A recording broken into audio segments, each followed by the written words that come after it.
Hello and welcome everybody uh to another Tuesday stream playing some more Shadowrun. So hey. Um yeah, as always, I'm Red. Uh and let's get into it. Give me just a moment.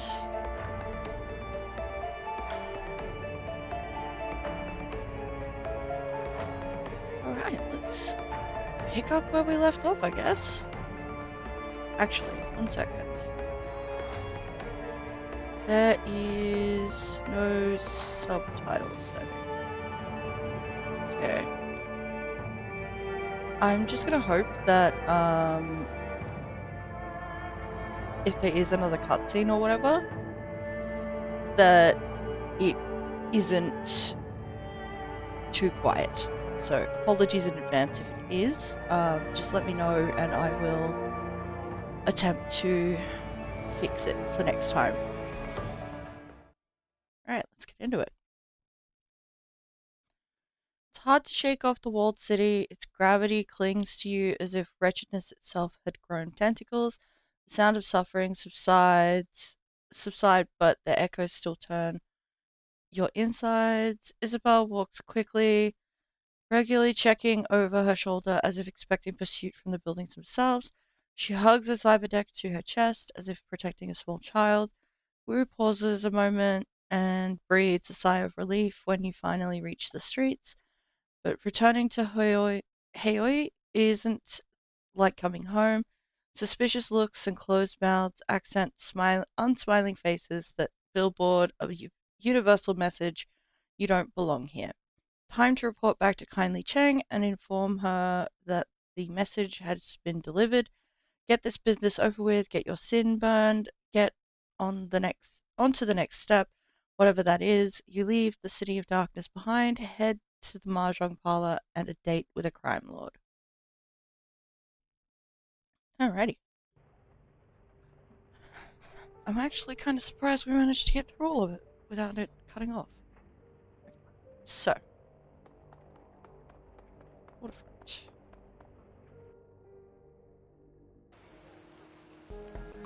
We have points. We do.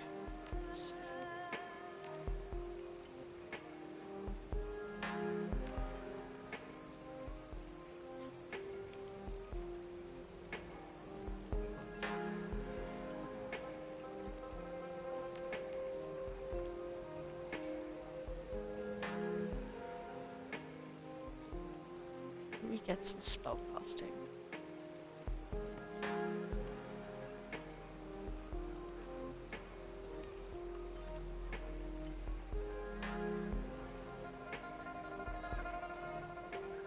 I feel like it's gonna help us in the run.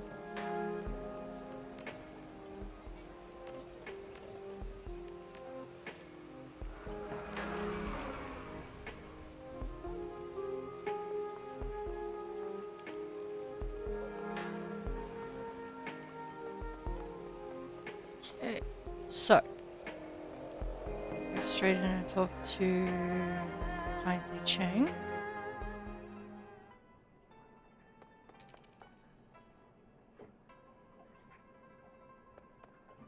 Kindly's place reeks of stale cigar smoke and fresh urine.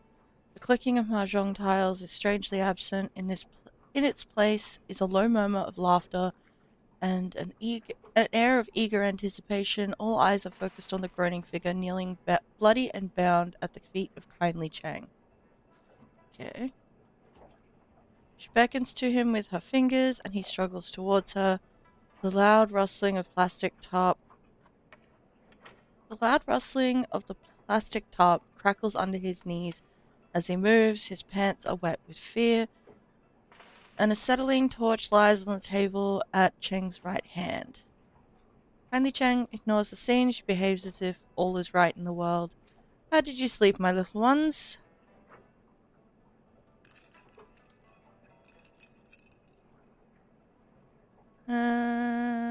Like a baby, Oni-chan. I'm still in the afterglow of our tour of the walled city.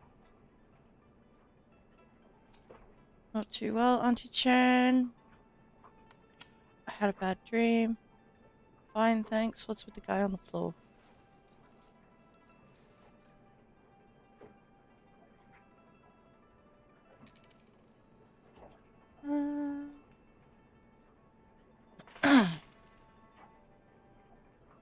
I'm kind of tempted to go with option 2.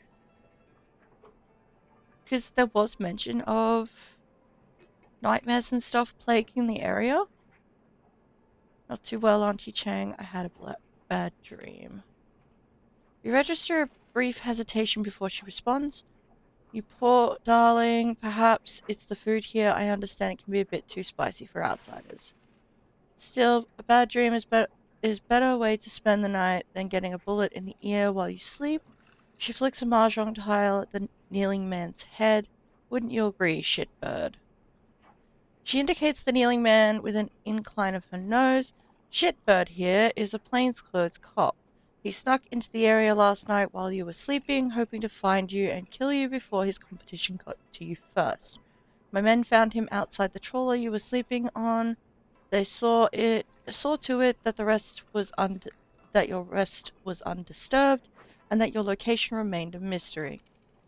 She nods her head back towards the pillar of meat standing behind her. You can thank Mr. Bao for that. Fair enough.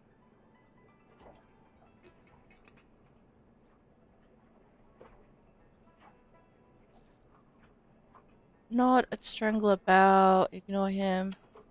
Thank you for guaranteeing our safety, Mr. Bao. So, you're the night watchman now, buddy. Thanks. Nod at Strangler Bao. Bao inclines his head 1/4 of an inch. She addresses the bloody man on his knees. Now, Shitbird tells my friends here what. Now, Shitbird, tell my friends here what you told me. HKPF officer, I don't know anything, I swear. We just got the orders last night. He pushes his head towards you and Wu from the floor, struggling to keep his balance. Somebody high up wants these two dead. The whole department is on it. I don't know anything else. Someone from high up. The old woman lifts her foot, taps his chin with the toe of her shoe. How high? Cop looks up at her, looks around the room filled with triad soldiers. One of them opens his coat to show the cop something inside. He closes it slowly and winks. The cop drops his head to his chest all the way up. It's someone on the council. Someone on the executive council wants these two dead. Cheng spits on him with a sneer. Fuck your ancestors to the 18th generation. Give me the truth. The cop wears the spittle. He never lifts his head. It's the truth, madam, I swear. Whoever it was labeled them as terrorists were to terminate with extreme prejudice. Kindly Cheng shuffles closer to the kneeling cop, reaches down and strokes his head with her hand. Then she slowly digs her fingers into scalp. She pulls back hard until his chin points high. The triad boss leans in close and searches his eyes with her own. That's all he's got. She lets go of his head and smooths his buzzed-cut hair with her hands. For whatever reason, last night someone on the Executive Council of the Free Enterprise Zone ordered the Hong Kong police force to kill two nobodies from Seattle. I find that fascinating, don't you?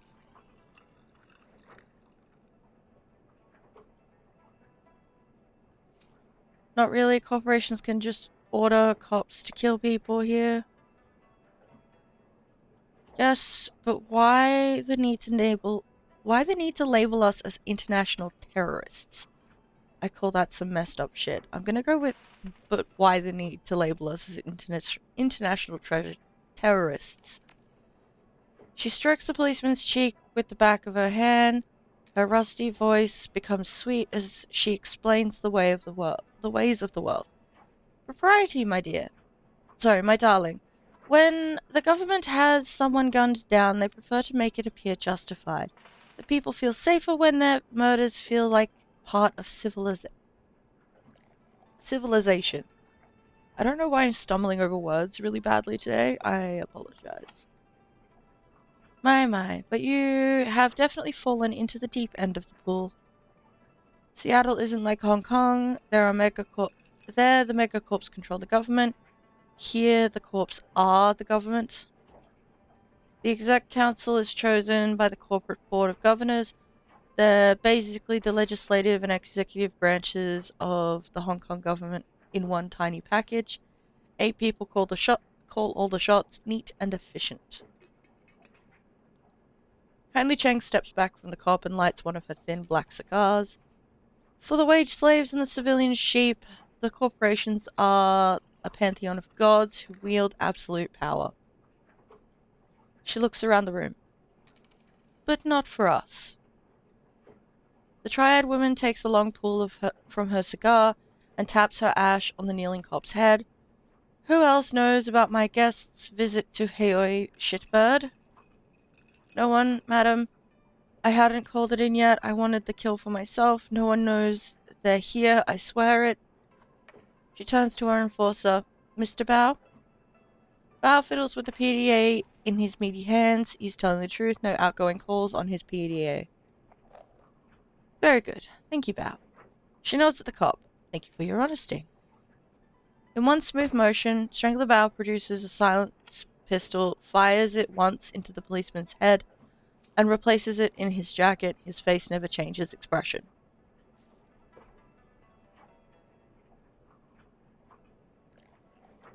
Looks like the triads can be just as efficient. I was wondering what we were going to do with him. What the hell, that was a cop. Looks like triads can be just as efficient. Cheng takes a drag on her cigar. Yes, my darling. She balances her cigar on her shot glass, picks up some mahjong tiles, and begins playing with them absently. It is clear our friend Raymond Black was up to something involving the walled city, something having to do with prosperity. And this executive council member wanted Raymond dead for it. She stacks her tiles one by one. Click, clack. Now they want you dead for it too. Click. The plastic-faced man may show up on your door one day too. She knocks the pile over and it clatters to the table loudly. I have a proposal for you, my sweets. A smile lights up her dead black eyes. Work for me. With Nightjar and Gutshot dead, I find myself with 2 job openings. Fill them. I have need of deniable assets here, players unaffiliated with the triads who take care of some of the more unsavory business needs about town. You've proven yourselves resourceful, and you have no existing connections here. That can be a positive in this line of work. This line of work sounds dangerous. Shadowrunners. Wu grunts, his jaw tightens, but he stays quiet. In exchange, I will keep you safe from pests like this one. She nods at the body on the floor. The pool of blood on the plastic wrap continues to widen. You'll have safe harbor here in my town and a steady source of income. I mean, it's not a bad deal so far. She picks up a handful of tiles again, and while you dip your toe into the waters of corporate espionage, organized crime, and clandestine mercenary actions, I will employ my network to find the plastic-faced man and gather information about Raymond Black. Where he's been, who he's talked to, who stood to gain from his death, and what this prosperity could be. What's in it for you? You're putting out a lot of effort to help a pair of foreigners. What's in it for you? Besides the money and the benefits of helping others in my community, I need to learn who killed one of my clients and then ordered the cops to execute my team of Shadowrunners. Her voice drops and she becomes deadly serious. This is a brazen disregard of my power. Face dictates it must be confronted, or I stand to lose everything. How would this arrangement work? We're Westerners. Isn't that a liability in this business? We need to find out who killed Raymond and why. How would this arrangement work? I find the right jobs for people with your talents. You do what our client cannot do for themselves. I take a finder's fee and a small percentage of your earnings. You make a lot of new and very quickly. It's very civilized. She leans in. Work with me. Allow me to help you make money, let my network work for you, and help you find out what you've gotten yourselves into. Without my help, you won't last a day out there. You are completely out of your depth, I'm afraid. You need a partner? Kindly Cheng will be your partner. Wu's hands go to his hips. He drops his head and shakes it a little confused. I gotta wrap my brain around this, Melinda. Things are moving fast. There's a lot to process.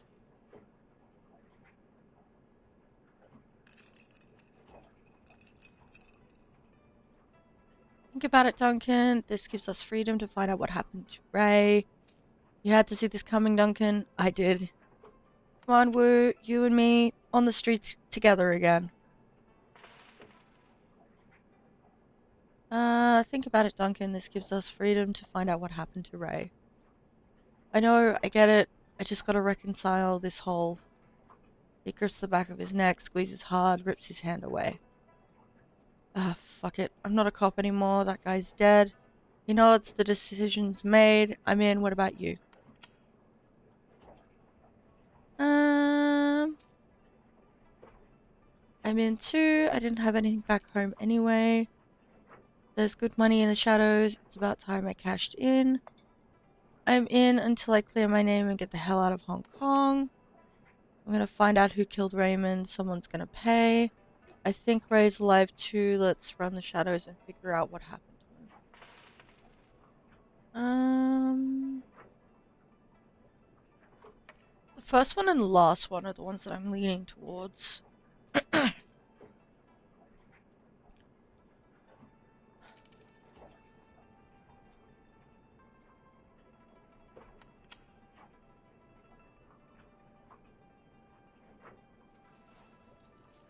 Yeah, I'm into... I didn't have anything back home anyway. He looks at you and lets out a chuckle. Yeah, you might want to ask yourself why someday. Okay, I'm in, but this is a temporary situation for me. Raymond is alive, I'm sure of it.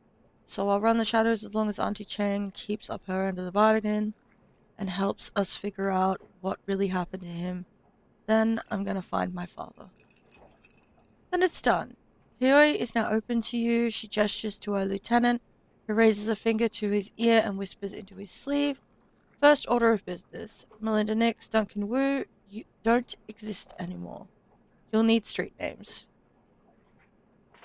Wu sighs. Yeah, okay, I'll think of something. Gobbet rubs her cheek against her rats, a glint in her eye.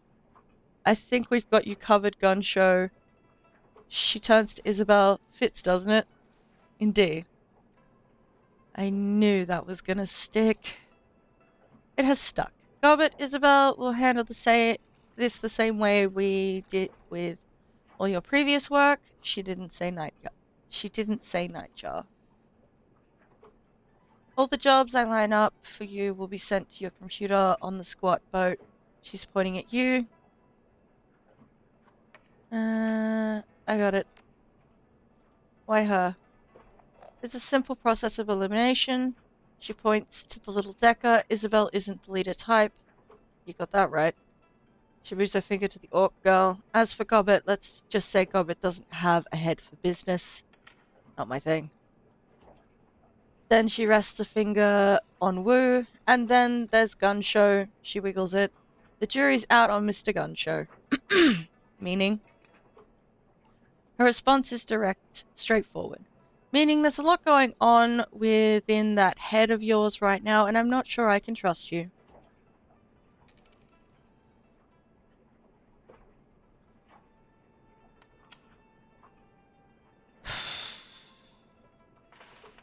So I'm in charge because I'm the best of the worst. Gunshow will be fine, trust me.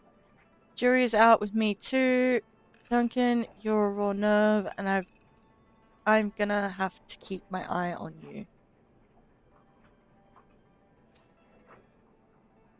Yeah, I'm gonna go with the third one.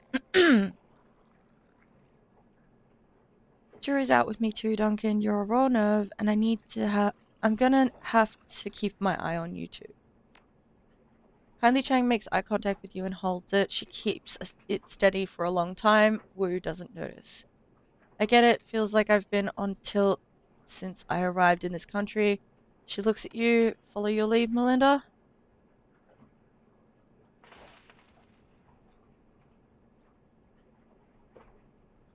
Um. Okay, guess I'm running the show. I had a handle back in the Barons. Red. Guess it's time I dusted it off. Melinda Nix doesn't exist anymore. Call me Red. Yeah, I had a handle back in the Barons. Red. Guess it's time I dusted it off. Wu shakes his head, eyebrows raised. Gonna be weird calling you Red again. Haven't called you that since we were kids. Gobbet looks from Isabel to Wu to you. I guess this is our new crew. The rat on her shoulder scurries to the top of her head for a better view. Welcome to the shadows, Red. Alrighty. Back out we go.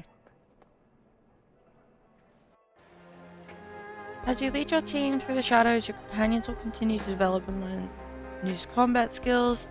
Clicking the icon on the lower right hand corner of the screen will open the crew advancement menu. When this icon is highlighted, one or more of your companions is eligible to learn a new combat skill.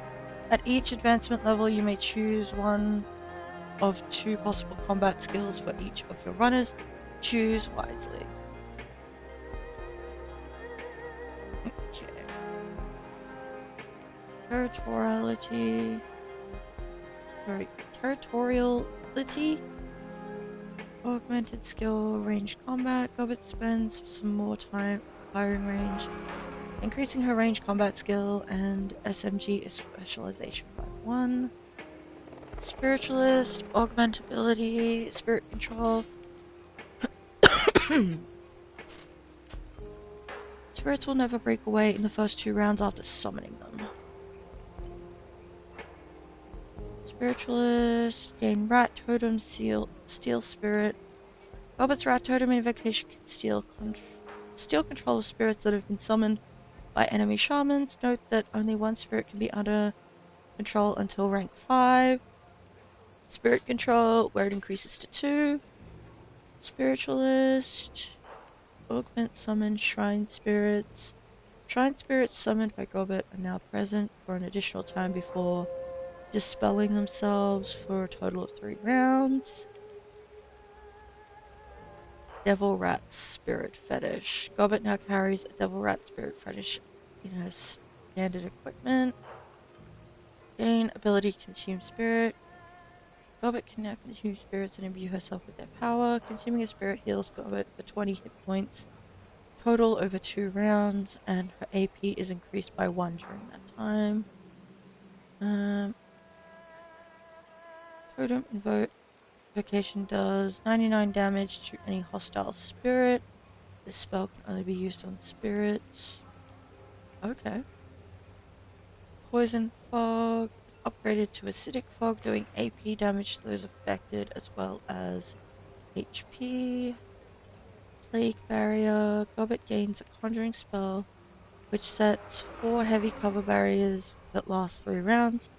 Anyone that enters takes 14 HP and 1 AP of damage. Augment spell Haste. Gobbet formulates a new version of the haste spell that harnesses the latent wild magic of Hong Kong. Channeled Haste increases the friendly target's AP by 1 for 4 rounds. When cast, Gobbet's accuracy is increased by 50% for 4 rounds. Shares a cooldown with other haste spells. Okay. I'm probably gonna go Spiritualist.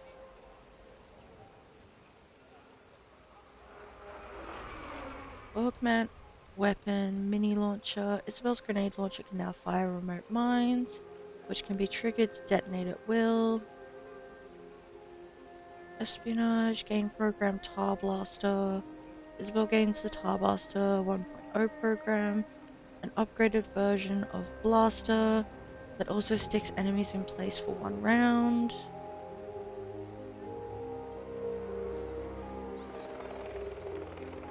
Means a pistol ability that increases accuracy by 30%. Critical chance by a small amount for one shot. Costs 2 AP, cooldown 3. Integrated tactical computer marks weak points in an opponent's armor. Isabel's mark target ability now reduces the target's armor by 1. Oh, that's nice. Mini launcher is now packed with napalm charges, igniting damaged targets.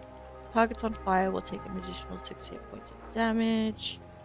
Gains a dual routine boost program, which increases persona speed while sneaking in the matrix by 40%. Does not stack with other boost programs. Jolt alert system. If the user is brought into a stunned state, they will be jolted awake with 1 AP. Gains the bright light system, cyber eye, high energy flashbulbs hidden in a cyber eye, capable of temporarily blinding an opponent. AP cost 2, duration 2, cooldown 6. Isabel's mini launcher now strips 1 armor with every normal shot. While Isabel is jacked into the matrix, attacks on her physical body are reduced by 3.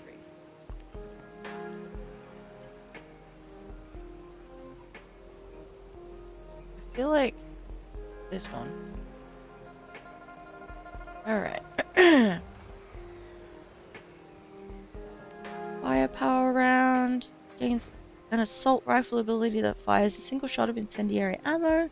Does an additional 2 damage and pierces up to 2 armor. Cost 1 AP, cooldown 2.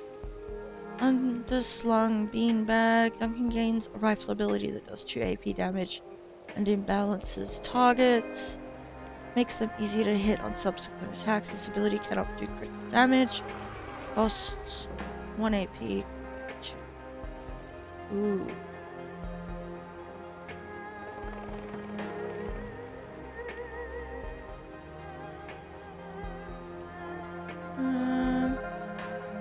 Nice. Duncan gains an assault rifle ability that has a 99% chance to hit an enemy who has less than 25% HP remaining, plus 2 damage. Okay.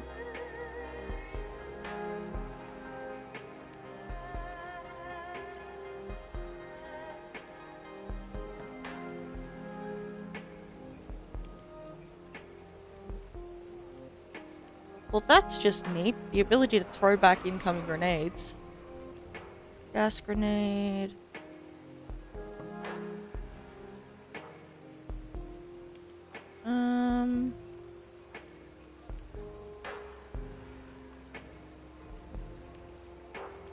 So, this would let him be able to do the non-lethal takedowns a bit easier. This just makes him more lethal.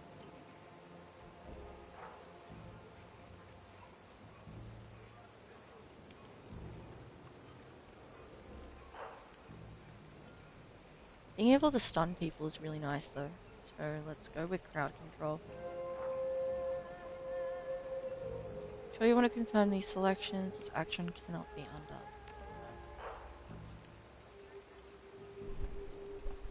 Ew, why is my ear so bloody itchy?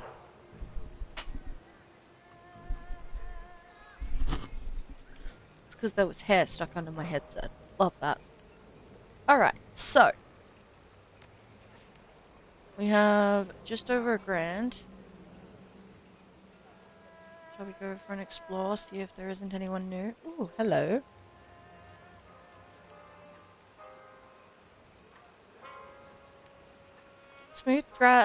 Smooth jazz drifts from cheap speakers on this barge. A wide array of worn-down drones litter the battered deck. Most are utility and domestic types, but a few cordoned off from the others are low-end security models. The salesman smiles indulgently at you, a tall, lanky human of clear Cantonese ancestry.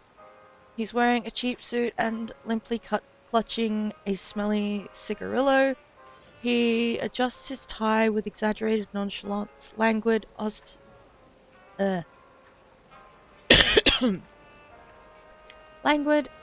ostentatious, like an American casino promoter. Hey there, beautiful. Welcome to our little floating heaven. You've got a discerning look to you. What brings you to Reliable Matthews Robot Bazaar? He taps Ash over a bulky cleaning drone beside him, not waiting for an answer. He continues. Perhaps you're looking for a hexacopter as a guide to Hong Kong, or a little handheld tarantula beauty to brew your tea.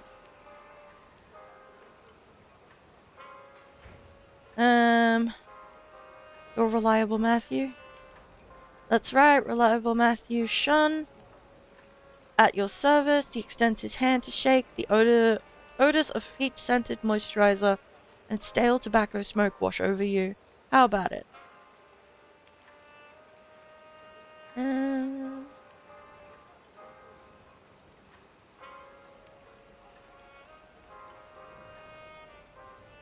Bow politely. Good day. I'm here to shop. I don't want to take up your valuable time. Shake his hand. Pleasure to meet you, Reliable Matthew. Let's get down to business. Sorry, shake his hand. Let's get down to business. Stare intensely. I'm just here to shop.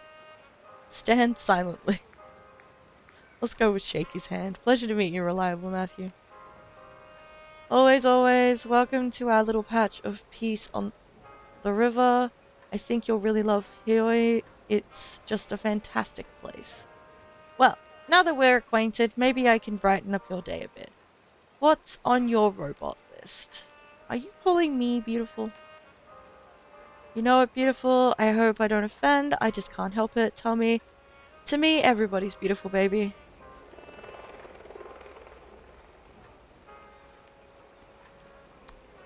Knock that off.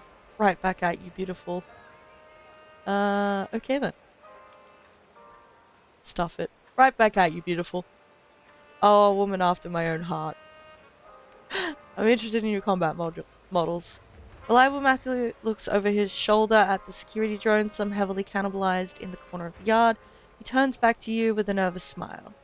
Funny you should ask. I've just gotten a Doberman that I'm selling at an incredible bargain price. Shall we take a look?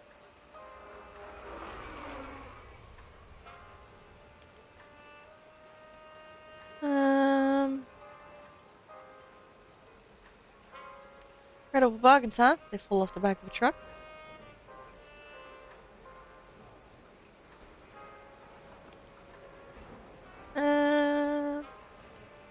Yeah, let's look at the security drones, all of them. Well, these are expensive. Basic combat drone that every rigger should own at least once in their shadow career. Ballistic nylon street clothes offers a bit of protection as well as many pockets to store tools and data sticks. Okay. Cool. Oh, it's still here. Like the old songs say, a droney day is a happy day. Incredible bargains, huh? They fall off the back of the truck. Are you implying that they are stolen? If so, you're mistaken. He smiles indulgently, as if you'd just said something in an alien language. This merchandise is provided only by trusted suppliers who certify the authenticity and workability of their goods. I don't furnish manufacturers' certificates, but all the providers are really top shelf guys, really beautiful people. Otherwise, I wouldn't carry their drones.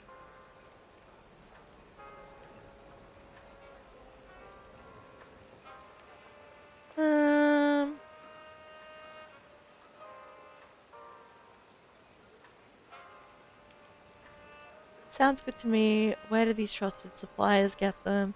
Do these suppliers certify the untraceability of their goods? Can I be a supplier if I have a spare drone? I think I understand the situation. Fantastic. I like to make sure all customers are thoroughly informed and feel completely comfortable with their purchases. Alright. Goodbye, Matthew.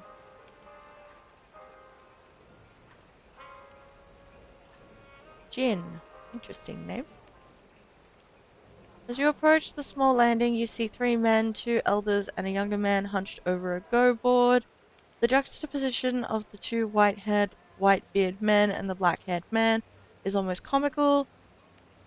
Together, the three s- resemble the small black and white stones of their game. Despite the variety of ambient distractions, the three men remain acutely focused on the game. One of the elders is a round faced man with a beatific smile, carefully picks up a black stone and places it on the board. His opponent snorts, and a small smile flashes across his long face. Almost carelessly, he snatches a white stone and deposits it on the board. The smiling man groans, and the long faced one proceeds to collect several black pieces. Ugh, sorry. Several black pieces off the board. Ah, you got me there, Jin. He laughs, a pleasant, full sound. As it trails off, he spots you watching the game. A broad smile brightens his cheeks. Why, hello there, young woman. Something you need? The long faced man gives you a cursory look and continues to collect black stones. Just a Gorka shoe. It's your turn. Name's Red. Got a second to answer a question or two? Chiyo nods. I could use a short break. How about you, Jin? Jin sighs, shoulders slumping forward. After a moment of scowling, he reluctantly speaks. Fine, a short break. The two elders turn toward the younger man. He looks to be in his early 30s, but it's difficult to tell. The skin on his face is smooth and supple, and only the suggestions of creases at the eyes, mouth, and forehead. With small gestures, a blink, a flare of his nostrils briefly reveal the lines of his face. The man's eyes rise from the go board and study the elders. He nods. Been hearing about strange dreams here in Heoi. Have you had any nightmares recently? The three men exchange looks. Shio turns to you. What a coincidence. Wasn't but an hour ago that we were discussing that very thing. We have been having bad dreams, every one of us.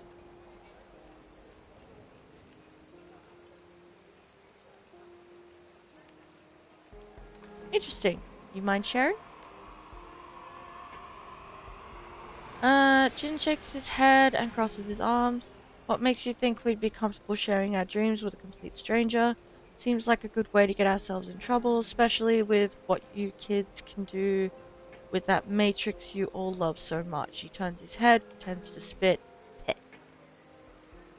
Chio waves his hand dismissively at Jin. Don't mind him, he's always been a poor sport. But he raises a good point. Some of our dreams contain information best left private, just as yours do, I'm sure. Having just met, how can we be sure that you'll respect our personal information? I'll tell you. The young man's voice cuts through the din like a razor. The eldest falls silent. He turns to you and he locks his eyes, dark orbs with that dark orbs that burn with piercing scrutiny onto yours. He nods and returns his gaze to the go board. I believe you're trustworthy. Please, Red, make yourself comfortable. I'll share my dream with you. I appreciate it. Go ahead. Exhales slowly, then begins speaking. I dreamed of a long dingy hall. When faced with such a thing, one generally walks its length. So I lifted my right foot and placed it in front of me, but upon taking that first step, I found myself instead drawn down an alleyway to my left. It wasn't there before, this alley, it appeared only as I began to walk. As I moved down the alley, I found myself surrounded by friends and loved ones. They all stood there, silently watching me with smiles on their faces, and as I passed each one of them, they fell to the ground in my wake, dropping like puppets with severed strings. Somehow I knew that if I followed this road to the end, I could have everything I ever dreamed of, but I woke before I could reach it. He folds his hands in his lap. There's a moment of silence before Shiu speaks up, the rosiness in his cheeks having drained away. I too saw the long hall. My own experience was different, however. The hall was far off in the distance, and I was looking down on it from a strange angle, as though I were perched on a wall high above. He pauses and looks at you. You know, young woman, Rad, you look very much like the person I saw walking that hall. She moves steadily down the path, walking at an even pace. and just behind her, a great and terrible shadow followed. Of course, I didn't have the best view up there on the wall, or whatever it was. It could have been anyone. Perhaps this old mind of mine is seeing your face now and misremembering the dream. He lets out a chuckle, and a small flush of red returns to his cheeks. He looks over at Jin. All right, Jin, go ahead. Jin broods in his corner, arms crossed and jaws set. I've changed my mind. I don't want to share my dream. Nonsense, Master Lao. You. Nonsense. Master Lao and I have both told her our dreams, and now it's your turn. Jin sticks out his lower lip. No. It's fine. You don't have to tell me if you don't want to. I don't want to force you to do anything. Spit it out already. I think I've had enough. Thanks for sharing.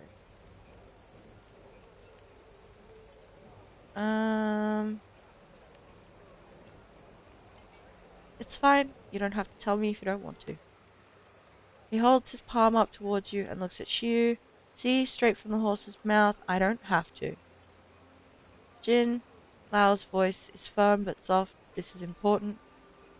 Jin's mouth opens and closes like a gasping fish, but as he looks at Lao, his body relaxes and a sadness seems to take hold of his features. Alright. Alright. But don't go repeating any of this, you hear me? He takes a deep breath and slowly releases it, folds his hands in his lap. My dream began as a nightmare. I dreamed of the failures and mistakes that I've made throughout my life, the people I've let down, the competitors I've crushed, the wife who died in hospice without me. I dreamed of the family that I abandoned. A change comes over him, his eyes brighten, and he continues energetically. But then I dreamed the walled city. I stood before it, and its door opened to me, and when I passed inside, all my guilt fell away. It was as though the city had absolved me and washed away my guilt. I remember feeling happy.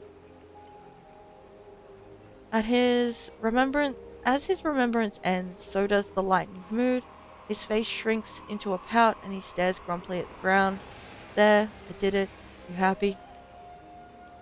Lao nods slowly. Thank you, Jin.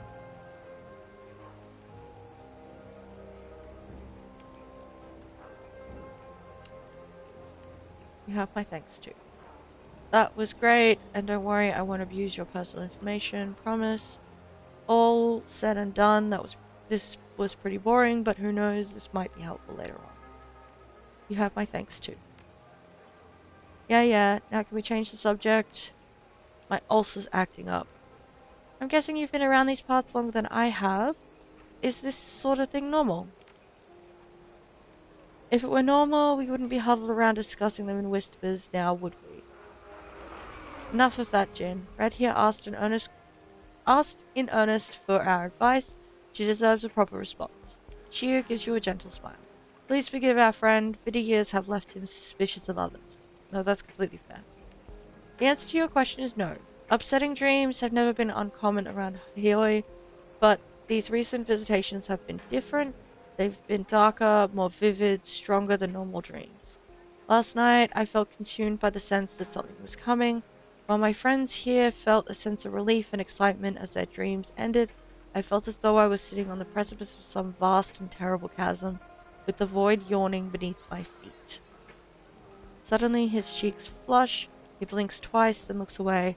Perhaps these are just the ramblings of an old man. Please forgive me. He scratches his nose, embarrassed. You speak wisely, Shiu. It is foolish to embrace a thing that you do not understand. What Jin and I saw in our dreams was alluring, but so is the light to a moth. Your instincts are still strong and sharp, my old friend. It is wise of you to trust them. Shiu bows deeply, his eyes to the ground. Thank you. I can only hope these dreams do lead to something beautiful. There's already enough deception in this world. Jin groans loudly. Can we get back to the game now?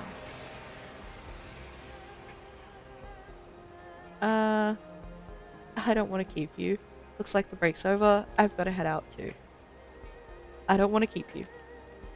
Of course, stop by again sometime soon, Red. Your company has been refreshing. Thanks. Good luck with your game.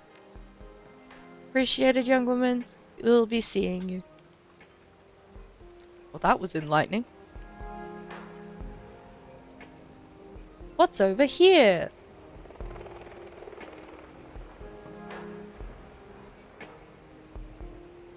Dollar of 5 something?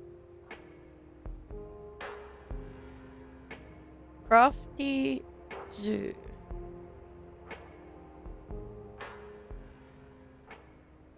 A mild scent, sweet and slightly herbal, is the first thing you notice upon entering the old shop.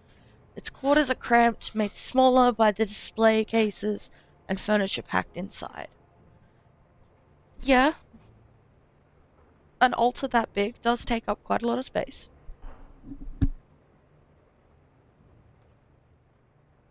Alrighty. The walls are lined with bookshelves, and the tables and chairs are stacked with old tomes. A few titles jump out at you: lucid dreaming and exploration of the inner self, dream logic, nocturnal visitations. Overall, the place feels lived in, if disorganized, not quite cluttered, but close. Kneeling at the front of the store is the shopkeeper, lost in a book of her own. She's tall for a human, probably close to 2 meters in height. Her physique is typical bookworm, not overweight, but you can't see any muscular definition either. A wraparound tattoo covers her upper arms and shoulders, but from where you're standing you can't quite make it out. She fidgets. Gradually her eyes rise from her book and lock onto you. Welcome. Don't believe I've seen you before. She sets down her book and sweeps a strand of black and pink hair behind her ear. Name's Crafty. Red, nice to meet you. She shakes your hand, her grip surprisingly firm. So, Red, what can I do for you? I've got spells, alchemical reagents, foci, whatever you want, really. Might have to do some digging to find it, but if it's magical, it's around here somewhere.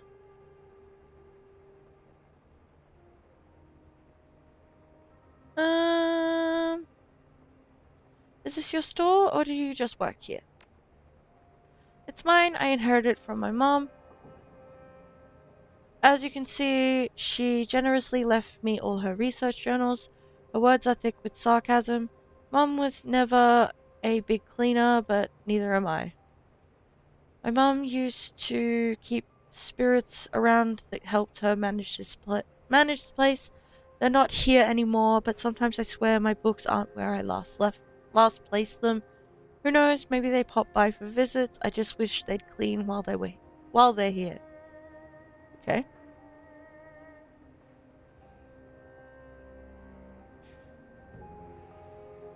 What makes this store so special? It's old, respectable, built over a dragon line. She slightly tilts her head to the side. We also carry texts unavailable anywhere else, but I guess for me, I'm drawn to this place by the nostalgia. How do you like working here? You don't sound thrilled. Sounds horrible. If I were you, I'd sell the place and bail. How do you like working here? It's a job, I can't complain. Fair enough. What's with the name of the store? As a cultural thing, the 5 phrases represent wood, earth, water, fire, and metal. Some people believe they're the basis of how things function and interact with in this world. You'll find it practiced all throughout China. In disciples ranging from disciplines ranging from farming to science, even music. Okay. The theory isn't common among younger generations, but it has its uses. My mother was strongly influenced by it. In fact, our sign out front is a visual representation of the cycle of the 5 phases. It was an inspiration to her. She raises a shoulder in a half shrug. I just think that it looks neat. Fair enough. I have a question about something else. Sure. Say, Crafty, you haven't had any vivid dreams lately. Her face is unreadable, her eyes lock onto yours. As a matter of fact, I have read, but we all get the occasional vivid dream, nothing special there. Gesture to the books on the table. Really? Then why are you reading up on them? She flicks her wrist dismissively. Sure, it's a little weird that we're having them, but these types of dreams are common in the walled city. Nothing to get all worked up about, probably.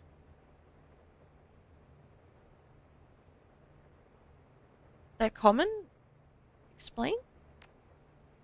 She nods. Common as the cold. My mother devoted her life to researching the walled city and the magical phenomena within it, so I grew up with stories about the city, the recurrent creepy dreams being one of them.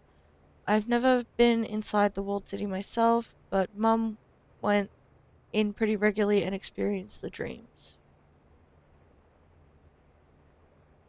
Your mum sounds like an interesting person. The sides of her mouth dip into a shallow frown. Sure, she was interesting, but not praiseworthy. Fair enough. What else do you know about the walled city? Very little, just that my mother spent most of her time in there and she shifts her weight and leans onto the counter. Well, it messed her up. Is there something specific you want to know about? Um,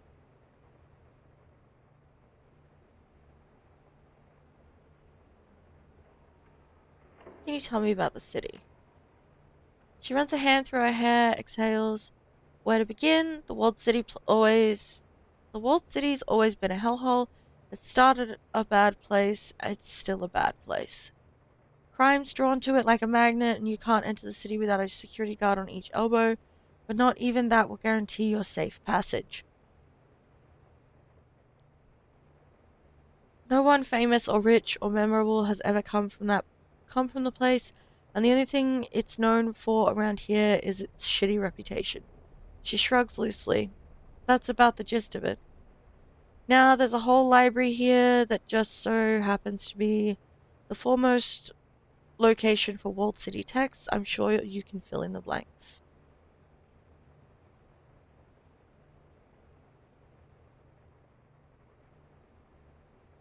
Um, I get the feeling that your relationship with your mother was unusual. You'd better believe it. She was obsessed with the walled city, put it before everyone in her life. Mum ate, slept, and breathed that city.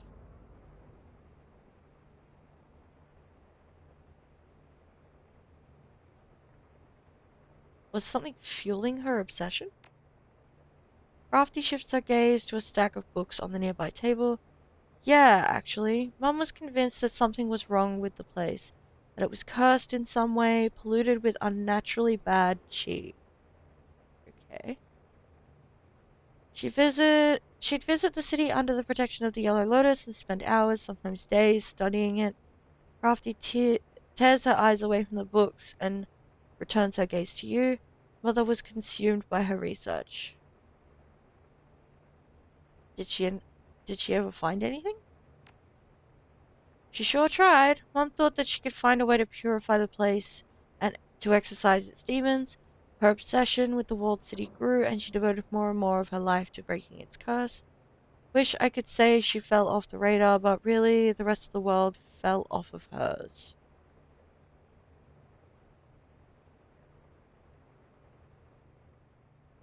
I'm sorry, Crafty, that must have been hard for you. What a way to spend your childhood. Could have been worse. Hey, look at the bright side. At least you had a mother. I can't even remember mine. I'm sorry, Crafty. That must have been hard for you. It is what it is, and here I am. Crafty gives you a warm smile. Um, sounds to me like you don't believe in your mother's research. You can see Crafty studying you. She exhales through her nose, and it seems as if she's considering something. I know we've just met, Red, but you have a generous ear. I don't mind discussing my mother with you as long as we keep the details between us. My mother's research was stupid. Just plain stupid. She wasn't stupid herself, no, Mum was very bright, but her obsession was downright unhealthy. Anyone could see that. The walled city is a toxic place, home to dark spirits and astral influence, but Mum believed in a singular curse at the heart of the place.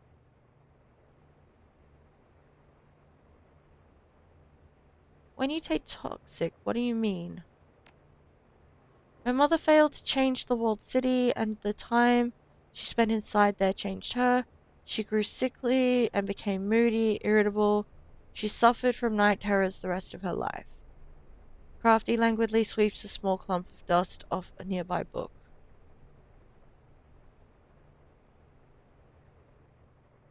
Um, your mom got moody, so you wrote her off. She sounds like a selfish person. It must have been difficult to watch her decline like that. She points a finger at you. It wasn't just that. The breaking point for me was her ridiculous obsession. I refused to indulge her, and it drove a wedge between us. Neither of us were willing to relent. A small bitter laugh escapes her throat. I guess we had that in common, stubborn till the end. So after Mum died, I turned my back on her work and left the walled city and its people to themselves. It's a toxic site beyond rehabilitation. I do my best to ignore it. Her composure breaks for a second, and you can see Crafty shift nervously behind the counter. At least I've tried. Now that these dreams, these nightmares, are leaking out of the walled city, I wonder if I can still ignore it.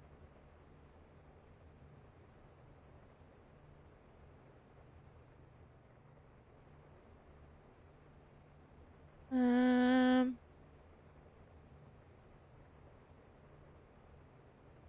your mother was out of line. You did the right thing, Crafty.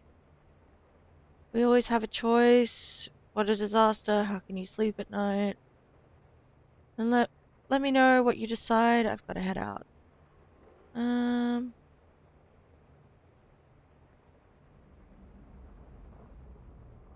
we always have a choice. You're right, but not everyone's choices are weighted evenly, and I just don't think I can turn a blind eye to what's happening here. She loosely gestures at the bookshelves all over the shop. I have my mother's journals. I have the means to try and help. I'm sure to dredge up bad memories, but if it'll help my friends, maybe it'll be worth it. I don't know. I guess to have I guess I have to think about it. She crosses her arms and wraps her fingers against her skin. Anyway, thanks for lending me that ear of yours. Um, I've been thinking about the dreams. Can I ask you something? She nods. Go ahead. Why do you think they're affecting people outside the walled city? It's definitely strange. Until now, I always thought the dreams were nonsense, that my mother just had night terrors because of her madness. She props her chin up with her right hand.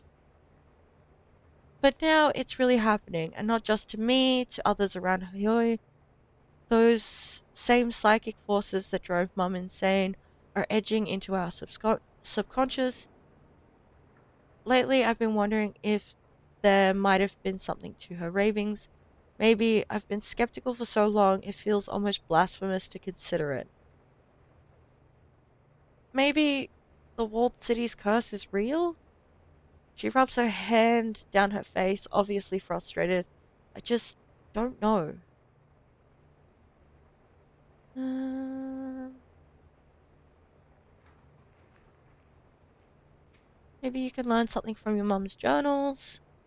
Well, you have the means to find out. Of all the people here, you have the greatest advantage when it comes to investigating these dreams. Yeah, let's do that one. Of all the people here, you have the greatest advantage when it comes to investigating these dreams. That's true, but my mother's notes are scattered all over the shop. Most of her research is scrawled in the margins of the books that you see on the shelves and piles and stacks all over.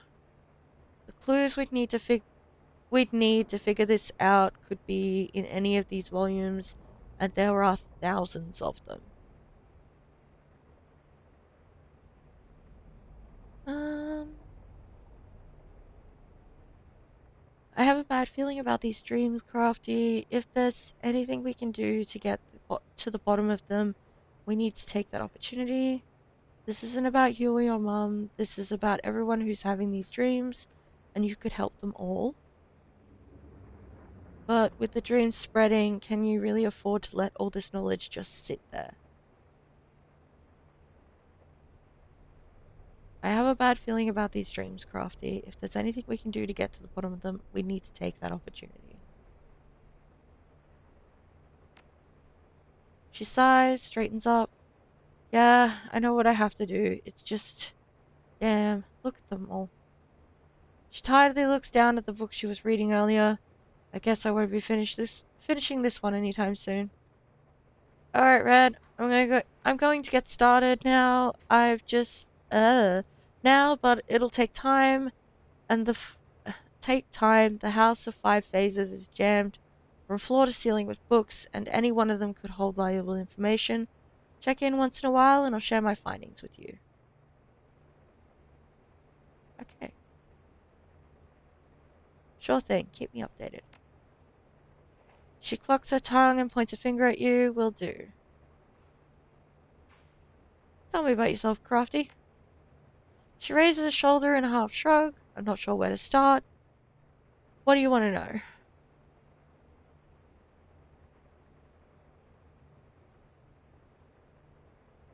What do you do when you're not at work?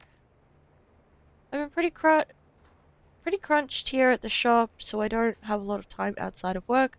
But when I'm off the clock, I like to read and paint, maybe kick back and enjoy a meal with my friends. My buddy Gobbet sometimes stops by with food. No drag racing or anything, pretty boring.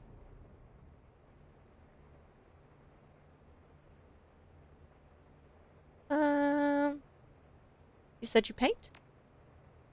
Just for fun. I don't make any money off it or anything like that. I just find it relaxing. She pats her arms. Designed my tattoos, but that's about the extent that I take beyond the canvas.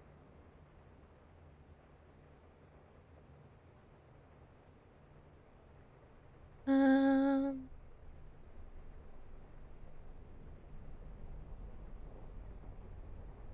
like to see your painting sometime. Maybe mind if I see that tattoo? I can't quite make it out from here. Ever try painting things from the dreams? I'd like to see your painting sometime. Some of them are around the shop. You're welcome to take a look. Fair enough. What do you like to read? Crafty claps her hands together and a slow smile spreads across her face. Aside from the usual, I love sitting down each morning to a tall cup of soy caf, and with the latest news stream on hand, I pop it right open to the obituaries. Makes for great reading. She smiles at you for a moment before speaking. Kidding, well, for all you know, I tend to stray towards detect I tend to stray toward detective novels, maybe some suspense and horror, and when I'm not reading for leisure, I study my textbooks to keep my magic sharp. Fair enough. Um, I know a Gobbet. Wonder if they're the same person. You know a lot of Gobbets? Her teasing resolves itself into a gentle smirk. I'm sure they're one and the same. She's a good person. We're not real close, but we have a pleasant relationship, chatting over French fries, discussing our latest reads. You know, shallow things. How do you know her? Um, we work together, just met actually. She and Isabel got me out of a tough spot. Good, keep her by your side. Gobbet's pretty fluent in the ways of this city and the people who live here. She knows her stuff. If you stick with her, you'll find yourself in a lot less trouble than you would otherwise. Sounds fun, but I'd like to ask you something on a more serious note. Sure, what's on your mind? Your mother sounds like quite a mage. Did you study magic too? I sure did. Natural predisposition. She flexes her arm, or whatever. My mom and I learned the craft differently. I went to university and she was book taught. Mom was very old school. Her magic wasn't as applicable in everyday situations. It was rooted in superstitions. It still worked and well, but only for more ritualistic ancient spells. Practical spells like rain shields and bottomless trash cans were outside of her repertoire. Fair enough. Is Crafty really your first name? No. A wave of nostalgia seems to pull her gaze toward the shop's front window. The name started out as a joke, actually. Back home, my mum used to call me Crafty. Since the meaning is similar to my given name, I liked it because of the way it sounds. I insisted that my family call me Crafty, so it became a sort of nickname around the house. When I got older and started school in Hong Kong, I made my mum register me as Crafty, and it stuck. Huh.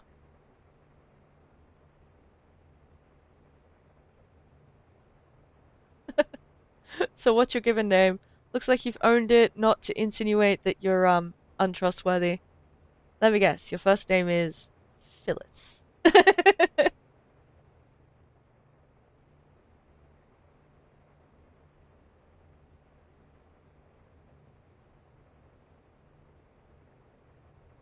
Let me guess. Your first name is Phyllis. Yes. Wait, seriously? I knew it. No way. I was just joking. Her act shatters as you see her struggling to hold back a smile. Oh, I get it. You really had me going there. Haha, very funny. Now, how amused. Look how amused I am. I see what's going on here. Oh, I get it. You really had me going there. The temptation was too great. Anyway, name's Mayo no cat. Oh, meow. No cat jokes. I mean it. Now, where were we? Back on topic. I'd like to see your wares. Alrighty. Gotta chat with the NPCs. It's important. Most basic spell every mage knows and always has ready. Added robes could impart little protection, if not for the latent magic imbued in them.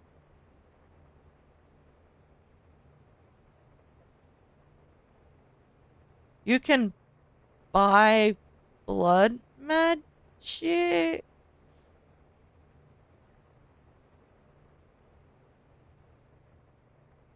That's fucked up.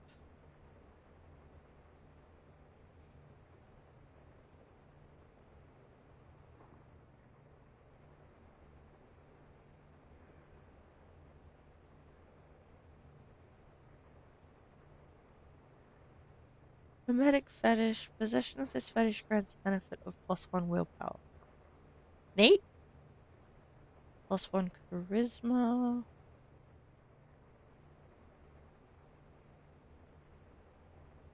Shamanic salve. A simple magically prepared salve that heals 4 base HP.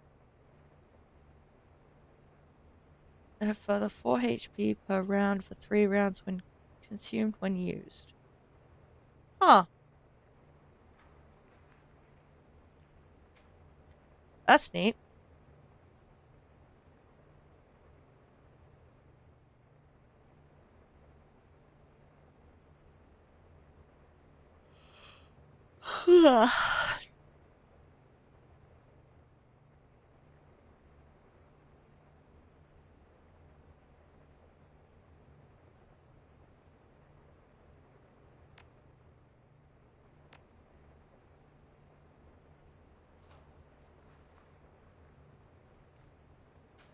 Oh, thanks, Crafty.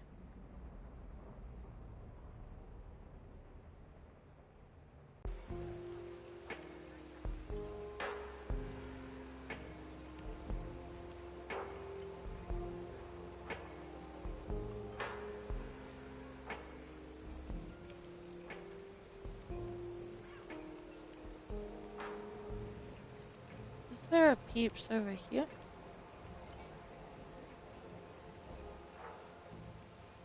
No? Cool.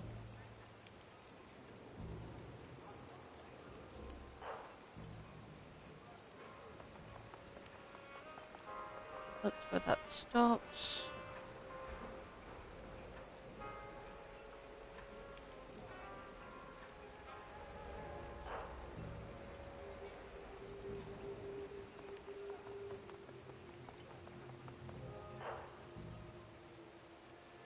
Oh, hello.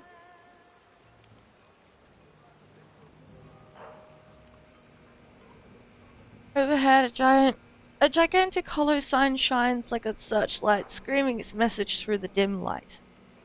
You're not wrong about that.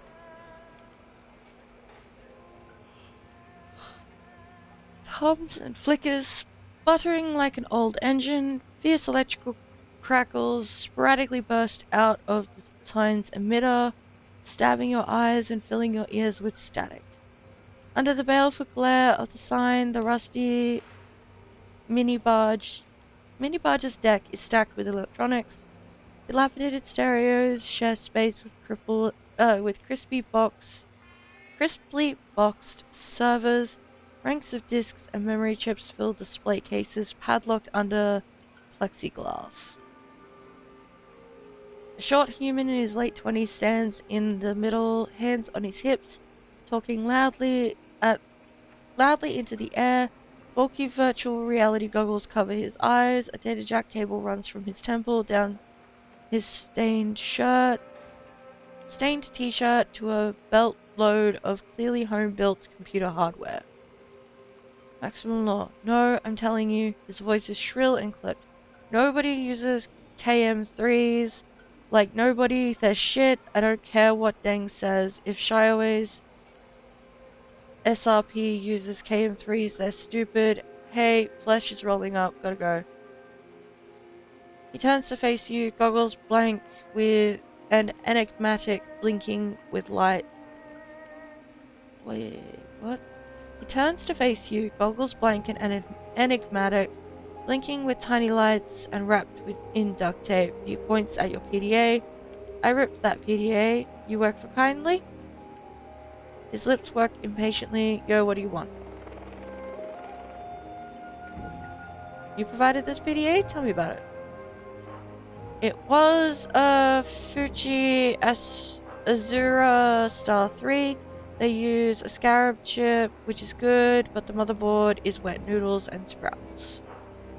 I pulled out the trackers and installed encryption. Now it runs on the Wampoa virtual network. The corpse and cops can't crack it, can't track it.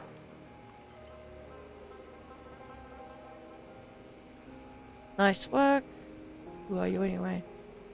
Nice work. He shrugs dismissively. It's what we do. This is Law's Technology Palace, satellite territory of Wampoa. You step on the boat, you're in a sovereign state. I represent Wampoa here. I'm Maximum Law. He draws himself up proudly, setting his hands on his hips. The Maximum Law, yo. You got a tech problem? Boom, I solve it. You need software? Boom, done. But don't waste my time. So you got business in Wampoa right now. If not, keep moving.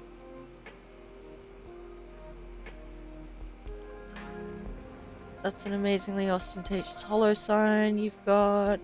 Why are you wearing VR goggles? Looks like you've got some dangerously exposed wires over there. I'm here for tech to show me what you got. Found this while poking around the walled city. Worth anything. That's an amazingly ostentatious hollow sign you've got. Yo, Maximum Law looks up the giant blue-white letters with deep satisfaction. It's pretty boss.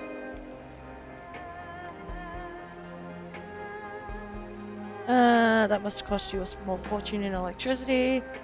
That thing gives me a headache from 50 yards. Yeah, pretty boss. Damn right. It gives you a virile nod. You're a lady who appreciates the good stuff. I like that. Half of Hioi gets its juice from a pirate tap on a big Mitsuhama DC cable under the river. Mitsuhama's like... His voice winds up into a mocking whine. Oh, let's run 2 million volts from the cold fusion plant to the island under the river. Those slum monkeys can't tap an underwater cable. Idiots. You know who built the tap that pulls electricity off that cable? Wampoa. You know whose barge holds the transformer? Mine. Maximum Law thrusts his fist high in the air, a silent victory. Cheap power for all, and a whole lot of extra for me. Behold the lighthouse of Boom. Why are you wearing VR goggles? It's not VR, it's augmented reality. Oh, it's AR. We're pioneering it. Little cameras, matrix overlay. I can support a three-dimensional HUD and sub-windows with live multiple feeds. I've got a command shell open right now. I'm networked with 5 guys. Law taps his goggles. Wave to the future.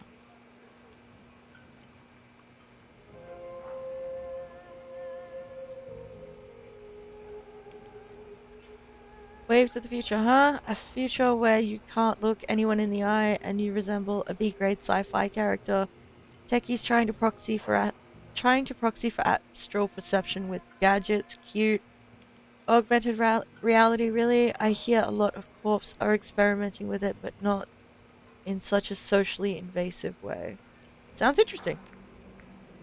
It is. Law says it with supreme confidence, a statement of perfect fact. Looks like you got some dangerously exposed wires over there. Yo, what are you, my mother? Law regards you with skeptical disgust. Those wires are fine where they are, high and dry. They're only a problem for someone who does something stupid. I'm running a high bandwidth tech operation. Do I look like I have time to take copper and sip tea? No, I don't. Law wraps his knuckles fiercely on a clear-topped case full of buses, cables, and cable harnesses. These are the only wires you need to think about. Fair enough. SimSense chip. Found this while poking around the walled city. Worth anything.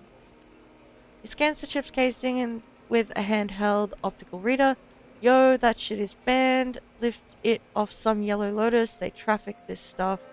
Limited sim chips, full sensory experiences. You're looking for a buyer, I can make it happen. How's 120 sound?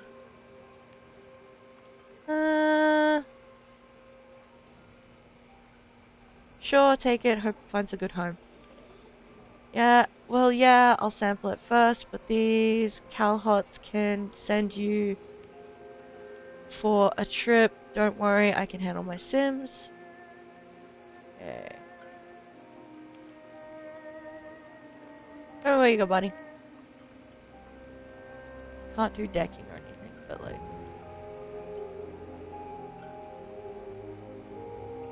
Adds a 0.05 seconds of delay when hacking blocker IC does not stack. Reduces system trace by 50, shares cooldown with other suppression programs.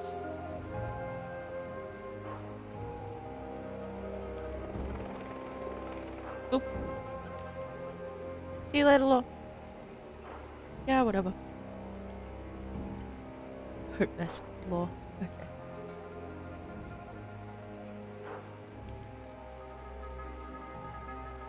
Let's go have a look over there shortly.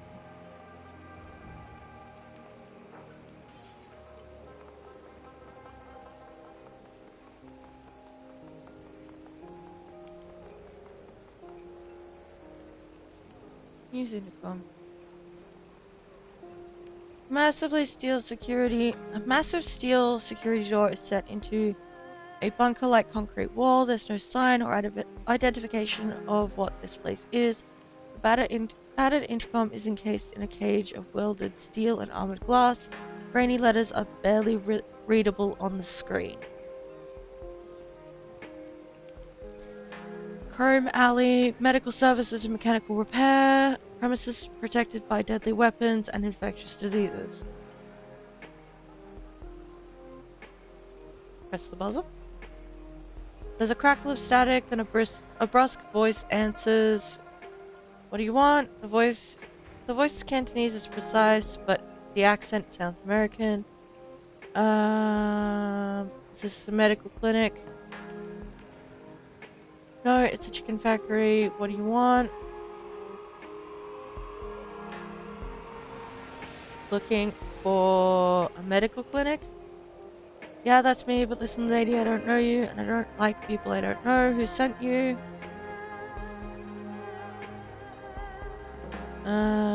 Kindly will vouch for me. Yeah, you just idle your engine there for a minute, and I'll check on that. There is a long silence on the intercom. The door gives several heavy metallic clicks. There's a dull rumble. like heavy bolts sliding back. Green light flashes on the terminal. The door appears to be unlocked. You can enter the clinic. Cool. 10 armed and bros. Hey buddy, how you doing?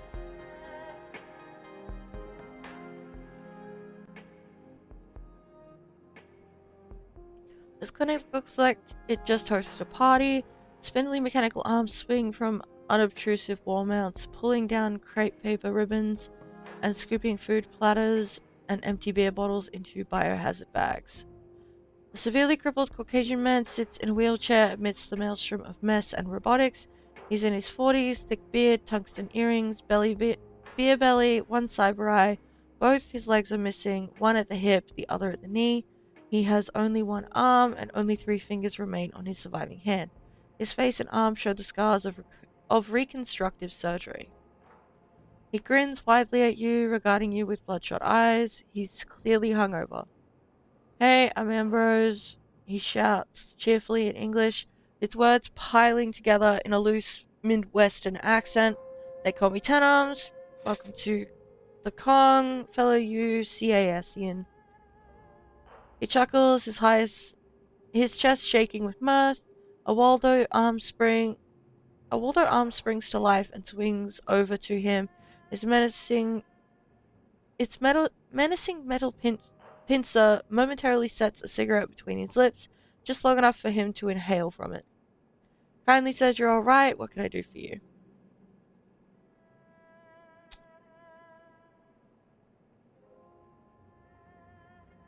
"You're a doctor?" "I sure am. I'm a rigger doctor. A rockter." Ambrose bursts into laughter, then stops and clutches his head. "Oh man, I cannot laugh hard today. Too much partying last night. It hurts. I'm not board certified, but don't worry. I should be. I'm full on skilled. My work's Yellow Lotus guaranteed and precisely in accordance with World Medical Association standards." "Okay."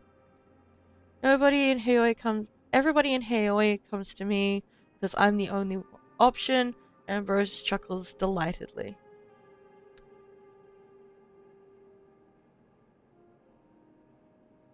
"Wait, how did a rigger end up operating a clinic?" "How do you think? My mate's not much to look at, but I'm called Ten Arms because I run 10 armatures at once." Ambrose giggles, jiggling in his wheelchair. "My question is, why don't more surgeons do it this way?"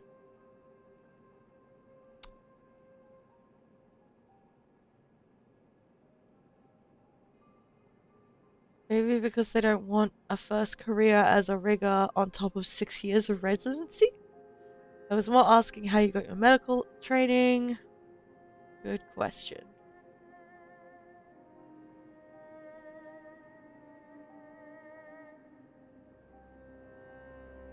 Um, Maybe because they don't want a first career as a rigger on top of 6 years of medical residency? Yeah, the career path is kind of underdeveloped. Ambrose pats himself proudly on the chest with a robotic arm that swings over from a wall unit.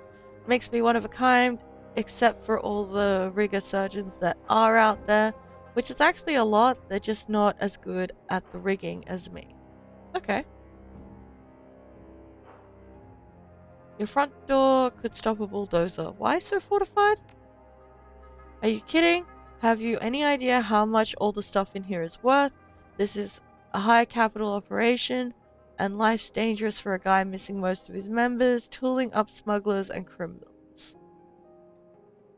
Let me tell you what, though, someone bursts in here, they're gonna be in a world of hurt." Ambrose chuckles evilly. "There's a lot more than pipes and wires up in the false ceiling, and I've got Kindly's crew and the Club 88 boys on the panic button. They know which side their bread is chromed on." "What, you thinking of trying to knock me over?" He laughs uproariously, but it's not clear if he's kidding. "Alright, what do you do here?" "What do I do? Tune-ups and engine rebuilds on your ass. I do it all: first aid, second aid, surgery, cybernetics, obstetrics, euthanasia. I'm your one-stop shop for health and beauty. Well, maybe not beauty. Okay.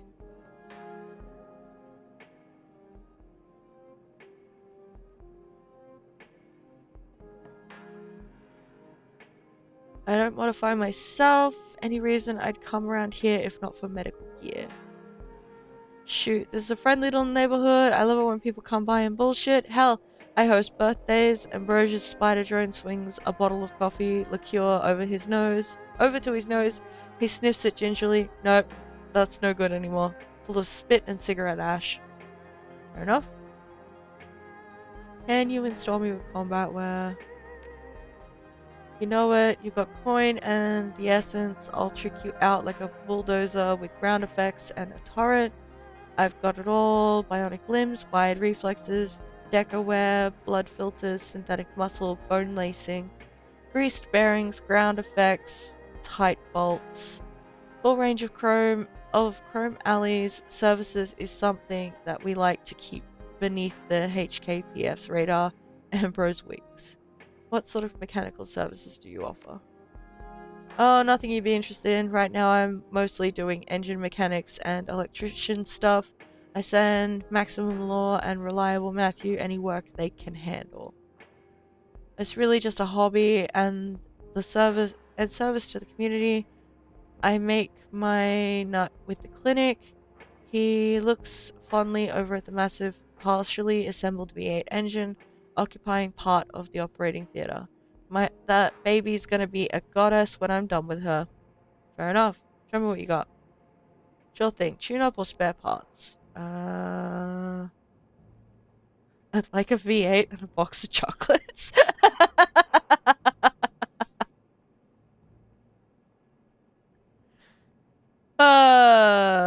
Fuck it, I gotta pick it. I'll take that V8 and a box of chocolates. Ambrose bursts into laughter. I like you. You've got good taste, but that engine is family. Seriously, what do you want? Medical supplies, please. Ah, cool. So, 200 for that. I'm gonna have like no money. Worth it.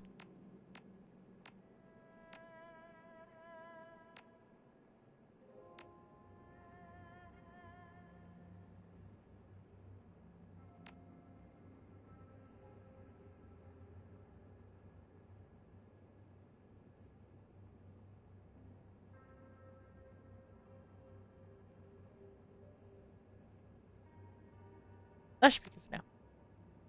Alright, goodbye, Ambrose. Time for me to go. Cheers, Red. Talk to you later. I'm the computer.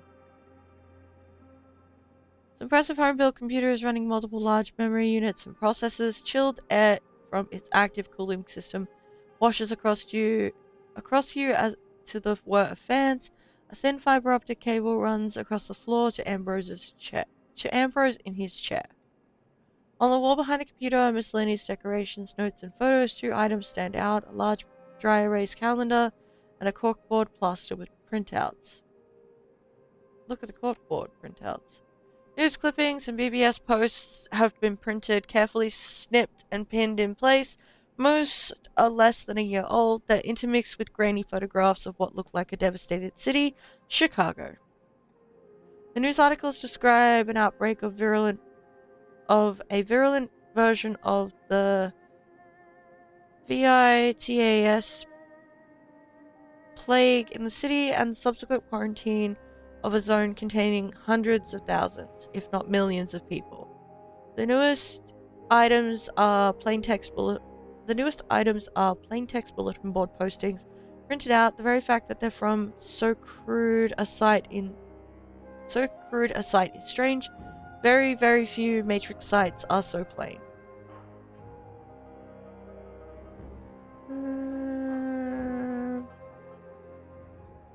Examine the postage.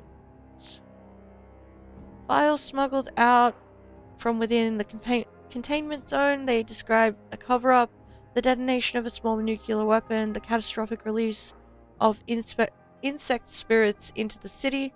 The current conditions, as reported by drones and escapees, are horrific. Lovely. Identify the source of the printouts. These posts are from the Shadowland, dark matrix site for for Shadowrunners that operate out of the Denver Data Haven.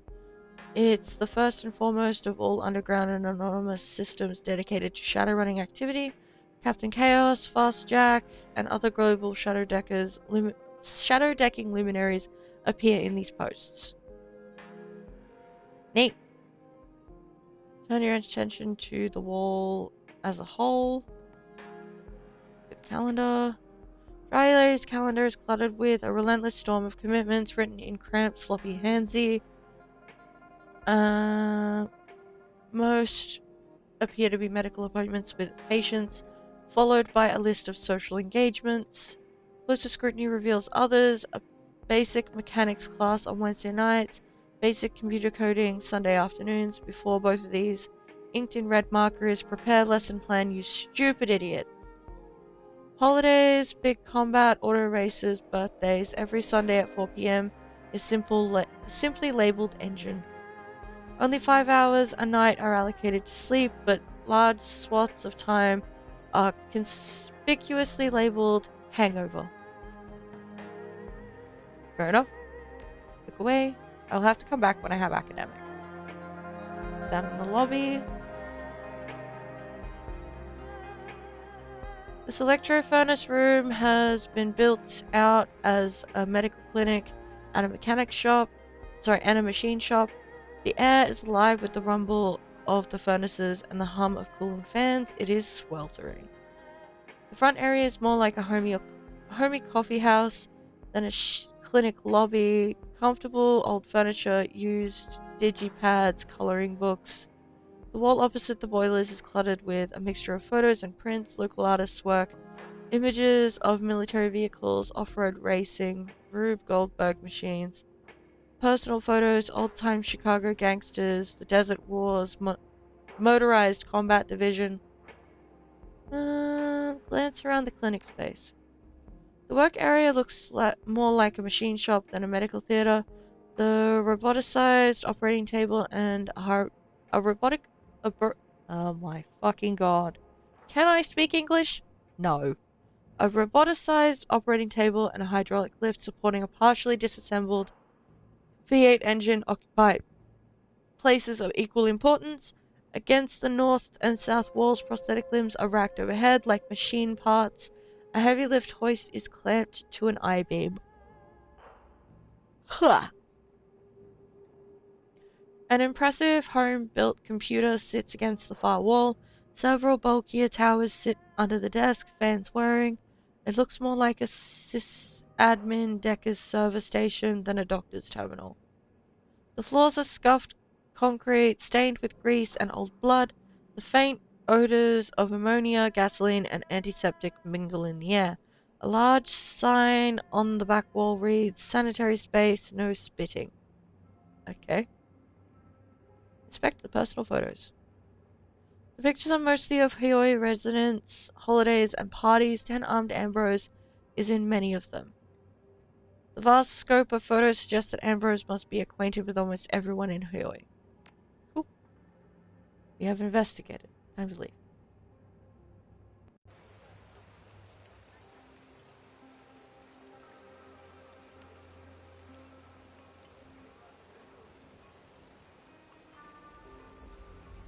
I'll get to him in a second.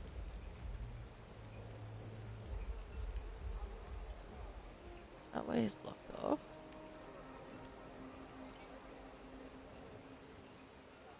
Hello, Spider Shen. Despite the wind and rain pelting Hioi, the proprietor of this stall, a monk, judging by their outfit, is unconcerned. The monk's expression is indifferent, though hardly placid or serene. Muscles show as tightly wound metal bands beneath the skin, ready to snap in any direction without warning. What's more, the monk's robes are anything but ordinary. Certainly, silk makes up the base outfit, but it's paired with high-impact ballistic armor, heavy-duty boots, and a bandolier of throwing knives. The table in front of you is arrayed with a wide variety of melee weapons, charms, jade pendants, and other mystical accoutrements. Beneath an awning in the rear are rows upon rows of cages, each housing some variety of exotic reptile or insect. These in turn are flanked by jars and boxes of Chinese herbs, incense, powders, and inks. The monk spares you only the shortest of glances as you approach. I'm Monk Shen. Most people in here call me Spider Shen on account of the spiders back there. You're not local, not by a long shot. It's definitely a statement, not a question. What tipped you off? Shen smirks crookedly, two teeth peeking out from between thin lips. Body language, not afraid to look at me in the eye, for one. For another, your clothes, not in fashion here in Hong Kong. Swords, knives, clubs, I sell it all. I make most of these, but if I can't, I've got friends who can. If you need incense or salves for meditation, I make and sell those too. If your joints ache, I can give you acupuncture. Shen places both palms on the table, leaning over it towards you with a wicked grin. So what can I show you?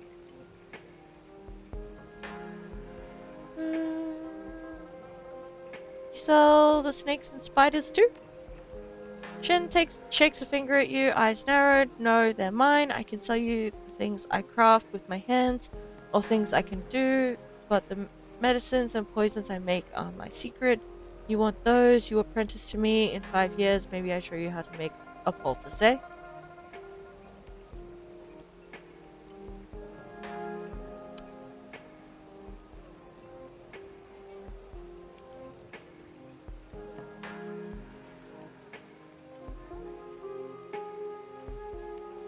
Okay, sheesh. No need to get upset that that's secret. Come on, I can get Narcojet anywhere. What's the harm? Okay, sheesh. No need to get upset. You want to learn, you need patience. Try to learn without patience, or you do ape the masters. Shen snaps two fingers and points at the cages. You have to understand them to truly learn my art, otherwise you never become a master. Might as well get a skill soft. Okay. You're a monk and a weapons dealer. Shen slowly raises an eyebrow, arms folded. Yeah, where else would the ancient masters have gotten their legendary swords and spears? Down at the mall? I was at Wudang Mountain for 15 years before coming back to Hong Kong. I've been practicing Xing Yi Quan my entire life. That's how I learned the herbs as well as the forms. It also so happens I'm good in a forge too. That's why what you buy here is better than most other people's.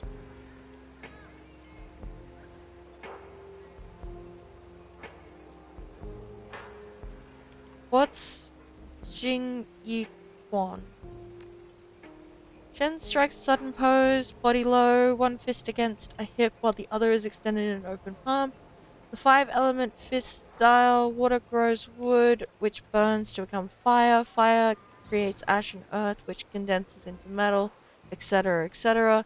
The forms cycle the 5 elements, and opposing elements block each other. A water fist will break a wooden defense, but a water block will extinguish fire. Should one use a water interception on a metal fist, however, the water will be smashed apart. Direct, simple, powerful, not so elegant as Baji Quan or Tai Chi, but much more powerful. Okay. Shen pulls a tarp away from a nearby lump. The object beneath the tarp is revealed as a door to an Ares City Master armored personnel character. It's been caved inward by a massive amount of force, and the dead center of the door is an indent. And in the dead center of the door is an indentation into which Shen's fist would fit perfectly. Power comes from focus, and focus comes from practice and meditation. Jing Yi Quan produces more power than most other forms of kung fu, and applies it in a highly focused way. Huh. So why become a weapons dealer out here? I was a runaway, a street orphan in Aberdeen. One day, an old man called himself Wu offered to take me in, let me make something of myself as long as I worked hard. Nothing in this life is free, friend. Not even grandfather Wu's help. So I work for him now. Okay. Sounds like he was part of the triad. Jen's eyes roll at this. Obviously, you think I'm in Kindly's little haven for no reason. She and grandfather were, on good terms. I don't get in her way. I pay a cut to her, and everybody's happy. Even Wo, because I solve problems for him. Shen raises a bold fist, which suddenly bursts into blue flame after a moment. It gutters and goes out. Remember that. If anyone ever gives you something for free in Hyoi, you pay it back with money or blood, but you pay it back regardless. Okay. Why are your weapons special? Because I take great care with them and I've studied the ancient texts. Anyone can make an excellent carbide steel blade, but I can make that carbide blade burst into flames. I can make it sing with joy in combat. Anyone can make steel, not anyone can awake its soul. Can I see one of the blades you've awoken? Shen waves her hands at you dismissively. No, of course not. Swords like that have to be custom ordered. Only when someone cancels an order do I have one just lying around. And believe me, they get snatched up quick. I get the picture. Let's talk about something else. What you got, buddy?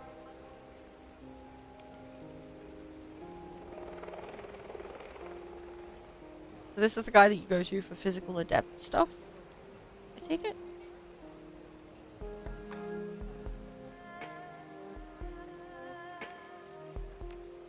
Good to know.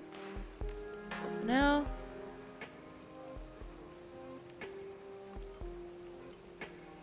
Let's back to the boat.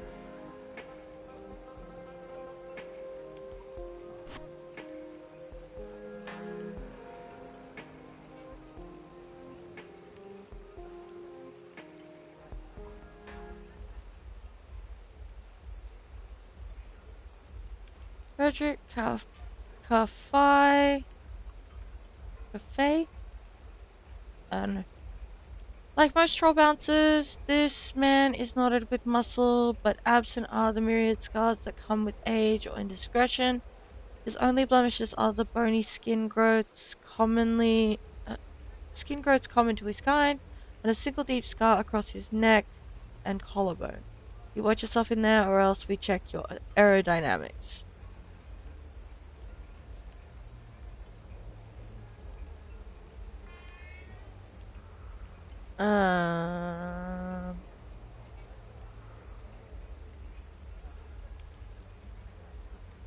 How do you mean? And just what will you do if I don't? Aerodynamics? How do you mean? Anyone causes trouble, I see how far I can throw them. No fighting, no killing, no sex trade. Fair enough.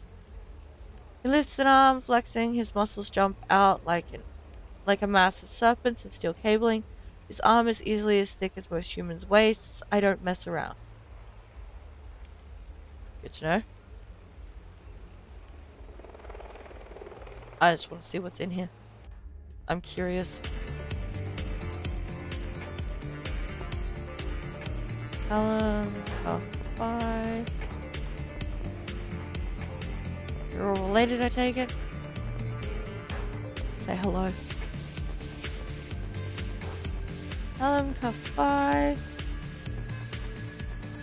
Okay. Better groomed than most of his kind, the young troll nonetheless ruins the effort with his own blatant drunkenness. His eyes are red and his expression foggy, but he otherwise appears to be high functioning. Have a drink, friend. Have two, then maybe something else to chase it, eh?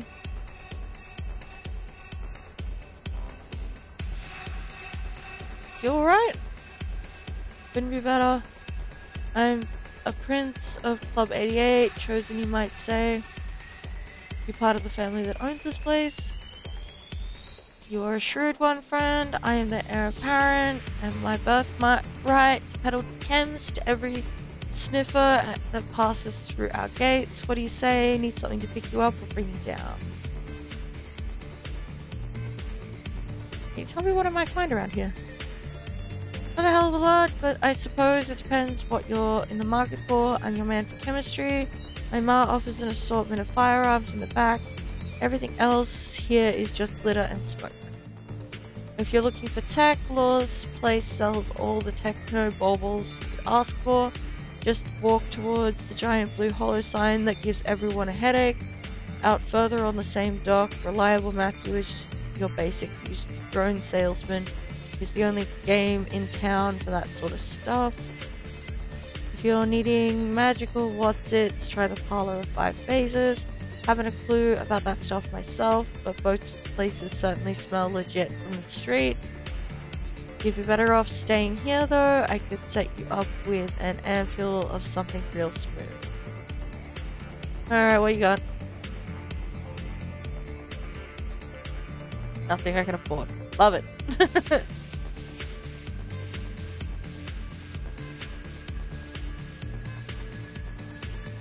Killer. Henry Cafe. Bye. There is only one way to describe the troll haunting the back of Club 88. Weathered, it's as if the man had been carved from granite and then battered by the crash of waves and salty winds over the course of decades. Welcome to Club 88. No killing, no fighting, no sex trade. I can respect that. I'm red. Henry, Cuff, I don't know. I suppose I own this place. If you're looking for guns, speak to my wife. If you're looking for farmers, speak to my son Callum. If you're looking for trouble, you'll be seeing my son Frederick briefly. I'll leave it be.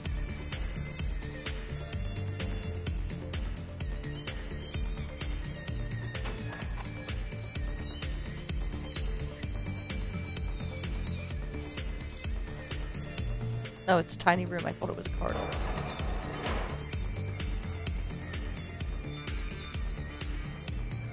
I mean...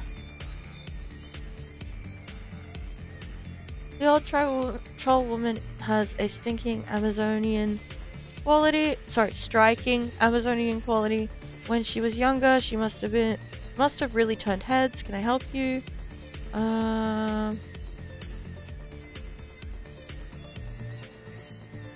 You work here, you in charge here. I'm usually beyond helping, but what can you offer?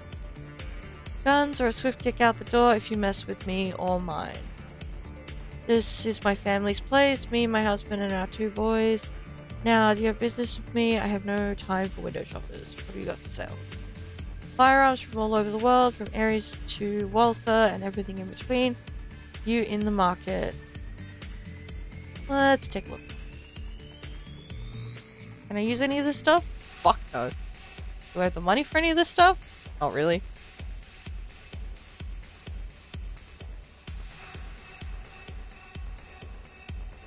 Go. Come back anytime. Anything else you need? What can you tell me about Hayoi? There's only one thing you need to know. The corporations do not rule Hayoi.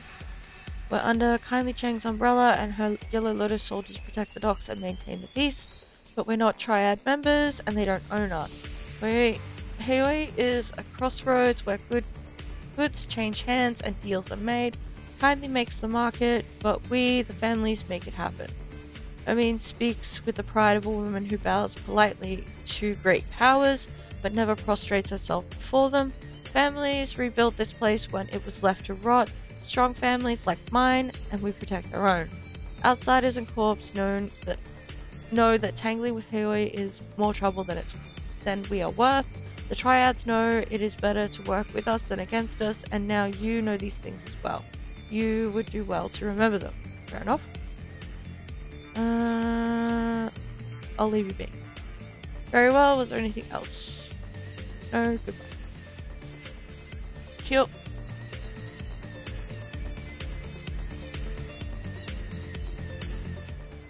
Well, it's everybody poked. Suppose we go back to the boat. If we went in the right direction.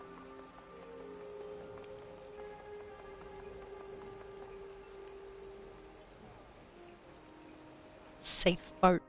Love it. Hatch. Interesting.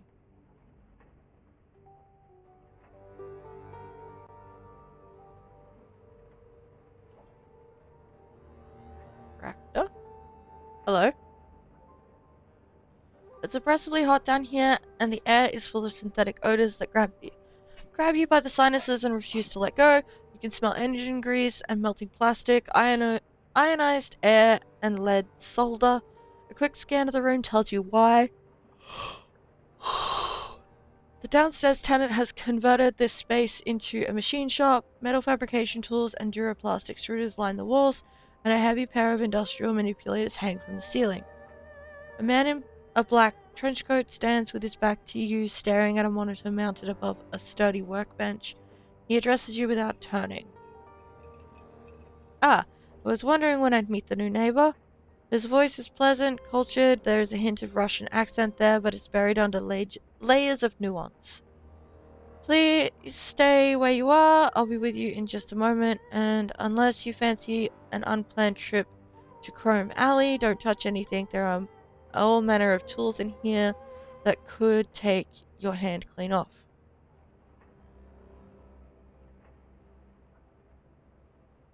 Take your time, I won't touch anything. You're very kind, thank you.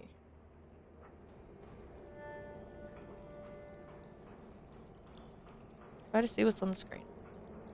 Feed on the monitor looks like some sort of design software. You can see what appears to be a slim spidery appendage in orthographic and perspective views. Very good. Yes, that's coming along nicely. Very nicely indeed. He turns toward you, smiling, and for the first time you can see his face. He has broadly handsome Slavic features and a chiseled jaw. His eyes are like flecks of ice. So sorry to have kept you waiting, miss.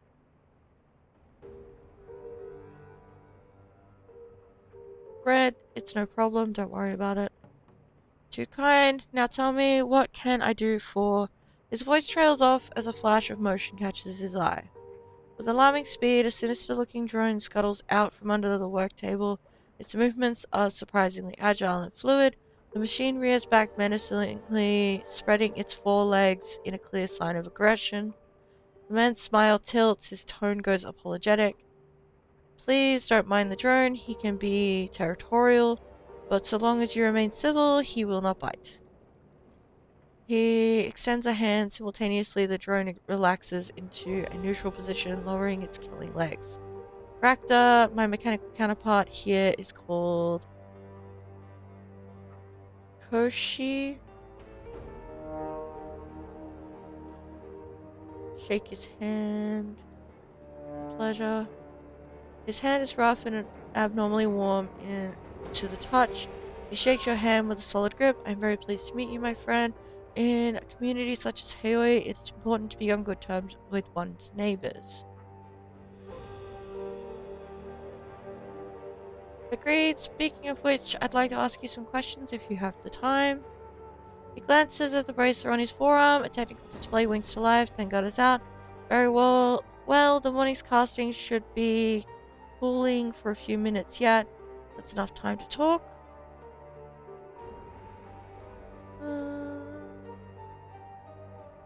When you said this morning's casting, what did you mean? Exactly what I said. A casting that I made of a new locomotive assembly for Koshi. He gestures at the display above the work table. A biomimetic design, as you can see. This one is inspired by the walking legs of a decapod crustacean, the mangrove crab to be specific.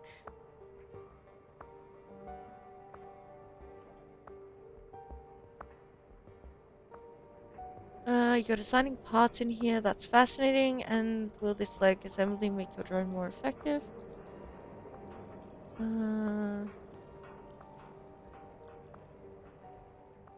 Yeah, that's fascinating. And will this leg assembly make your drone more effective? That remains to be seen, but there is more to life than combat effectiveness, is there not? By fabricating new components for Koshi, I unlock options, different ways of being. Even the failures, and there have been many, have value in this context.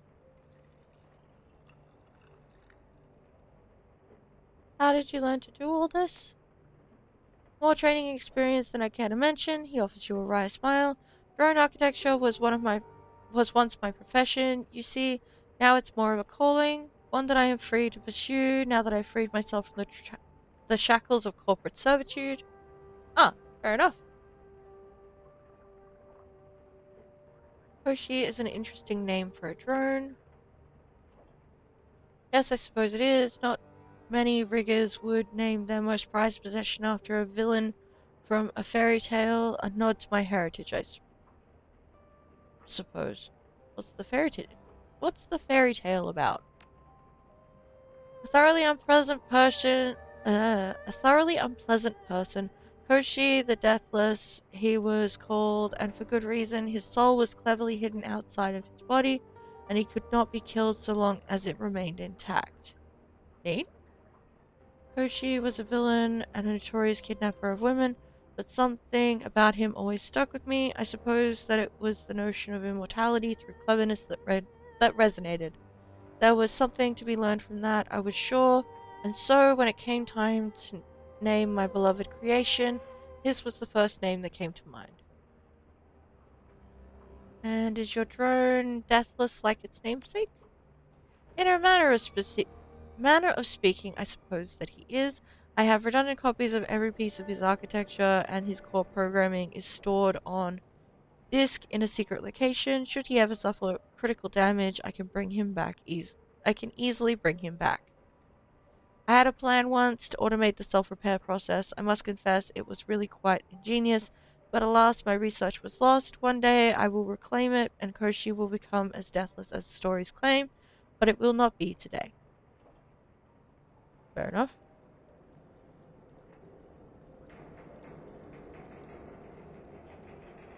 You've got some interesting machinery in here, not the kind that you typically see outside of corporate settings. He smiles, the same could be said of many in Haoi. I'm sure this is a smuggler's den, is it not? Our entire economy is based on people having things they shouldn't.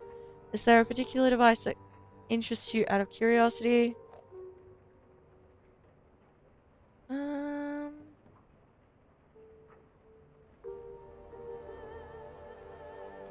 the the robotic arm that you've got over there, they look like something taken from an automotive assembly plant. The smile flashes brilliantly in the light. Good guess, that's precisely what they are. They fell off a boat, you might say. They weren't cheap, but I acquired them and had them mounted to the walls of my shop. I simply had to have them. The return on investment has been dramatic. Yes, they're cruder by far than the Waldo devices that I used in my professional life, but they still do the job and they are mine. Gazes lovingly at the industrial arms, still smiling. They have increased my fabrication capabilities nearly tenfold, that to me is worth any price. Fair enough. Um, are you Russian? I thought I caught a hint of an accent there. He nods, you have a good ear. I'm impressed. Yes, I grew up in Nizhny Novgorod. Went to school there, started my career there in an industrial sector. A fairly common story, I'm sure, but I have also traveled a great deal, and in so doing, I have absorbed a number of other languages and dialects. Oh, wow, okay. Um,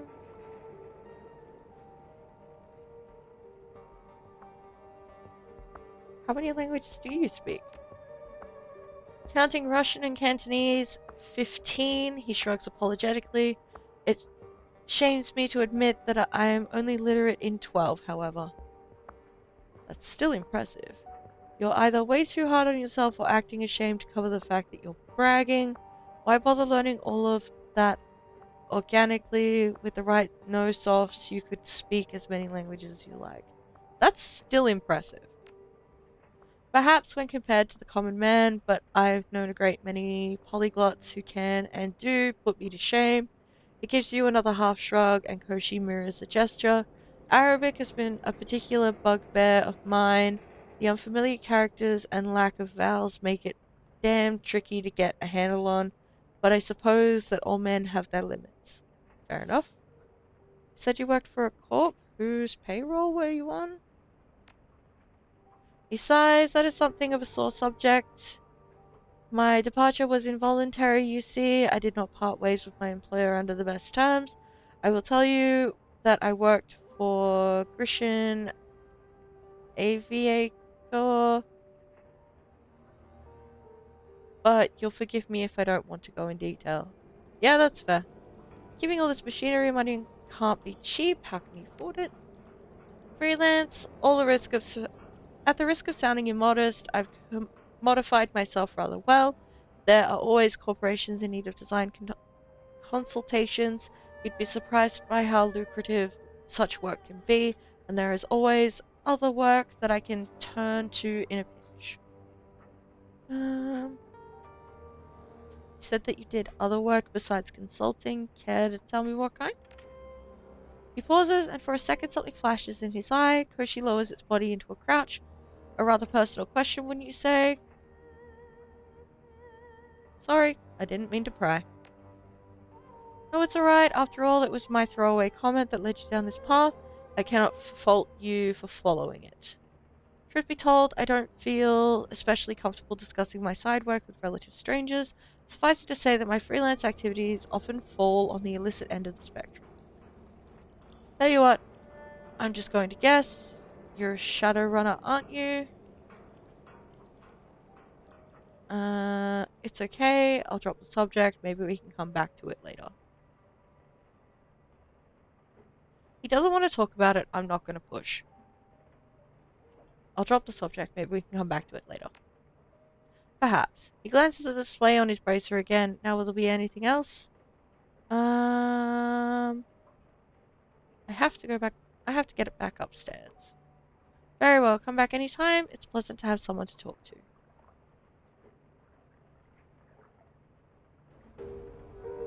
Said not to touch anything. But I want to know what's through here. Same time, I don't want to get shot by the drone. Back we go. Mission computer. Your workstation and mission computer are cool. The cool blue tones of the workstation's main menu fill the screen. Woo!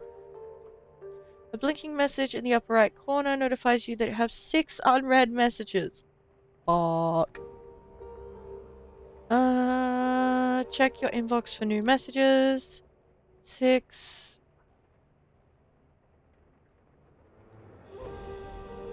Cool. Welcome to Hoyoi. From Kindly Cheng to Red. Welcome to Hoyoi. Red, on behalf of your friends at the Hoyoi Chamber of Commerce and the Swift Winds Mahjong Parlor, I welcome you to the community of Hoyoi and to our new business venture. I have already lined up 3 jobs for you. The details of each are contained in a separate computer message. Remember to check your messages often, as I will update you with new opportunities as they occur. Auntie C. Your mission computer.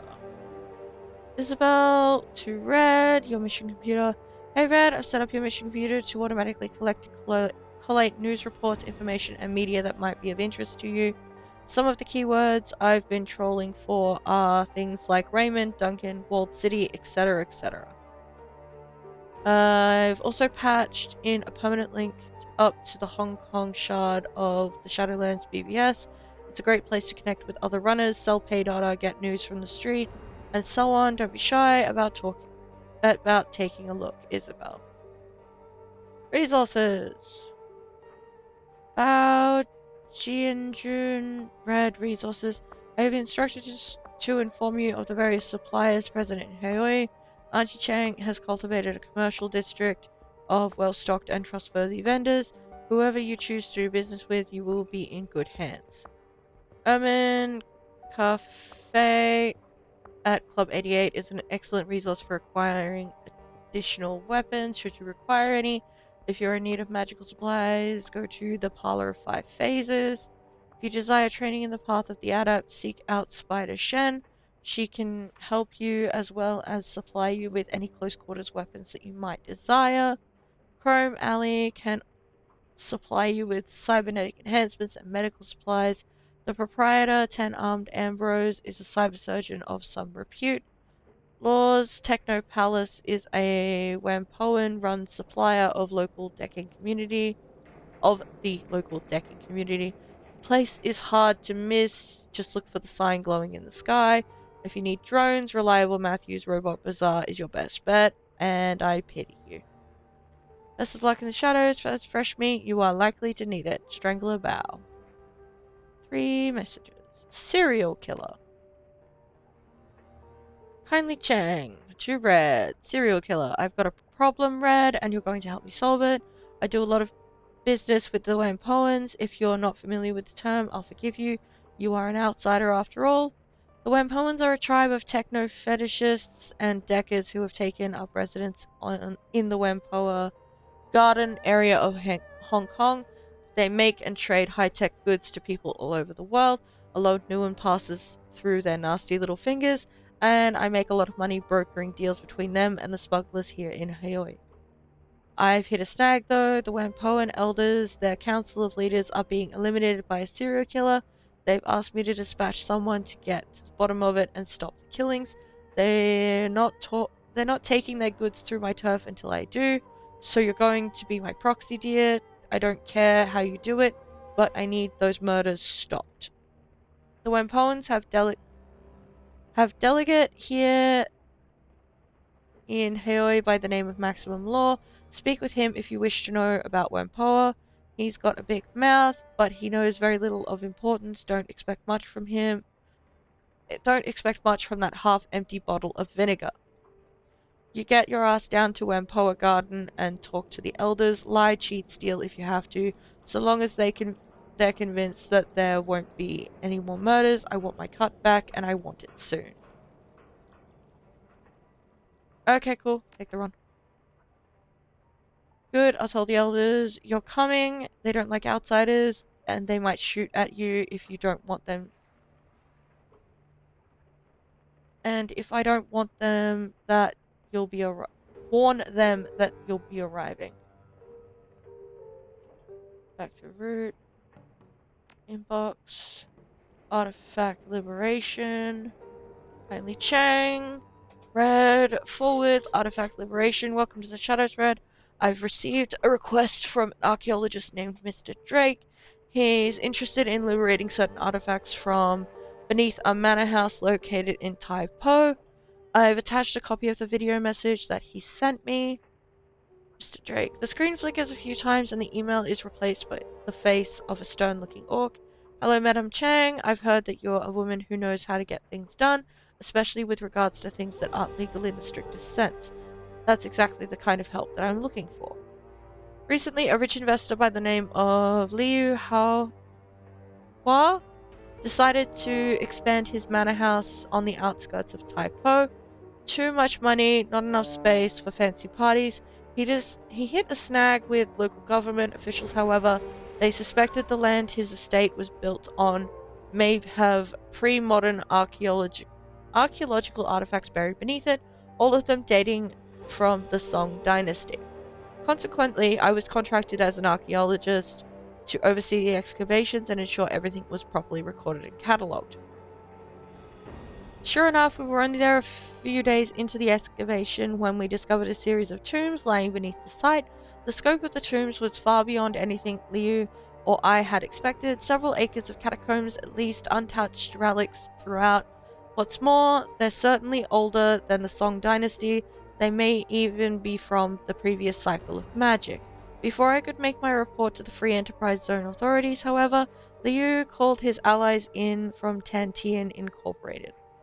Liu sold the entire site to Tantian, who then leased it back to him. Because Tantian is considered to have extraterritoriality in Hong Kong, local authorities are powerless to stop Liu from looting the tombs. He immediately began building a museum, if you can call it that, atop the site. He had the goal to call his museum the Emperor's Tomb.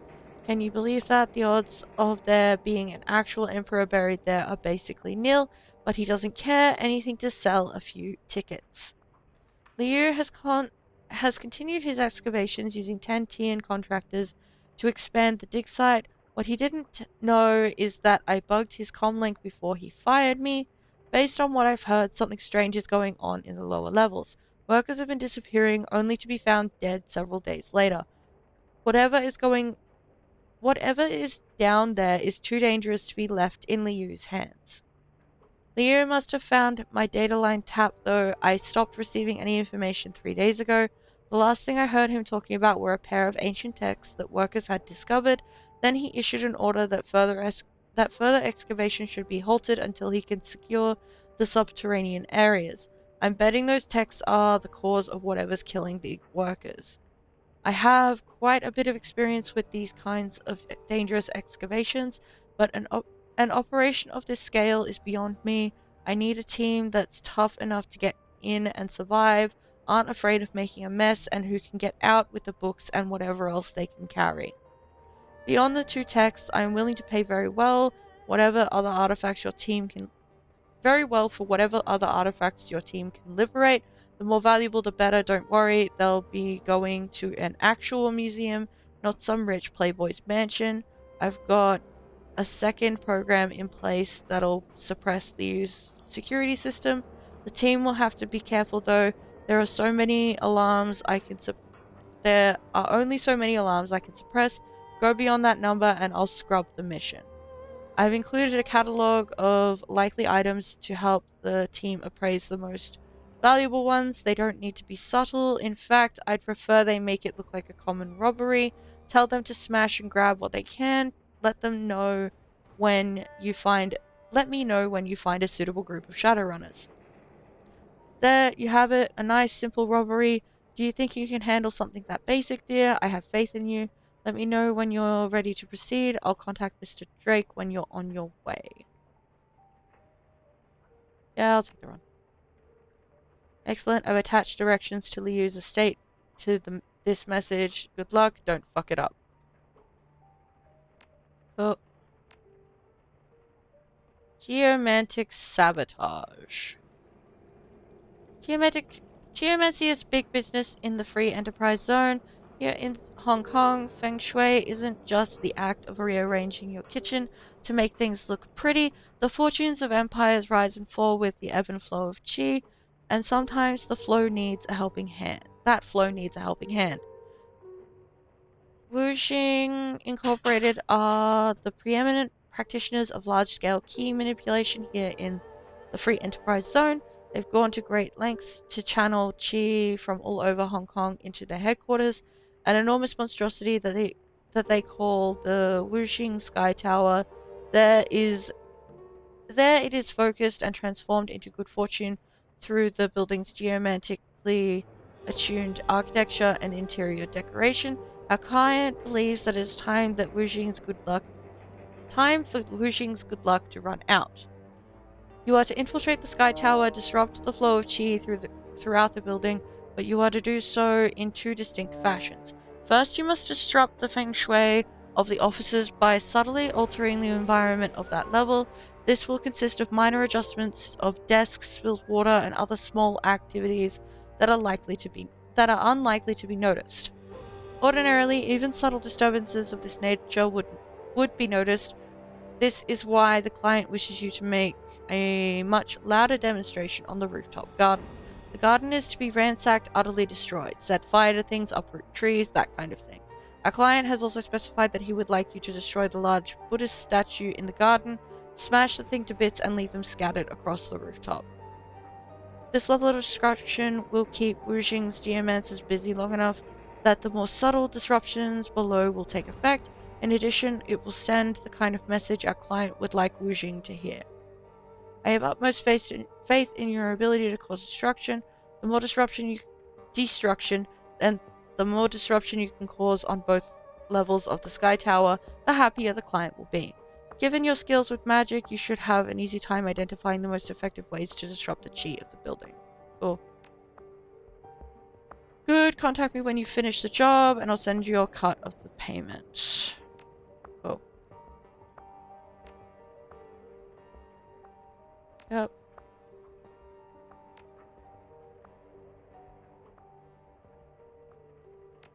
So pending jobs.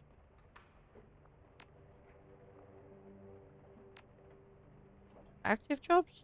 Yeah, active jobs. Cool. Shadowland. BBS. Ooh, lovely. Missed connections.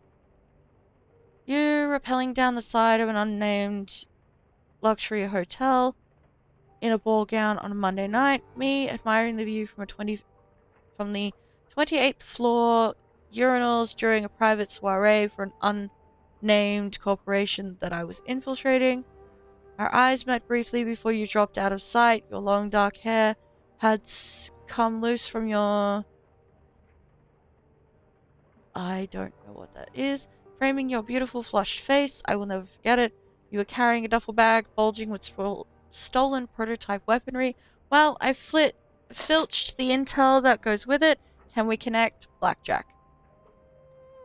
Very funny, Blackjack. I'm sorry the job went sideways. I got trapped and had only one way out. Red Queen.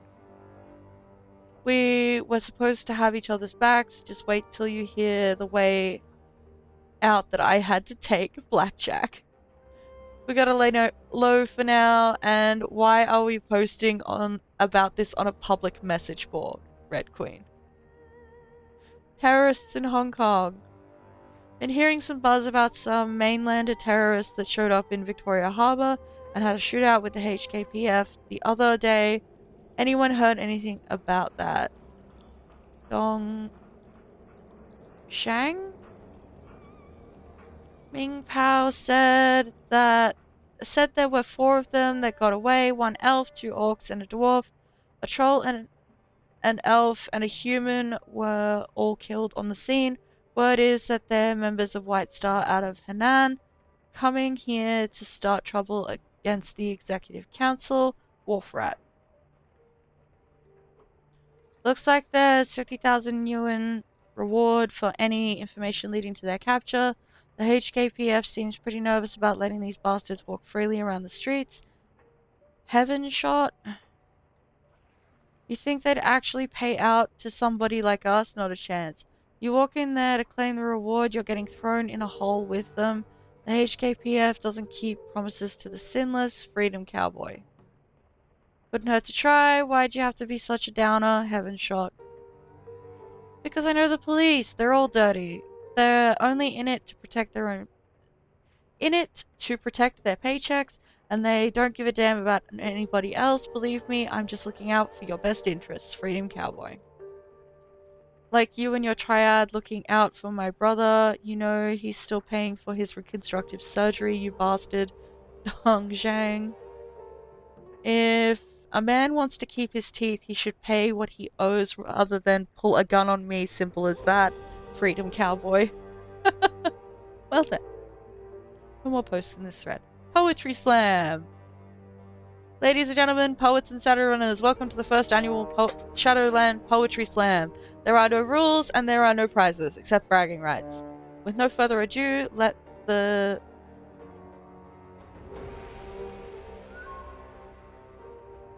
Oh, I'll be right back. 1 second.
Alrighty. I'm just gonna put this on be right back for a moment. My cat is having a conniption and I need to go see if he's okay. So, I'll be back in a moment. In the meantime, enjoy the quiet sounds of Shadowrun music in the background.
Alrighty. Cat is mostly okay. He's just a bit under the weather. So, let's get back into it. Terribly sorry that took so long. Switched over. Alright.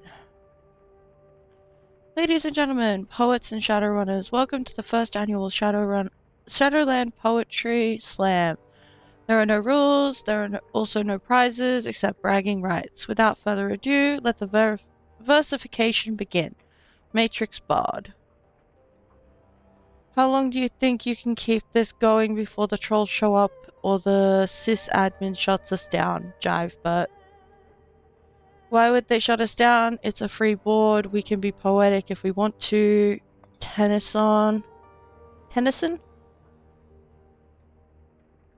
Just trust me, it happens. For some reason, these things always draw the worst attention. Jive Bert. Are you going to give us a poem, or are you going to stand around complaining about why you can't? Matrix Bard. Alright, I've got one. Wait for it. Jive Bert. Synth muscle, smart links, neuro boosters, cyber limbs, all fall to grenades. Jive Bert. A little musing on the transience of life in the shadows. Very nice, sir. Matrix Bard. When the long shadows fall on Hong Kong, neon lights pierce the coming night. Tread with me the velvet blackness, let no lamp shine on our deeds. Tennyson. That one's entitled Our Hour. Tennyson. That might just have been the most pompous thing I've ever read. Try this on for size. Lasers are red, shadows are black. With mad on the street, you best watch your back. Now you're mad. My poem wasn't pompous, you uncultivated rube. It was a homage to Wang Wei, the famous Tang Dynasty master of the Juju form of poetry. It's traditional, unlike that ridiculous limerick that you just posted, Tennyson. Now, I don't think you have to take the word slam quite so literally, Matrix Bard. Hey, you people know the rules. Poetry slams have been out of bounds on BBS since the Laughing Man debacle of 55. If you want to sling your fancy words, do it on a different forum. I'm shutting this thread down. Sis up. Told you, Jive Bert. No more posts in this thread. Walled City. I've got a courier job next week that's supposed to take me into the Walled City. I'm from Kuala Lumpur and I've been into Hong Kong, and I've never been to Hong Kong, but I hear that place is dangerous as hell. Is there anything I should know? Hantu Raya? Oh, you've got nothing to worry about. It's just a low-cost housing development full of hard-working people. Here, take a look at this news report. Freedom Cowboy. A short tread clip begins to play. This is Sunny Chung with Horizon News. On today's Sunny Side Up, the Kowloon Walled City, a blight on the free enterprises zone or low-cost housing for the economically disadvantaged. We'll introduce you to some of the hardworking residents, how they live, and how they contribute to the growth and prosperity of our city. The montage sequence begins showcasing the destitute poor of the walled city going about their daily lives. The shots have been carefully chosen, showing only smiling and productive residents, a stark contrast to your own experiences inside it. Many residents of Hong Kong regard the walled city as a place of no return. To outsiders, it is the last stop on a long road to homelessness. Rumors abound of feral ghouls, unsafe living conditions, and triad extortion. Yet, when we went there, the reality was far different. What we saw will shock you. Citizens of Hong Kong working and living just like the rest of us. Their apartments are smaller, their shops more modest, but the people who live here wouldn't be out of place anywhere in the Fez. Citizens like shoemaker Chao Sang, Xu, The scene cuts to an elderly man in a closet-sized stall filled with shoemaking equipment. He smiles broadly at the camera. Oh, I love it here. We have a community, we're like family. Maybe we don't have as nice a view as they do in Repulse Bay, but I can't imagine living anywhere else. It's no paradise, no, but it's my home. I grew up here. How could I possibly leave? The camera shifts back to Sunny Shung, who now stands in front of one of the entrances to the walled city. Contrary to popular opinion, the walled city serves a vital function. The poor and downtrodden find a home in the walled city, a community where they have a voice, can work, and even prosper. Far from being the eyesore that the video suddenly stutters and freezes at the end. Okay, I've decided to cut the rest of that crap. She keeps going on about what a good place that the walled city is and how we all need it. Don't buy any of it. It may not be hell, but you can see from there. But you can see it from there. Freedom Cowboy's just trying to get you in trouble, Isabel. Yeah, good job, Isabel. So how do you know the real story, Hantu Raya? Because I grew up there, you know what it's really like. It's like eating old broth made from rat bones because there's nothing else. It's watching your neighbors sell their 5-year-old son to organ leggers so they don't have to starve to death. Isabel. When you die in the walled city, your neighbors cheer because they get the clothes off your back. I wouldn't wish the walled city on my worst enemy, Isabel. No more posts in this thread. Cool. Post pay data for sale. Post the exotic animal dealer's contacts. Posting successful. The posting will remain active for 2 days. Go back. Go away.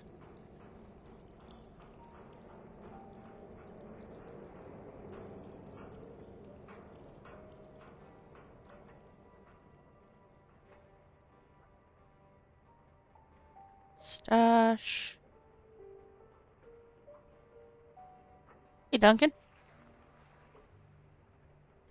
Wu's cabin appears to be the only clean spot in this on the bolt hole. His equipment is neatly laid out on his bedding, grouped by type, arranged just so. He's currently in the process of cleaning his weapon with meticulous care. Well, that's that, I guess. We're runners now.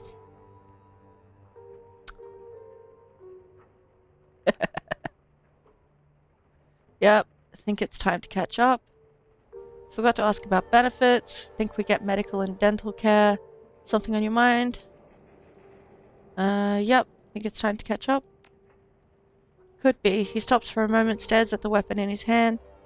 That's why I'm maintaining my equipment. It helps me focus my brain, work through stuff. He sighs, lowers the rifle. Now's as good a time as any, I guess. Where do you want to start? I want to talk about Raymond. Okay, shoot. What do you think's going on with him? I don't know, Melinda. He was clearly obsessed with the walled city, and whatever prosperity is, he sounds like a sleepwalker trying to stumble his way through a dream or something. A sleepwalker who hires Shadowrunners.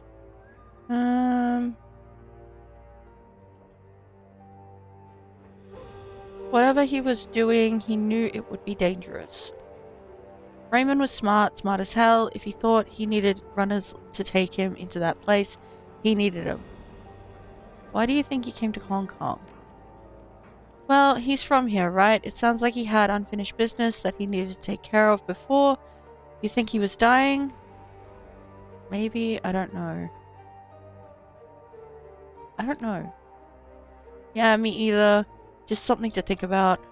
Did he say anything about me after I left?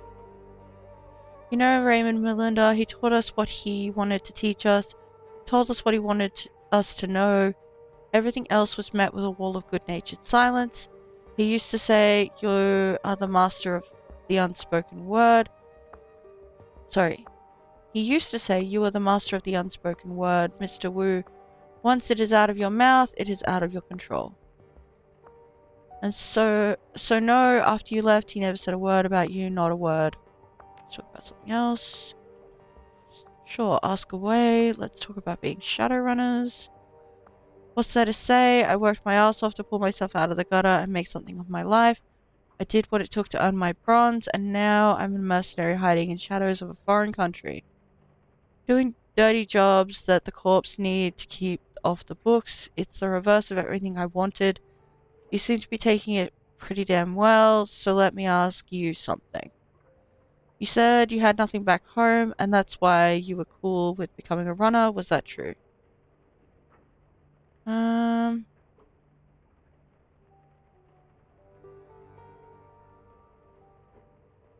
you know it's true. When I got out of that prison, I had nothing. I still have nothing. No, that's just what I told Kindly. Let's go with option 2. And what's the real reason? You know, I don't have anything back home. This is as good a life as any, I guess. There's good money in the shadows. It's about time I cashed in. I'm running the shadows until we find out who killed Raymond. Then someone's gonna pay.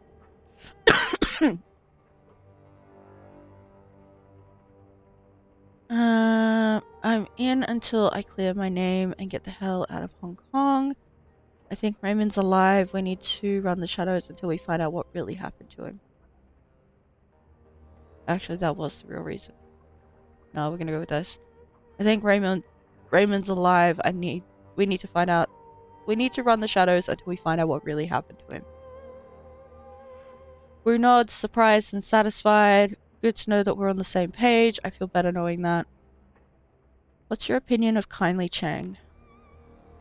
I'd say she's got us right where she wants us, right under her thumb. What do you want to talk about specifically? What do you think she wants from us? As long as her network keeps delivering information about Raymond, I don't care. At least for now, we need to stay with her. We have no other connections in Hong Kong. Without her, we're dead in the water. Yeah. You think we can trust her? A triad boss, an underground fixer? No, I don't think we can trust her, but as long as we all share the same goals, we should be okay.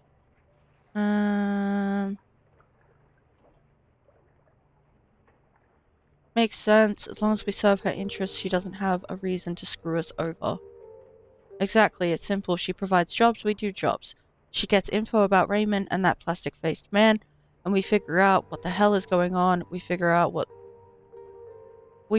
what's going on. She doesn't end up in the trunk of a car at the bottom of a river. Everybody wins. What about this plastic-faced man? Creepy dudes are nothing new to me, even well-dressed, creepy corporate dudes. Between the gangers we grew up with and the shit that I've run into as a cop, I've seen all kinds. I just want to know who he is and who he works for. Should we keep an eye on Strangler Bao? We should keep an eye on everybody, and that guy is definitely no exception. I've seen plenty of cold killers in the Barrens and plenty more since I joined Lone Star. This guy's the real deal. I'm not sure if he knows what the word remorse even means. You should steer clear of him.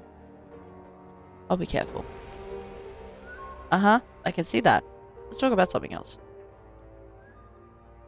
Sure, if you want. Let's talk about Gobbett and Isabel.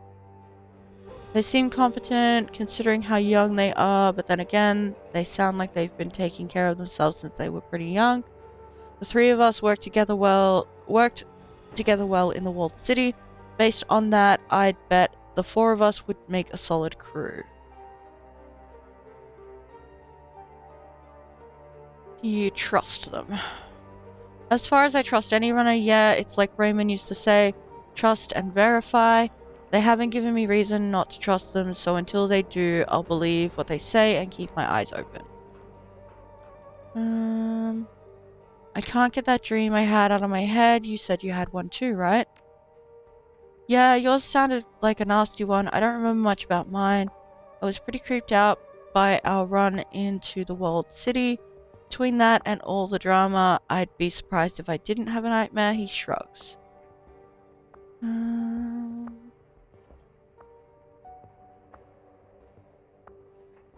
What do you remember about yours? Just little snatches of things. He puts his hands on his hips and concentrates. The walled city was breathing and it had teeth everywhere, and there was a tunnel that was so bright that I had to shut my eyes. And Raymond was there. He was either kneeling or lying down, I can't remember which, but he was crying. That's what made me wake up, the sound of my father crying.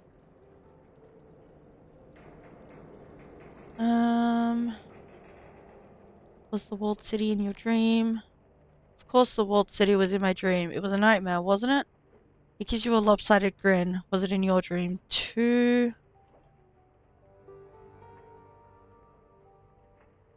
Sure looked like it. Slums start to look alike after a while, right?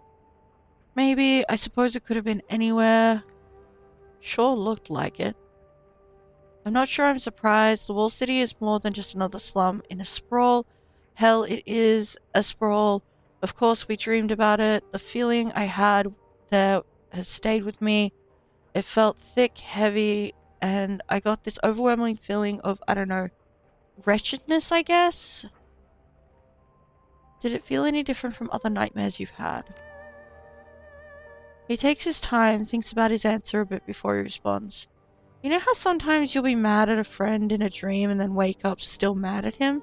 Then you treat him like he did something wrong when you see him? It kind of feels like that to me.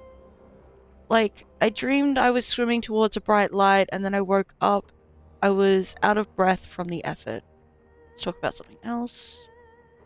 Alright, let's talk later. Later's good. I want to do some cardio, work off some steam. Then it's rack time for me. You should do the same, Melinda. A couple hundred push-ups would do you good. I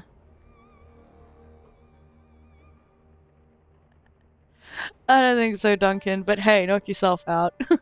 Please, I could bust out 200 in my sleep. Thanks for the offer, but I think I'll go have a drink instead. I don't think so, Duncan. But hey, knock yourself out. He shrugs. You're lost. Talk to you later.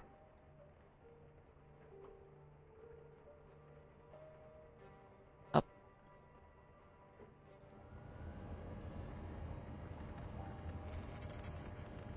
Hi, Isabel. Isabel's cabin is an exercise in controlled chaos.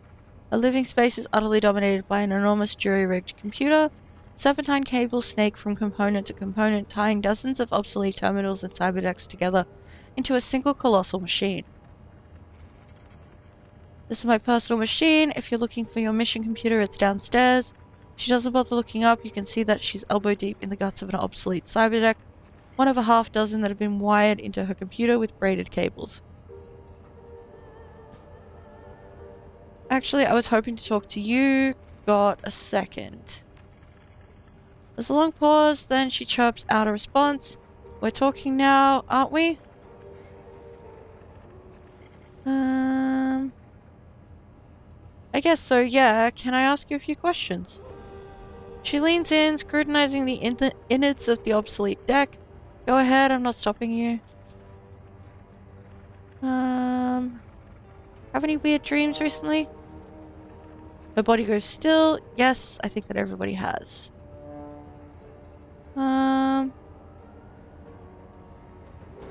Me too. I've been having horrible nightmares. I know it happens more often than you'd think. She tilts her head in the direction of the walled city. This kind of mass psychosis is common where I grew up. Everybody got it.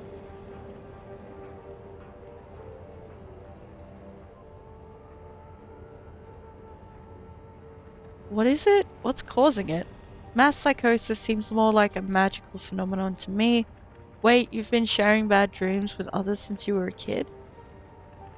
Mass psychosis seems more like a magical phenomenon to me. Her voice quickens. I don't really know what it is, and I don't think I want to. I just want to work on my computer in peace. Fair enough. It's quite the machine you're working on. Care to tell me about it? She's my pet project. I call her the octopus. She waves a hand at the tangle of thick power cables that radiate out from the machine's central core. You might be able to guess why. Impressive work. How well does it perform? She's a monster. She yanks a fried chip from the deck's motherboard and neatly sets it aside. then fumbles in a nearby bin for a replacement, an absolute beast. What is this thing made of? Whatever I could find, busted terminals, obsolete cyberdecks, aftermarket memory from Maximum Law's dumpster. Scavengers would kill for this stuff in the walled city, but out here, people throw it away. She chuckles to herself as she eases a card into an empty expansion slot. Most deckers are early adopters. They buy whatever's newest, shell out huge amounts of newen in hopes of riding the bleeding edge. Stupid. Why? Because I could have 5 of last year's model for a quarter of the price that Wiz new cyber... because I can have 5 of last year's model for a quarter of the price of that Wiz new cyber deck, and after I finish daisy chaining them together, the machine that I've built will run circles around your hot new deck.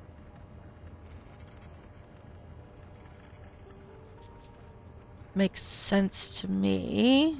Yeah, and you'll need a flatbed truck to carry it. Can you teach me how to do that? Makes sense to me. Good, that's a good sign. Shows you're thinking clearly. Frowning, she yanks a stick of memory from the old deck. So, was there something else that you needed?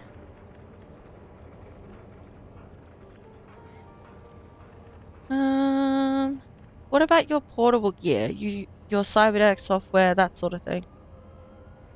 It gets the job done, might not be top of the line, but I'm comfortable using it in the field.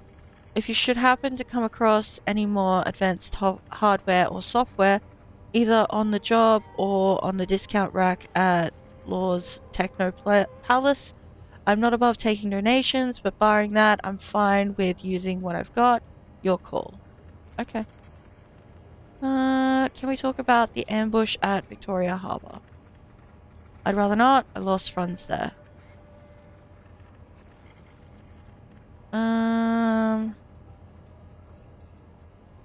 Duncan and I didn't come out of the attack unscathed either. They shot Carter down, same as your friends. You didn't seem too torn up about it at the time. Sorry, didn't mean to pry. Duncan and I didn't come out of the attack unscathed either. They shot Carter down, same as your friends. Was she your friend? You didn't seem that close. She returns her attention to the octopus, turning her back to you.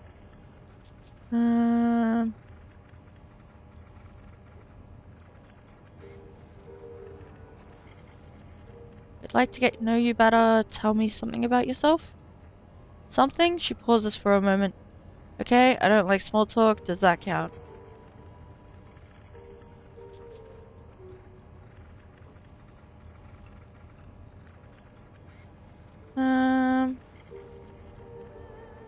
Sure, it tells me that you don't want to be social. Yeah, of course. If you don't want to talk, we don't have to talk. Oh, come on. You have to give me more than that.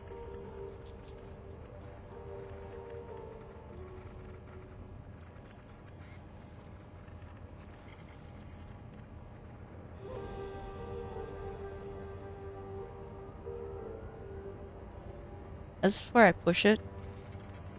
Oh, come on. You have to give me more than that. No, I don't. Look, it's nothing personal, but I'm not interested in talking about myself. I just don't think I'm a very interesting person. You don't like talking about things other than your computer very much, do you? There's a long pause before she responds, then she does. She sounds vaguely hurt. I prefer not to. Nothing personal, it's just the way that I am.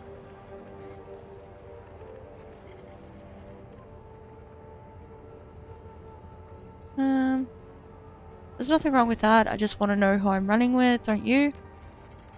Yes, you're still a mystery to me. There's a long pause. I don't like mysteries, but I do enjoy solving them. She turns, gives you her full attention. So here's what we're going to do. I'm going to ask you a question, something personal. After you've given me an answer, you get to ask me something. Think of it like a game of questions. We take turns until one of us wants to quit. Deal? Deal? You go first. Ask away. She studies your face. We'll start off easy. Tell me what you think about Duncan. I love and respect a man, his family. He can be a pain in the ass, but he's like a brother to me. We are old friends that drifted apart, that's all. He was a means to an end back in the Barrens, now he's just irritating. I don't have any feelings about him one way or the other.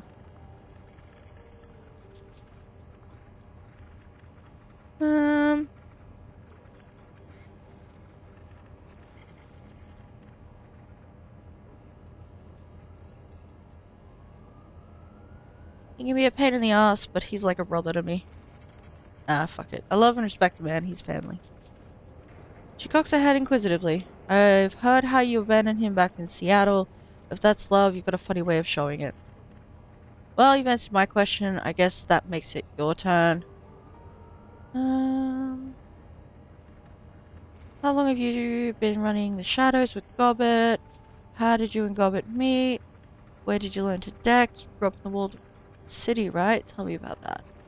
How long have you been running the shadows with Gobbet? That's a good question. I guess about 4 years now, a decent stretch by anyone's reckoning. And that would make it my turn. She pauses, considering. So tell me, what was your connection to Raymond Black?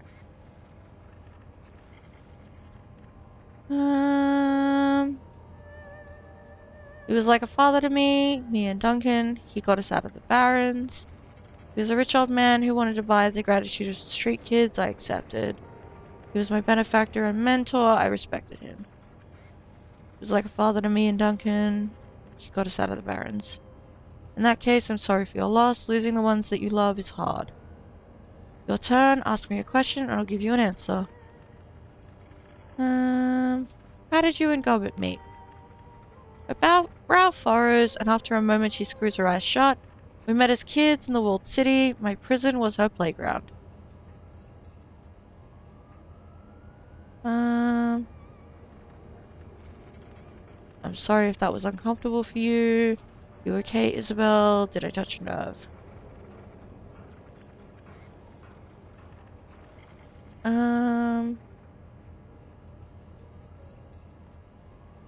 You okay, Isabel? Of course I'm okay. I'm fine. She shifts her gaze to the octopus.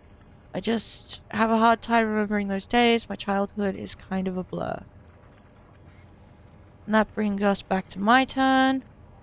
She gestures at the cabin walls around you. You enjoy it, don't you? Living like this, working in the shadows?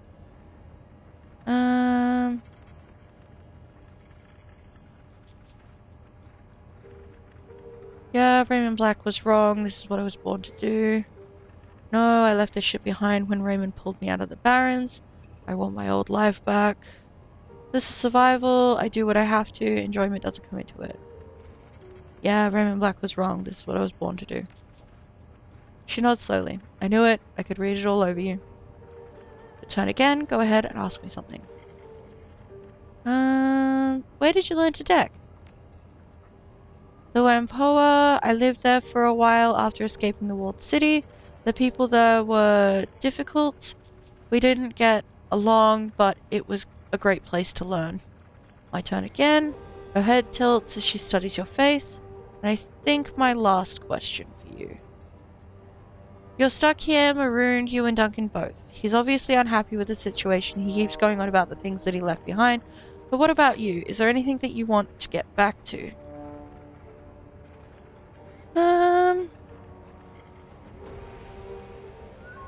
Nothing worth mentioning, truth be told. I'm enjoying the change of scenery. Nothing? There isn't anything about your old life that you miss? I don't know whether I envy you or feel sorry for you. She glances down at the clock on her desk, an antique model with physical hands that look like it was wrenched out of a submarine.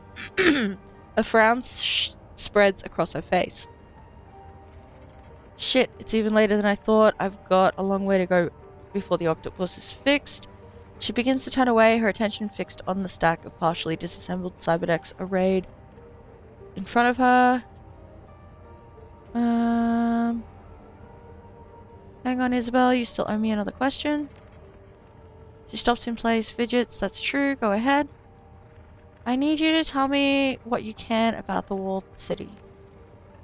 Her voice goes cold.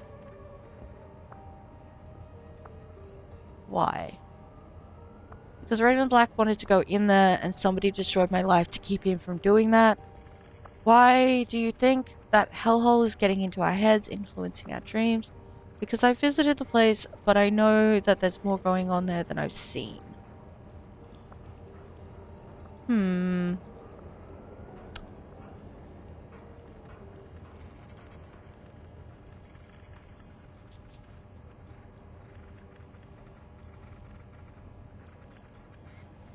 I'm gonna go with the dream angle.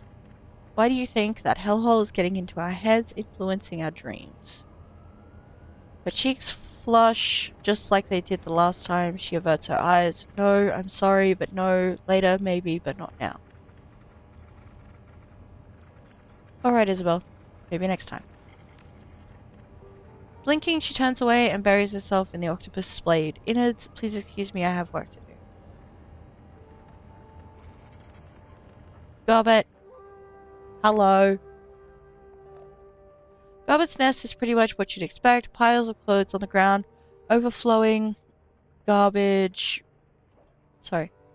An overflowing garbage bin surrounded by stacks of instant noodle packets and towers of tinned oysters. Avant-garde posters haphazardly thumbtacked to the walls, overlapping in some places and peeling in others. It feels like an old art school dorm room. Gobbet reclines in a corner, cradling a bowl of soup in her hands. At her feet, a cast iron pot simmers away on an electric hot plate. The contents are typical Hong Kong comfort food: chicken-style soya broth, elbow macaroni, tinned ham. Sorry. Ham. And a heaping scoop of egg-flavored mycoprotein. As you wind your way through the piles of dirty laundry, Gobbet slowly lifts her head from her bowl to acknowledge you. Hey, Seattle? She chews on the words along with a mouthful of cheap pasta. The corner of her mouth curls up into a half smile. How's tricks?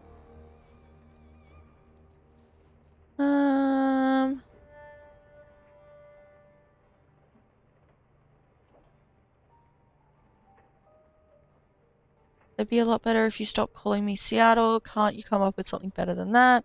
My entire life just got erased and the cops want me dead. I'm doing great, you? Things have been better, things have been worse. Things have been better, things have been worse. That's the attitude. Very stoic, very strong. It's downright inspiring.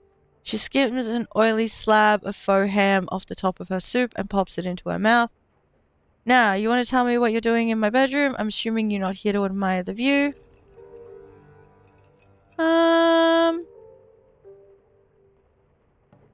How'd you decide on the name Gobbet anyway? I didn't. She pops a noodle into her mouth and chews. My mum did.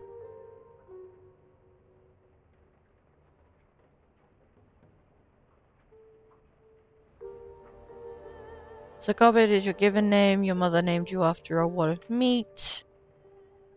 You aren't using a street name. Isn't that dangerous for a Shadowrunner? It's a nice name. Your mum has good taste. She smirks. I'll make sure to thank her for you. Have you had any nightmares recently? Like, bad ones? Her jaw stops working mid-chew. Slowly she nods. Yeah, I have. We all have. Everyone in town.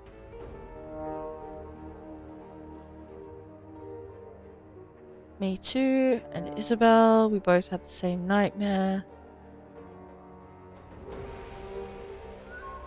Everyone, huh? Doesn't that strike you as odd? Shouldn't there be mass panic then? I mean, this ranks pretty high on the list of things to get freaked out about. Everyone, huh? Doesn't that strike you as odd? Sure does, but then lots of odd stuff happens in Heoi. She casts a furtive glance over her shoulder. In case you hadn't gotten the memo, we aren't in the best part of town. In all seriousness, the dreams are coming from inside the walled city, I'm pretty sure of it. All the negative energy pent up in there, all of the pain, the anger, the poisonous chi, it's leaking out, and while we sleep, it's getting into us.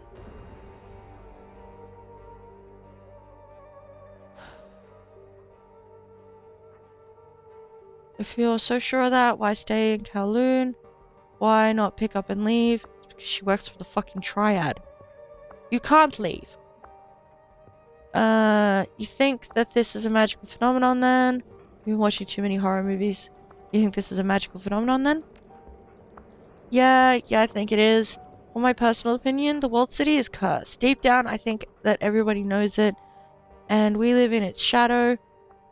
That's bound to mess with your head, and it is. But they're just dreams. It's not like they can hurt us, right?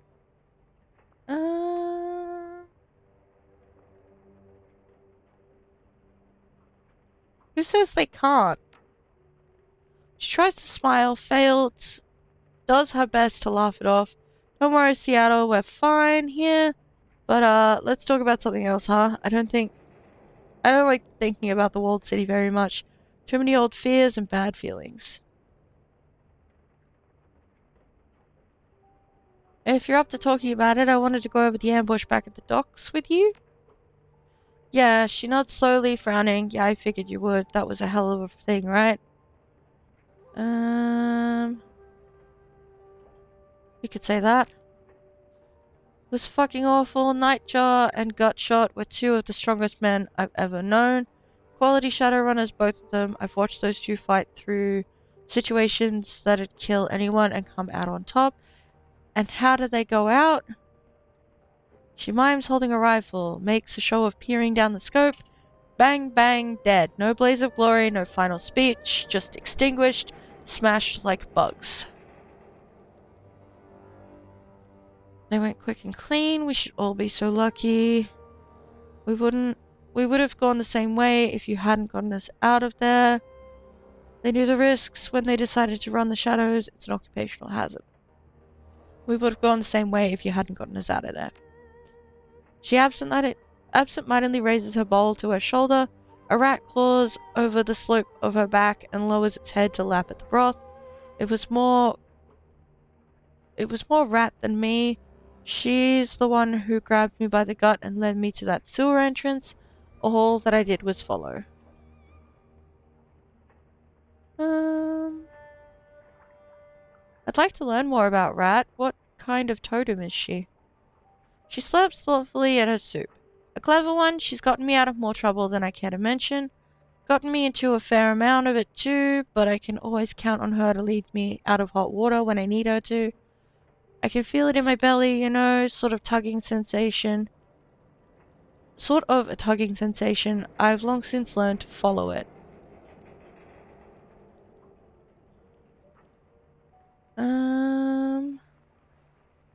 I'm a shaman myself, never had my totem take an active role in leading me anywhere before. Don't feel bad about it. Me and Rat, well, we have a sort of special bond. She takes care of me, and I've always done my best to take care of her. Another pair of beady eyes blinks up at you from Gobbert's hip. A second rat scurries up her shoulder to join the first, and I spoil and pamper her earthly children. Like these two, meet madness and folly. Interesting choice of names. I like the way they sound, madness and folly. It has a nice ring to it, right? She brushes her fingers across the white rat's mottled coat. My girls remind me not to take myself too seriously. I wouldn't trust Folly, though. She bites. Do you always let your rats drink out of your own bowl? She shrugs. Sure, why not? We're all part of the same nest. Makes as much sense as anything else, I guess. Of course it does. Besides which, I get shot at for living. I've got bigger things to worry about than a few stray hairs in my noodles. Fair enough. How did you come across madness and folly? She raises an eyebrow. I looked outside. I mean, they're rats. Hong Kong isn't experiencing a rodent shortage or anything. You just picked them up off the street? Yep. Think of them as rescue vermin. You could probably do the same if you wanted to. It's easy, just walk into any alleyway in Kowloon. After sundown, stick your hand in the first dumpster or storm drain that you come across. Keep fishing until you touch fur.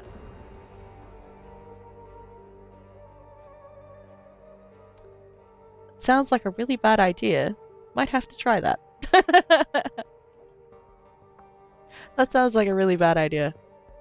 Yeah, in retrospect, it might have been. She continues to brush Folly's coat. The creature chirps happily at her touch.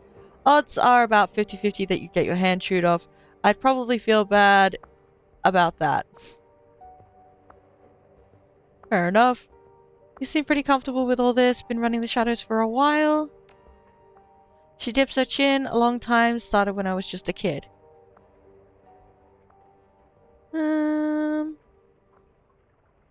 You're still a kid now, Gobbet. What are you, 19? She rolls her shoulders, shrugs, something like that. Your guess is as good as mine. Doesn't change the fact that I've been doing this for years and you started yesterday. Matter of fact, Seattle, I think I'm gonna make a project for you. Take you under my wing. Oh, a project of you. Take you under my wing, so to speak. You need a wizened mentor. Might as well be me. You aren't wizened, Gobbet. Back in Seattle, you couldn't even order a drink without fake ID. Sure, why not? I could use the advice, and I don't see Isabel volunteering for the job anytime soon. You're in? Good. Starting the next time you visit, I'm gonna teach you all about being a Shadowrunner. She stifles a yawn. You're gonna benefit from my bountiful experience. Wait and see. I'll be looking forward to it. Gobbet stretches, stifles a yawn. Her rats scurry from her shoulders down to her hips. She taps the simmering pot on the floor with her boot. The soup inside has reduced down into a thick, viscous gravy. You know, Seattle, this has been a nice chat and all, but it's getting late, and I still have the rest of a hot pot to power through, so without wanting to get awkward, she glances toward the door. Say no more. I'll get out of your hair. Yeah, you too.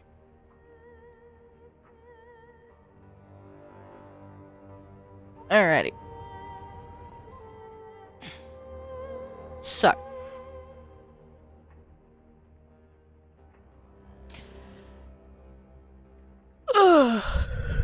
Let's see. What do we need to do at the moment?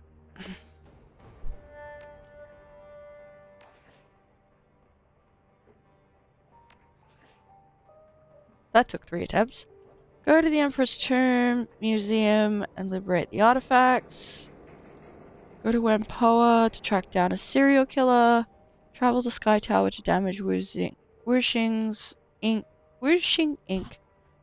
Feng Shui.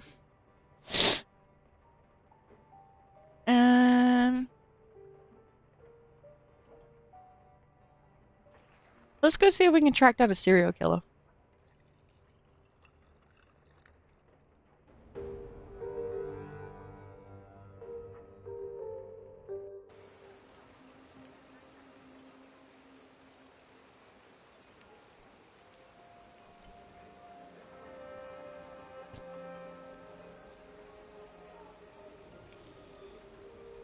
Come on.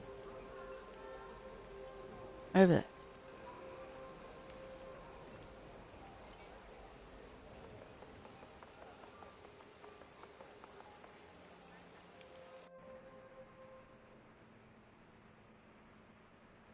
Board train.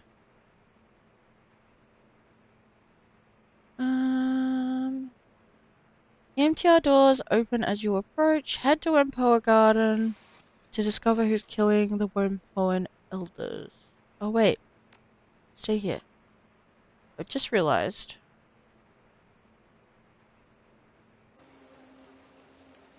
I can talk to this guy real quick.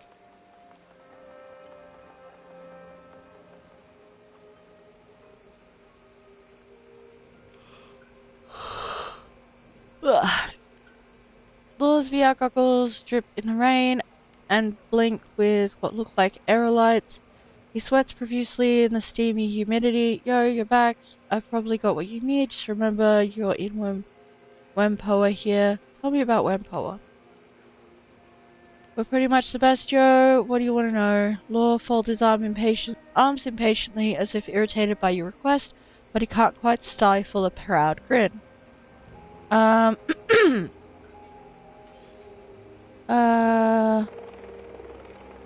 Just tell me about the tribe. Generally, who are you guys?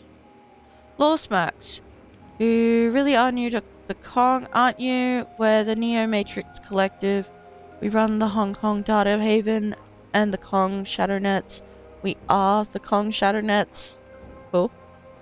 Outside the corporate nets is the rest of the Kong, and in those shadows you will find threads of golden light like a vast spider web that carry information, those golden threads, and that web is Wempower. Law gives a curt but virile nod. My buddy Redstorm wrote that. Pretty wicked, huh? Anyway, we're bleeding edge on the path to the singularity. We're doing things no one else is doing anywhere, except maybe Denver or Tokyo. Our homeland is the Matrix, and we're building a society of truth and expertise and information.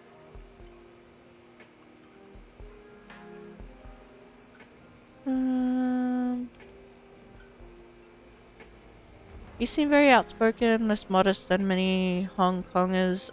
Is that tribal? I am more outspoken, yo. I don't need the meat space rituals. Modesty is inefficient. He struggles dismissively. He shrugs dismissively. Is that a Wempoan thing? For those of us who are most dialed, maybe we're post-cultural. Interesting. Law sweeps his hand around, gesturing at the surroundings. I hardly see any of this meat space. Our meat space headquarters is a big 20th century ship that's totally awesome. Whatever, it's just meat space. When power is bleeding edge on the path to becoming the singularity, and in the singularity there's gonna be nothing but straight up truth. Law punches his fist down at the ground, striking a majestic pose like a Tritio barbarian. Boom, truth. What's a Wampoan doing on Kindly's turf? Are you a liaison? What am I doing here? Law seems shocked at the question. I am an ambassador, a broker. I broker Wampoa services to Heoi. Emissaries like me are all over the Kong, tying it together in an invisible network.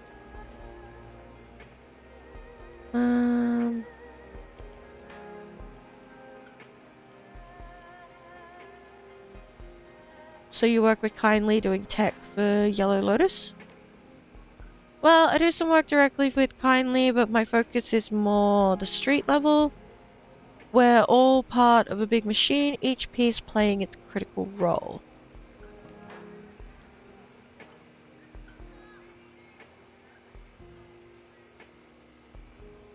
As is so with any highly evolved machine. So you're just a little cog in a big machine, huh? Sounds like you're entry level. As is so with any highly evolved machine. Exactly, that's why nobody messes with Wempoa. Boom. Does Wempoa provide any technical services for the Hong Kong's poor? We sure do. We run pirate networks. Our services are way more than most ordinary people want, though. You can get prepaid bandwidth with a corporate carrier for fractions of a nuan, but you're selling your soul, they monitor it.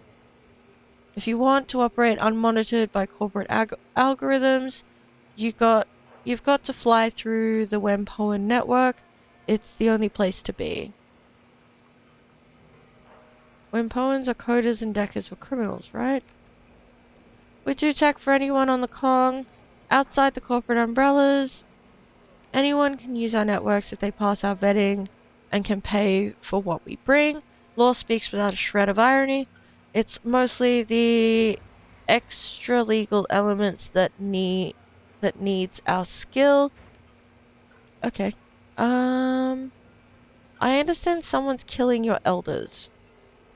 His face goes grim, a red light blinks on the VR goggles, a lens whirs quietly, focusing in on you. He grinds his teeth audibly, radiating nervousness and intensity. Yeah, shit's crazy, full-on medieval. I can't talk about it, it's tribal matter, controlled information, right?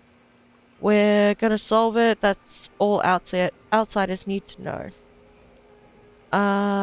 Actually, I've been contracted to help the elders to stop the murders. Wow, really? We're pulling in outsiders? He shakes his head in disbelief. Well, I should have seen that coming. What the hell are you doing here? Go to the garden and stop that shit. Then come back and tell me what's going on. Everybody's guessing. The elders are being quiet. The rumor hub is going crazy. Outsiders don't really understand us. Maybe you can if you're really smart. We're in a whole different world than most people seeing. Like, I'm seeing 3 streaming videos and live network stats in my goggles right now. Time's wasting, Red. Law kicks one of the bins at his feet. The sea of electronic parts within rattle loudly. You gonna buy something? See you later. Yeah, whatever. Okay. So we got some information. Better than we had any right to get. Let's go see if we can get this done. And then we'll finish up for the day. Head to Wempoa Garden to discover who's killing the Wempoan elders. Additional runners available. In addition to your team, your fixer has access to a small network of mercenaries in the Kowloon area. These runners appear below your core team on the runner selection screen and can be hired on a mission-to-mission basis. As you complete missions, both your team members and the available mercenaries will periodically gain access to new equipment and abilities. Any new items, spells, weapons, or abilities that a runner gains will automatically be available for use the next time you take them on a mission. Okay.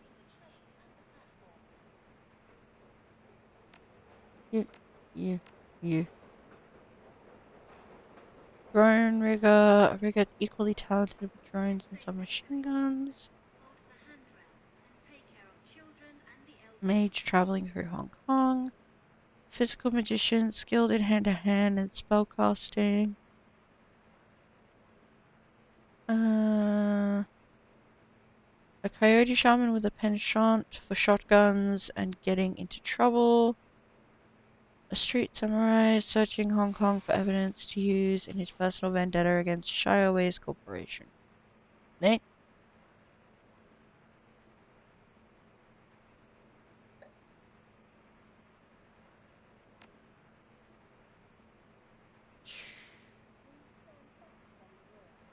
You got high int.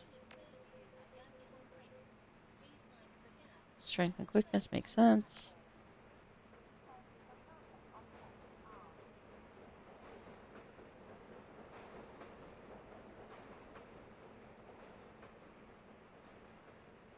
Okay. Yep, cool. Should be all good. You have 1 summon and that. 2 medkits and a grenade, 2 medkits and some mines.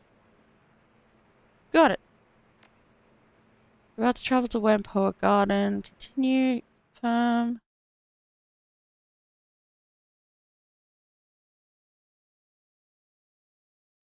Outsider. Wempoa Garden, a carnival of chrome and neon, rife with every manner of technology and artifice one can imagine.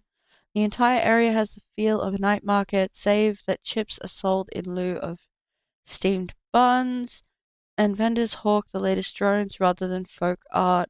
Something stalks these streets, hiding just out of sight. It stalks the Wampoan elders, the leaders of the band of tech-savvy squatters that have claimed this neighborhood as their own. The streets smell of ozone and fear. Those Wampoans you pass on the MTR station are haunted, furtive, have a haunted, furtive look in their eye. While the killer has struck only at the elders thus far, it may only be a matter of time before ordinary residents are menaced as well. Interesting. Alrighty.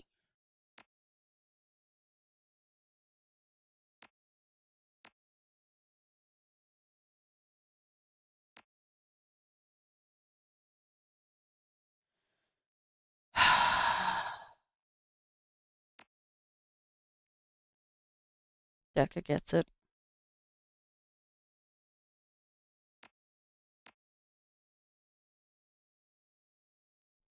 Have a medkit. For safety.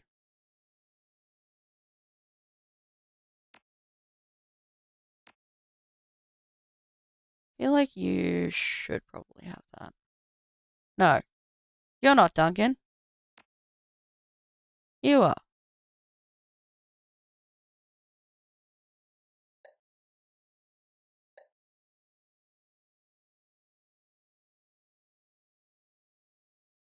I have a second one. I suppose I'll take the third.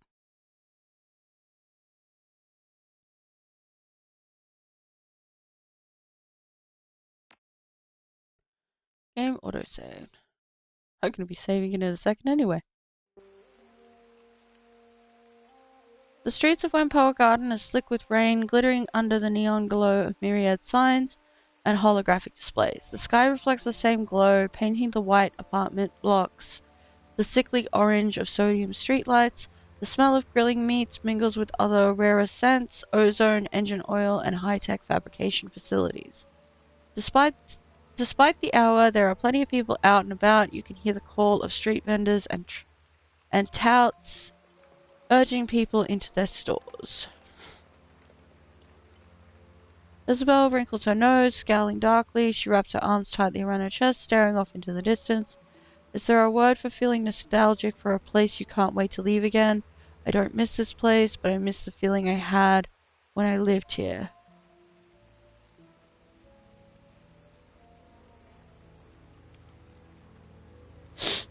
Not that I know of. So, Saturday.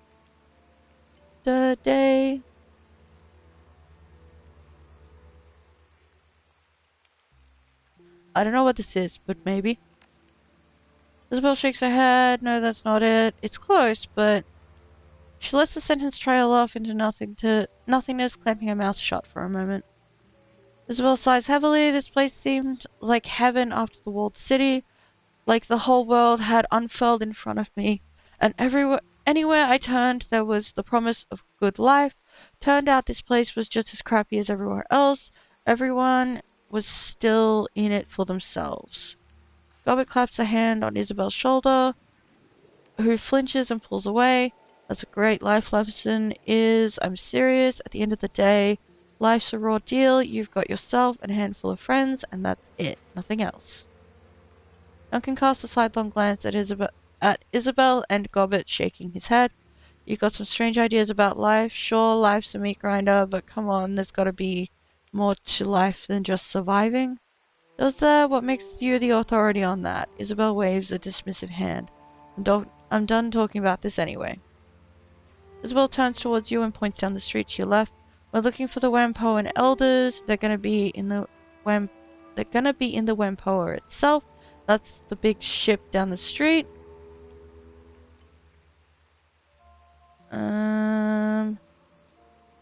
I've seen pictures. It looks like a yacht. That's the mole shaped like a boat, right?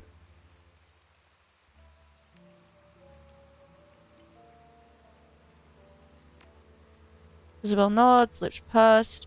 That's the one. Somebody thought it would be clever to make a uniquely shaped mole. Fun times.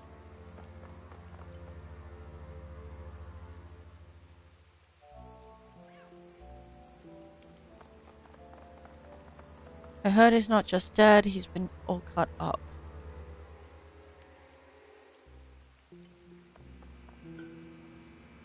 Okay.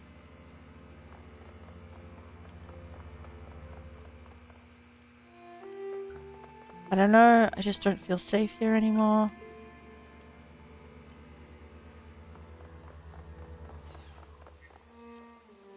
Don't mind me going on for an explore.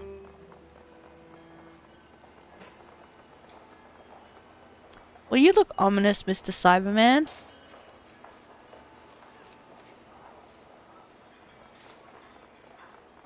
Better find some place indoors to sleep. Yeah, and the streets are dangerous lately.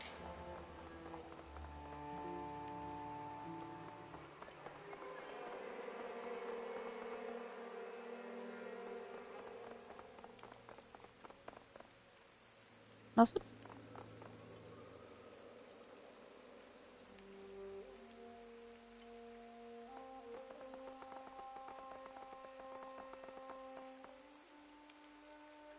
What's the transition point? Anything from you lot? No?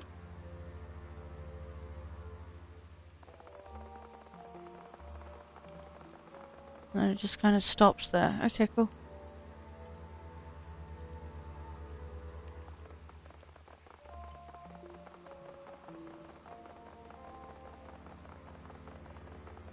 Oh, hi.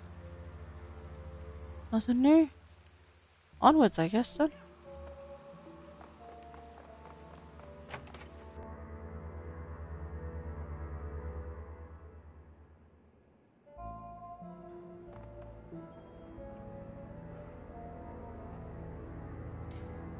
Elder and G.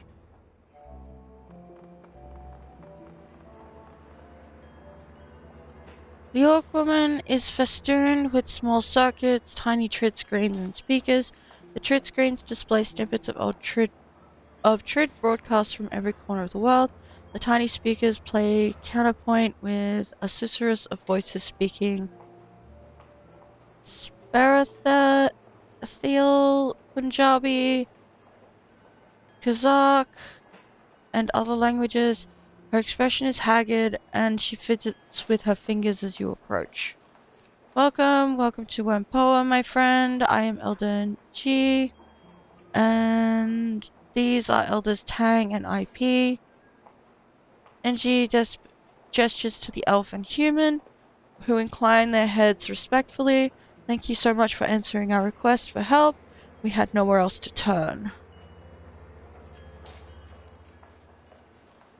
Least I could do. Under Tang's skin, glowing tattoos rise and change shape, tigers become cranes, and move on to dragons. We're under threat. One by one, we elders are being hunted by some monster.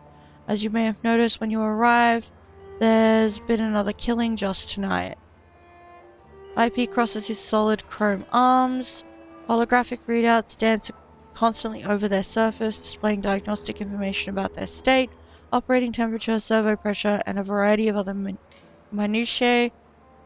He looks past you towards Isabel.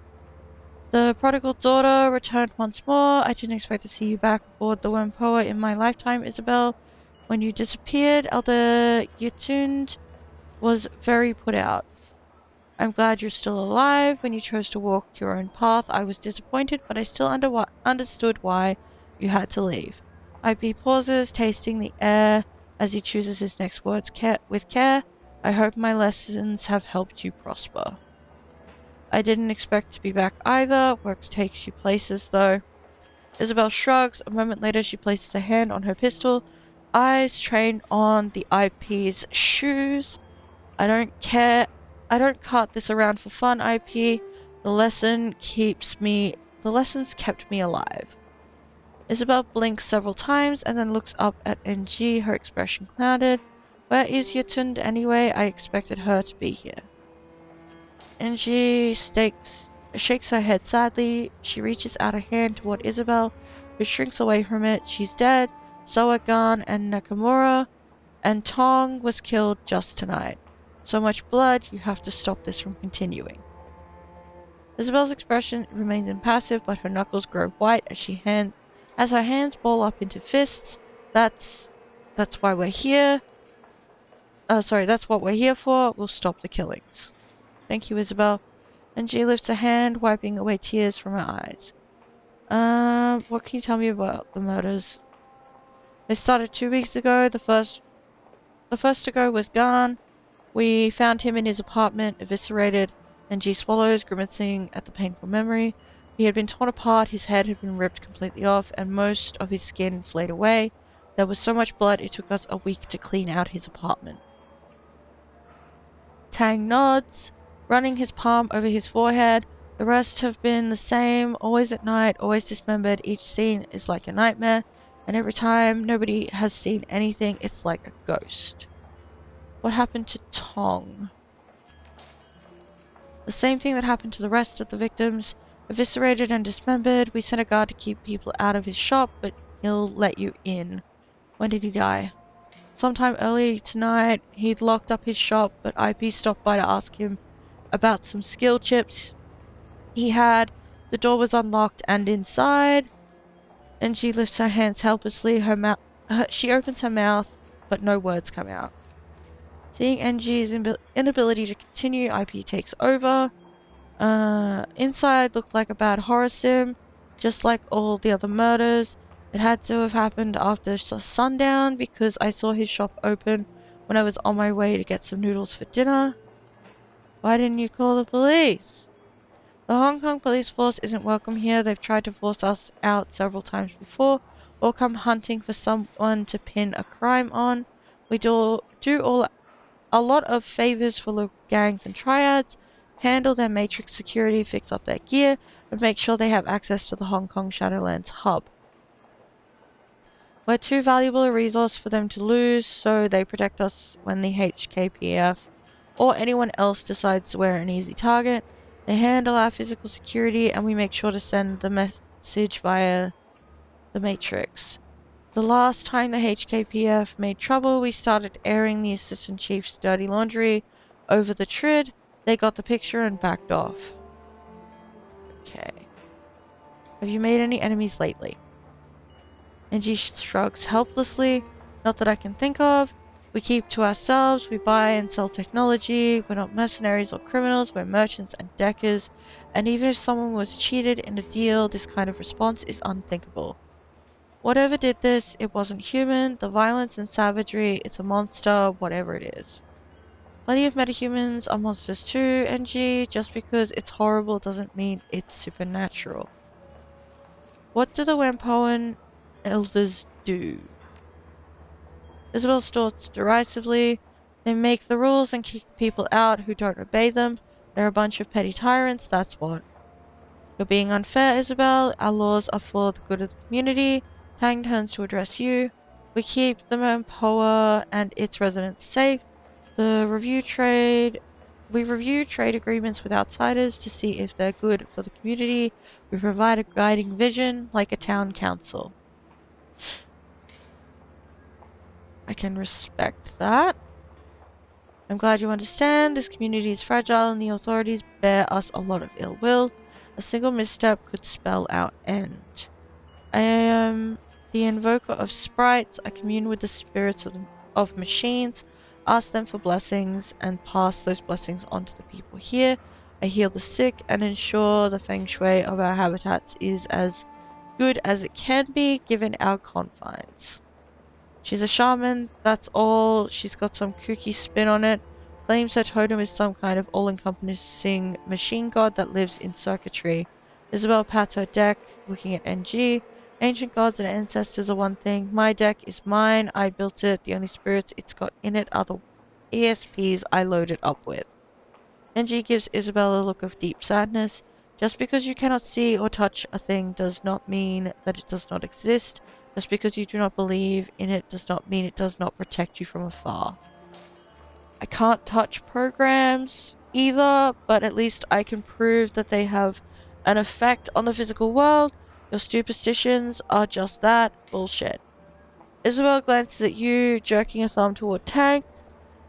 This guy treats drones like they're living things. What exactly do you do, Tang? Tang sends his arms palm up. As you watch, the tattoos therein shift into a complex mathematical formula. I am the first and glorious servo. I study patterns, repair machinery, and teach others how to attune themselves to the wonders of automation. The blessed Autofab is my shop and purview, where we make the drones that we use and sell. As for me, I serve as the resplendent voltage spike. IP smiles crookedly. That means I shoot people who try to screw with us. It's a fancy title for head of security. That's all for now. It might be wise to ask the residents of Whampoa Garden if they've seen or heard anything. After you've gone to Tong's Sensory Carnival, they may have seen or heard things we have not. Good to know. Okay. Investigate Tong's Sensory Carnival. Search for the killer in Whampoa Garden. Okay.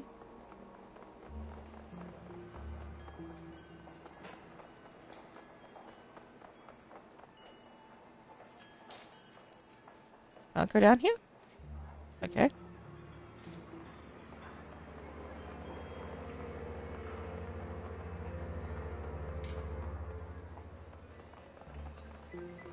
Nothing to talk to in there.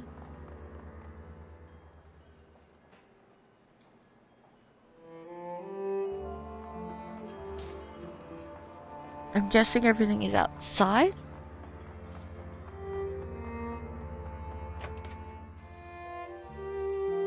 Yep, cool.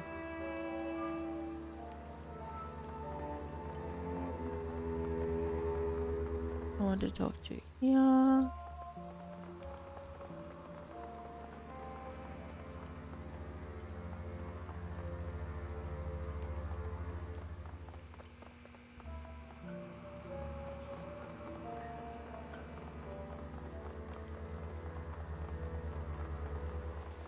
Still can't talk to anyone.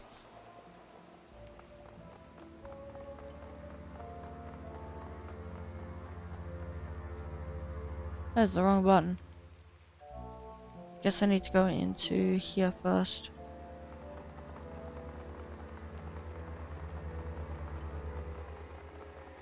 Elders don't want anyone to go inside without their permission. It must be pretty bad in there. Water lamb, at your service. The elders told me that you'd be coming. They tell you about what happened to Tong.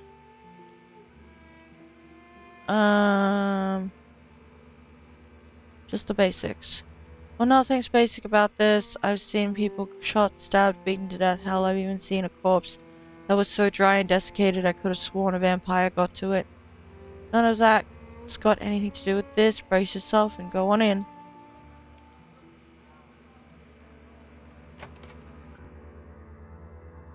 Tong's sensory carnival looks like a scene out of a B-grade slasher sim. The cloying scent of incense hangs thick and pungent in the air, emanating from the small shrine in the corner of the shop. Unfortunately, it does nothing to cover up the reek of death and clotted blood. Despite the ragged remnants of Elder Tong littering the floor, the rest of the shop appears to be in good order, at least at first glance. Nothing is broken, tipped over, or otherwise ransacked. As you're about to step further into a room, you glance at the ceiling and walls. The blood from Tong's body isn't just confined to where his remains lie. Drying blood is spread about the walls and ceiling as well.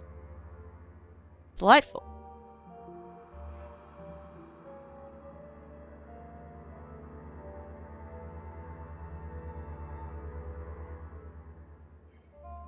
Tong's body is a ruined mess. The destroyed ruin of his face is barely recognizable, and what is left of his body would best be described as savaged. All of his limbs have been torn off, and a pile of flayed skin lies next to the remnants of the Wempoan elder. The Wempoan's clothing has all but been reduced to rags and tissue by cuts and tears, apparently sustained during the flaying. At this point, the only thing holding what's left of this body into a semblance of human form is the hair-thin fiber optics of his cyberware. Gobbard puts a hand over her mouth, speaking in an uncharacteristically serious tone. Sweet heaven, Red, I haven't seen anything like that since Auntie Wong tried to stash some cred sticks in a devil rat's nest. It takes a lot to turn my stomach, but we sure have a winner today. This is seriously messed up. I don't have Biotech 3? I thought I did.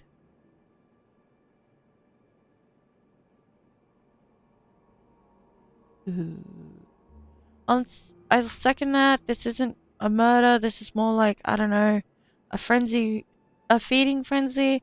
If it weren't for the skin, I'd say Tong stepped into a goddamn mine or something. Use astral perception to assess the body. Taking a deep breath, allow your senses to expand into astral space. The colors of the room bleed away, replaced with vibrant lights and motions of the spirit world. Sorry, had to adjust in my seat. Surprisingly, no emotions of fear or anger pervade the room. The abiding emotion the room is steeped in is one of perfunctory satisfaction, as if someone had accomplished an important task. It would seem likely that Tong was surprised. If he was not, it would be certain that that you would feel lingering fear within the room. Whoa, really? Gobbet takes a moment to center herself and stares off into space. Shortly thereafter, she shakes her head and looks back at you. That's strange, Red. You're right, though. You definitely didn't see it coming. Leave the body alone. Bloody wall. The walls are covered in spattered and smeared blood, most of which has hardened into a crusty congealed paste. Thick tracks of it run laterally. It looks like the blood has been deliberately smeared. Hey Red, I don't know a whole lot about science or all that, but I know what blood looks like when it hits a wall. This isn't natural. Somebody deliberately smeared blood all over these walls. See how it looks like it's got paint trails? That's because somebody used Tong's parts like a brush.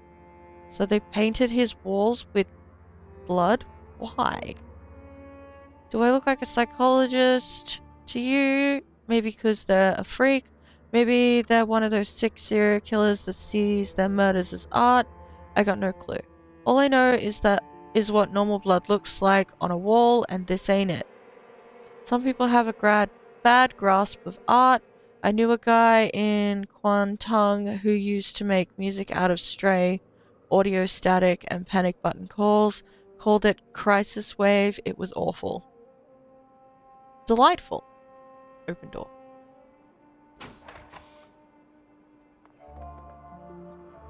Search bathroom. Tong's bathroom is immaculate. The drains are tiny. Whatever killed him didn't exit through here. Desk safe. Tong's desk drawers are open and the safe that's built into one side has been opened. There's no sign of tampering and the green light next to the word unlocked is blinking. Whoever opened the safe did it with a key fob. Inside are several blank cred sticks, but no sign of any money on them.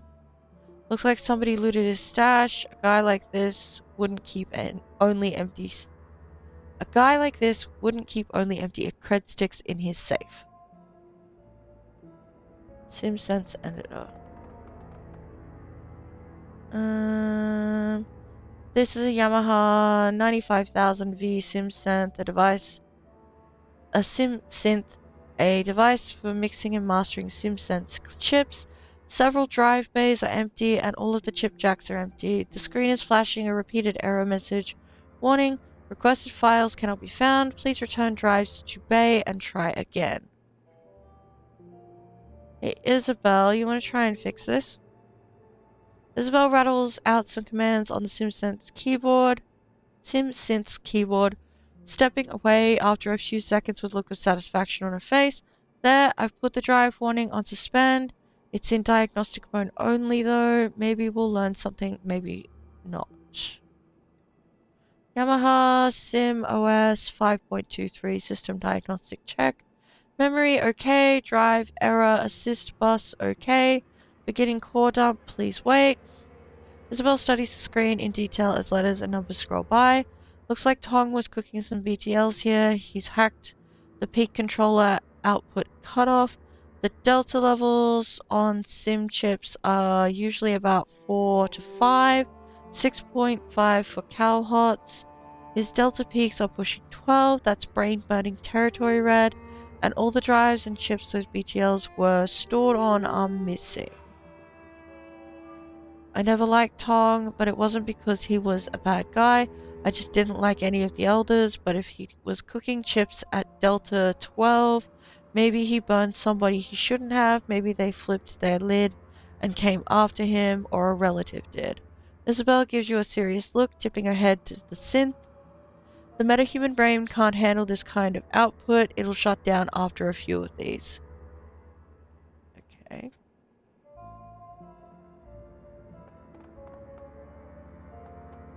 Do I have any points? I do not. Crap.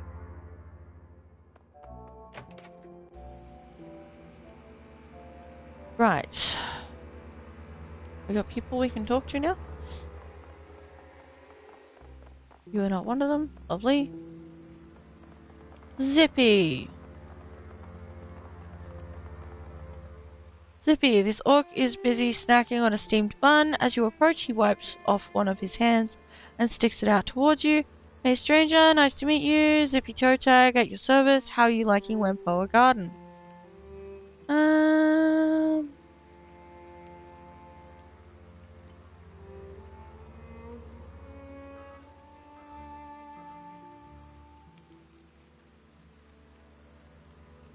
I'm Red. Nice to meet you, Zippy. You're awfully friendly. You don't even know me. Do I know you? I'm Red. Nice to meet you, Zippy. Nice to meet you too. Listen, I know it's a little forward for me to just say hello and whatnot, but I'm interested in giving you a hand if I can. Zippy gestures expansively at the squalid, neon-lit streets of Wempoa Garden. This is my home, at least for the time being, and I'd like to stop these killings. We've never met before this, but I know exactly who you are. You're my replacement. The elders had me autopsy what was left of Elder Garn and Elder Nakamura after they got ripped apart, but I didn't want to dig any deeper. So since I don't know you and I can smell a Shadowrunner a mile away, you've got to be the outsider they asked to stop the killings, right? Zippy tilts his head, obviously pleased at his amateur deduction. Very astute, that's right. See, I have good eyes. A lot of good eyes, actually. If you're in the market for replacements, only slightly used, and they only come from certified donors, I swear. A hearty belly laugh erupts from the orc, and he slaps one of his thighs in elation. Man, I kill myself. Pretty funny. You a stand-up comedian? With jokes like that? Are you kidding me? I'm one of the only trained surgeons around here. I keep the other Wempoans healthy. Gotta practice down the road. Blind Chen's a pretty good cyber doc, but he's basically an implant specialist, and that's it. Alright. How'd you end up here? I did my residency back in the UCAS. Could have become a real MD too, if things hadn't gone south for unrelated reasons. Zippy opens his coat, revealing a cyber deck. He pats it proudly. I also deck a little, but I'm better at slicing skin than I see. Wempoa Garden seemed a good fit for me. Okay. You must have a lot of customers. That's the chip truth. I have to charge to cover my costs and eat, but it's damn near free service. There's always a waiting list, but it's good. Honest work. I like helping my neighbors and the community. We all look out for each other. Somebody messes with us, they mess with all of us. That kind of community is rare as gold. These days, how many places have an ethos like us? Not the damn corpse, that's for sure. I've lived in a lot of places, done my fair share of shadowrunning, but this place is special. It's been a long time since I really felt like anywhere was a real home. Zippy looks off past you toward Wempoa Garden streets. His expression grows wistful, like he's remembering something from a long time ago. I'm sure I'll move again, but not for a while. I'm not done with this city or these people. So is it fairly peaceful around here? For the most part, other than these killings, we don't have much by the way of problems. We do information security for the triads, and that makes us fairly impervious to anyone who wants to start trouble. Anyone that starts something, we hit them in the matrix while our triad friends hit them in meat space. Some small-time gangs have tried pushing in here before, but they backed off when they figured out they weren't just picking a fight with Tang and his guys, but with both the Red Dragon and the Yellow Lotus. They got the message real quick, what was left of them anyway. Let me ask you about Wempoa Garden. Sure thing, what do you want to know? I have the hiccups and this is getting awkward. What are your thoughts on the murders? There's a sharp intake of breath as Zippy shakes his head. Pretty gruesome business. Gan died from a broken neck. Looked like someone had wrenched it about and his arms and legs were cut off. Some skin flayed away too. Nakamura had his throat ripped out by something with pretty sharp teeth. At first I thought it was a devil rat, but the teeth marks were all from something with a humanoid jaw. I didn't look at Yatund, but from from what I saw at at a distance, it was the same story. Didn't seem much point since I'd seen it twice already. As for Tog, from what Porter told me, it was Gan and Nakamura all over again. You take a look at him. Yeah, it's the same as you described for the others. Zippy shakes his head sadly. Damn, I liked Tong. The BTL business is unsavory, but the man had to eat, and his regular sims were great. Generally all round nice guy, friendly with everyone, never had anyone mad at him. There ain't no justice, let me tell ya. What can you tell me about the others? Zippy laughs, shrugging. Well, they're an eclectic bunch, that's for sure. Where to start? Angie's the spiritual leader here. She's the voice of the Wempoans, I guess. A lot of her close friends are really more of followers, since she's something of a priest for the machine spirits. Maybe it's a cultural thing for people who grew up here, but it's never called to me. Still, she makes a damn fine pot of tea. IP's the muscle and has an encyclopedic knowledge of cyber and bioware. Definitely a good guy to have watching your back, not too friendly, but you know how it is. You get a lot of cyber, people start wondering if you'll tear their arms off. Zippy makes a chopping gesture with one hand. He's got moves straight out of Blood Carnival 3, The Reckoning, terrible movie, but great fight choreography. What about Tang? I don't know much about him, but I think he's got some kind of fetish for automation. Found him cooing over some trids of automated delivery drones in a warehouse once. He works with drones, has a shop called the Blessed Autofab. He was raving about the efficiency of the movement patterns or something. You already know about Tong, Ransims, BTLs, skill chips. Gan used to be a city planner before he had a nervous breakdown and got involved in statistical analysis. Zippy pauses to collect his thoughts. Nakamura came from Fukuoka?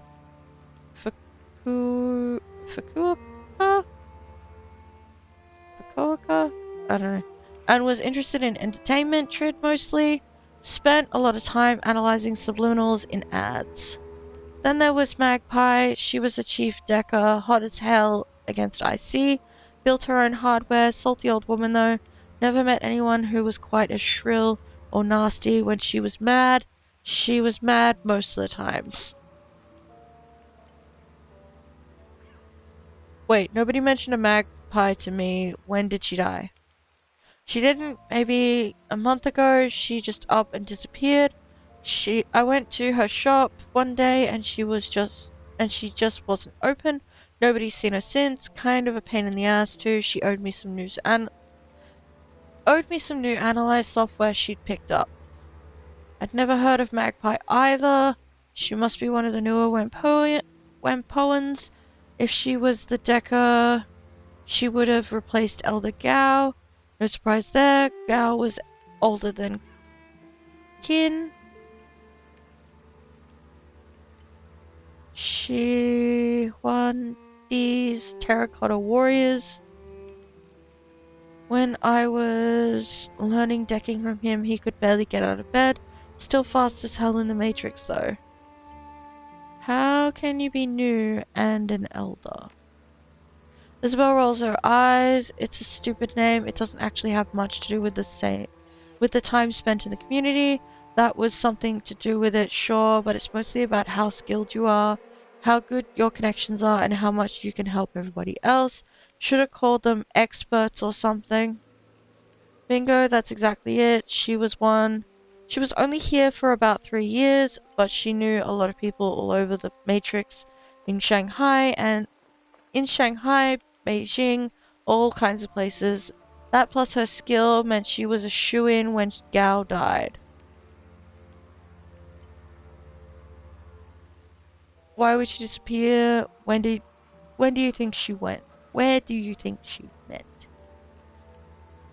Why would she disappear? No idea. One day she was here, the next poof. At first I thought she was just on vacation since she had mentioned wanting to see the Kingdom of Hawaii someday, but it didn't feel right. She would have at least told me she was leaving. It seems mighty suspicious to me. Nobody else seems to care what happened to her. Probably because she pissed them all off so bad. A little odd for her to just disappear, don't you think? Of course it's odd. She owed me lunch too, and she was the sort who paid her debts promptly. You might want to check out her shop. It's all locked up, but the elders have a spare key. Couldn't hurt to look around, and even though Magpie was always butting heads with the other elders, they wouldn't have had any reason not to let you in. What do you mean? They were butting heads? Magpie and the others never saw eye to eye. She was contrary for the sake of it. Most of the rest had a grand vision for what they wanted this neighborhood to become. Magpie just wanted to deck. She was only an elder because they needed someone with her matrix chops. The last big argument was between her, NG, IP, Nakamura, and Nakamura. It was over something relatively trivial. I think Nakamura wanted to expand the pirate trade business into the Matrix, and she just absolutely refused.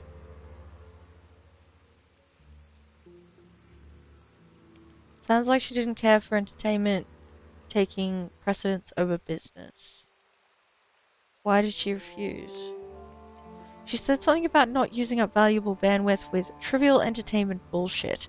Anyway, it went from there into this rant about how she wasn't going to let Tang expand his drone business any further because it would get too much megacorp attention.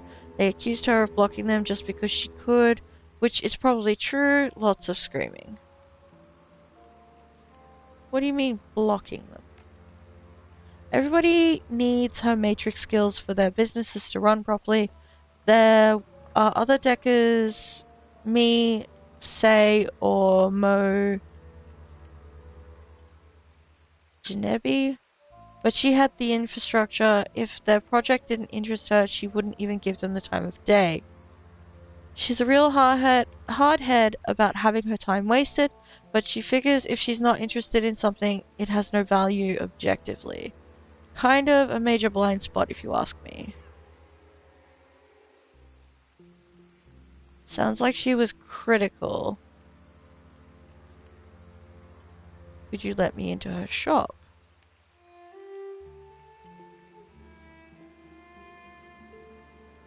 Sounds like she was critical.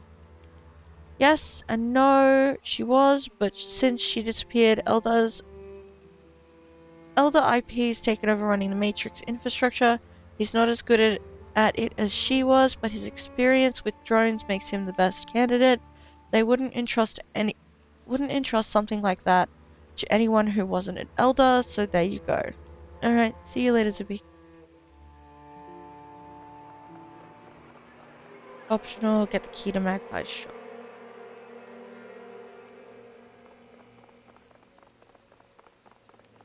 Have we talked to anyone else?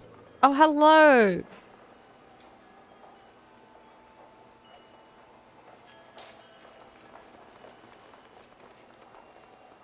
Man in front of you... Sorry, the man in front of this stall is rooting through a box of music chips with the swift fingers of someone who knows what they're looking for. Behind him, a music player pumps out a constant stream of distorted, atonal music. The stall's proprietor is nowhere to be seen. Can you believe this? They've got 4 bootlegs of Echelon 60, the unreleased Enoch Ian Keys double chip show from Brazzaville, but absolutely 0 chips from Shotgun Bloom. This stall stuff is purely second rate. Hey man, don't get down on Echelon 60. I saw them when they played that unlicensed show at the old Choco Tart factory in Shuan. The show was amazing, even if the police had to break it up midway through the second set. The music aficionado waves his hand dismissively. The show might have been great, but come on. Echelon 60's old news. They're already being mainstreamed. I saw a Trid ad for the new Mitsubishi Ostro scooter, and they were using Main Vault Underbus as the backing music. Made me sad, I tell you. The decker inclines his head politely towards you. Mo Nebi, at your service. Decker, technologist, music fan. If you're not from around here, are you? You don't hold yourself like a native. Not when Poa Garden, no. Momo runs a hand through his hair, shaking the collected rain off it. I thought so. What brings you out here? Trying to find out who's been killing the elders. The decker pauses a moment, face falling. Oh, that's a nasty business. I heard Tong died tonight. I don't know who or what they pissed off, but it seems like a really bad scene. I'm trying to keep my nose out of it. Still, I like this place. Is there anything I can do to help? What can you tell me about the Wampoans? We're a collection of freaks, geeks, nerds, and tech junkies. This place may look like a third world bazaar, but believe me, we have stuff here that's cutting edge in almost every field. Mo swells with pride and plants both hands firmly on his hips. Maybe it's not as advanced as the stuff the megas have in their development labs, but it's as advanced as anything you can find in a store. People come from all over the world to buy and sell here and work out deals for big shipments. We've got contracts with every pirate and smuggling group in the South China Sea, and every major syndicate and gang in the Free Enterprise Zone knows not to mess with us. Not only are there a lot of us, nobody wants to lose what we're selling. The Red Dragon made a play 4 years ago, but we chased him out. Mo gestures with both hands as if shooting away a bothersome insect, scooted off back to Ho Man Tin, and they've never been back.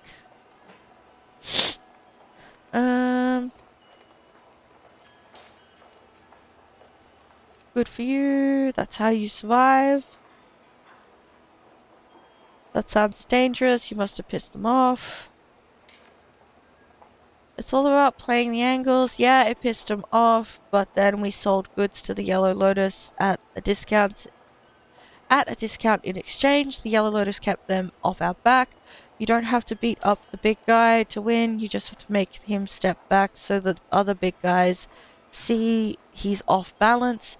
Stand-up fights are for the megas. We're about survival, just like everybody else in the shadows.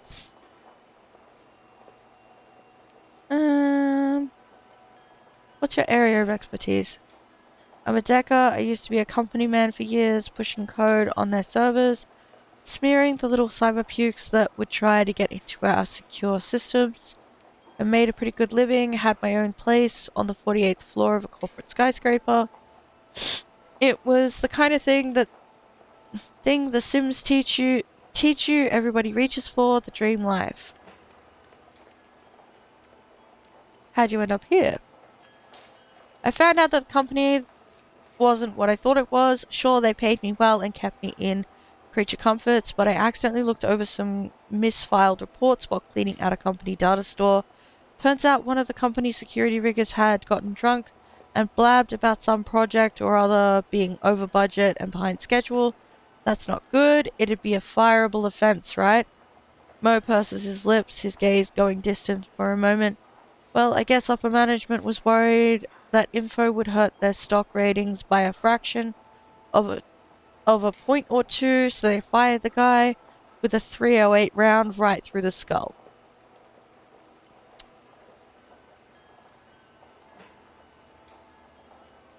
That seems drastic.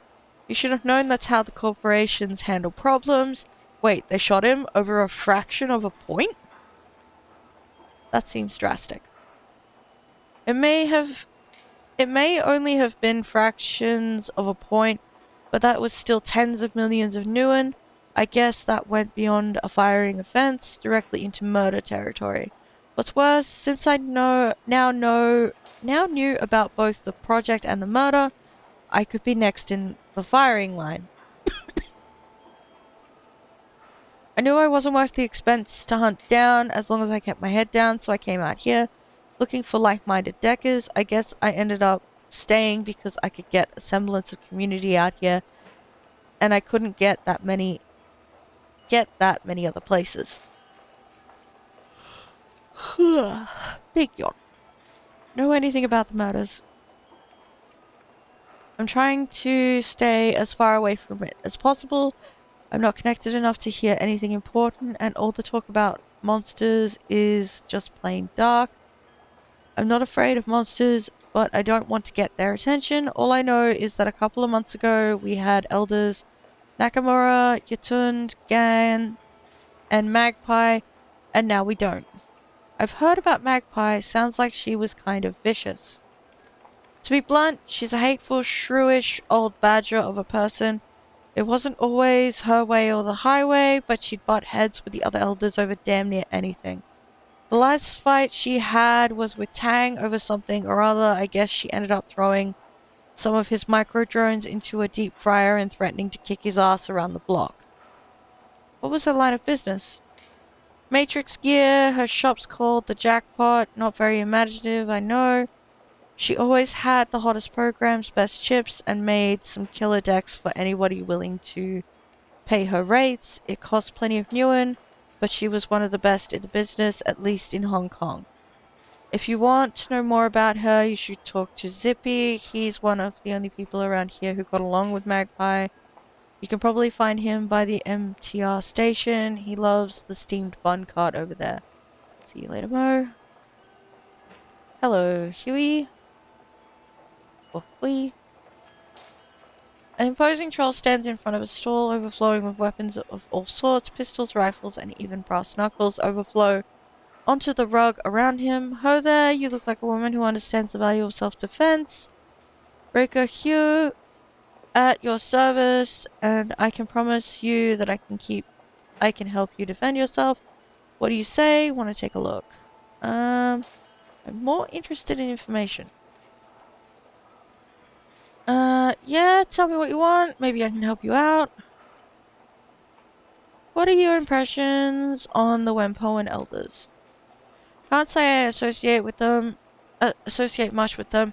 They organize big trade deals with the Loho Joa pirates, the triads, and legitimate businesses. They tell us if somebody has been blacklisted and dispense justice when someone breaks the rules. Beyond that, they leave us alone, and I leave them alone. I'm just not important enough to register on their radar. Alright.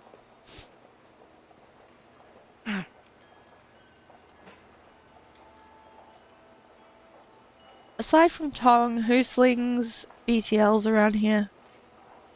The Red Spear Gang, they run up in here sometimes, but they don't cause any trouble. Check out the parking garage south of here, though they actually hold... Check the parking garage south of here. They usually hole up in there. Step light though, if they don't know you and you cop an attitude, they'll put you in the ground. Funny thing, I heard there was a shootout with some Hong Kong police in the garage a month ago. I was away in Beijing at the time, so I didn't see it directly, but everybody was talking about it when I got back. Why is that funny? Because we don't let the HKPF in here most times. We shoot them if they try. We shoot at them if they try. Every time they come in here, it's bad for us because they're always looking for a scapegoat. Why would the elders let them in? Nobody knows. You know anything about Elder Magpie? Never met her, thank God. She ran with the Deckers mostly, since she dealt with in chips and software. I heard she was hard to work with. I think the phrase I overheard was that she shrieked like a harpy with a fresh corpse. I don't know, you should talk to Zippy though. He's a sharp one with the deck, so he'd know her better than most. Know anything about the murders? Just that elders have been getting hacked apart. I've tried to stay away from it. No sense painting the crosshairs on my forehead, right? The troll shrugs indifferently. I'm nobody important, and I aim to keep it that way. Alright, see you later.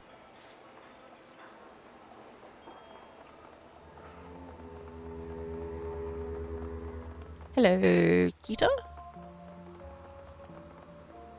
The stumpy-looking man is busily hawking a variety of grilled spherical treats of various sizes. Some are sold individually, some are skewered on sticks, and some are packaged up in sets of 4 or 6. The sign at the front of the cart reads, Kita's 1 yen yatai. A cacophony of small treat screens are attached to the cart, each playing a different treat show. Interested in some dango, takoyaki, maybe a nice nikuman? That's a pork bun with a Japanese twist. Any kind of Japanese treat you can imagine, I've got it. Maybe some curry fish balls are your speed. Kita will give you your heart's desire, providing that desire is on my menu.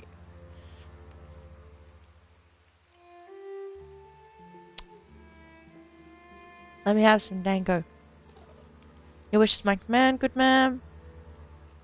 Kita deftly pulls one of the dango sticks out of the cart and drops it onto the grill. A small robotic arm slides out from the cart and begins turning the stick until the balls of rice flour are a toasted brown color. Lifting them from the grill, Kita dips the entire stick in a tub of sticky brown sauce before handing it to you.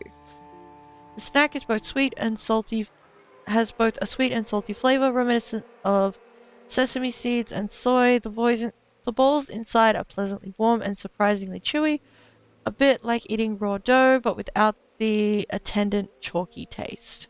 Kita leans back, studying you intently. The tree projections from his cart cause his face to be lit in constantly shifting array of rainbow hues. So what brings you to Whampoa Garden, my friends? Somehow I doubt it's just the street food. Just here on a job.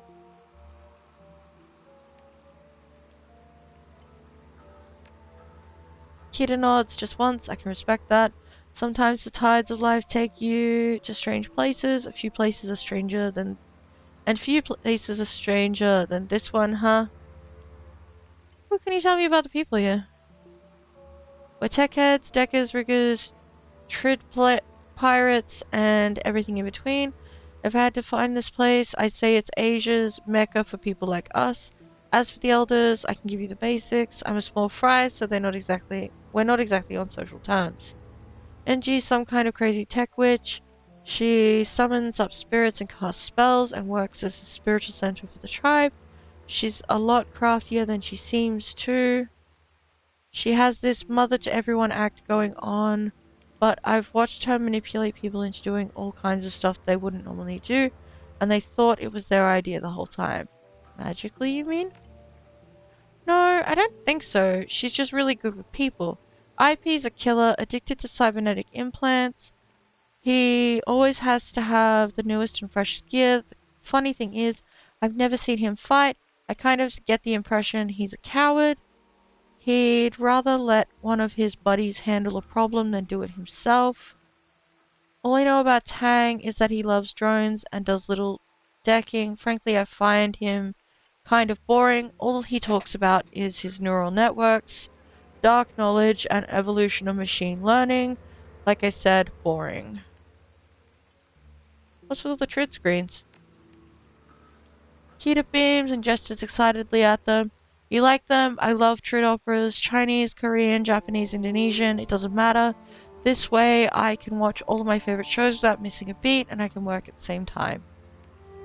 Pirated trid is my other business. I rip the streams in the Matrix, tap right into the corporate feeds, and resell them on chip out here.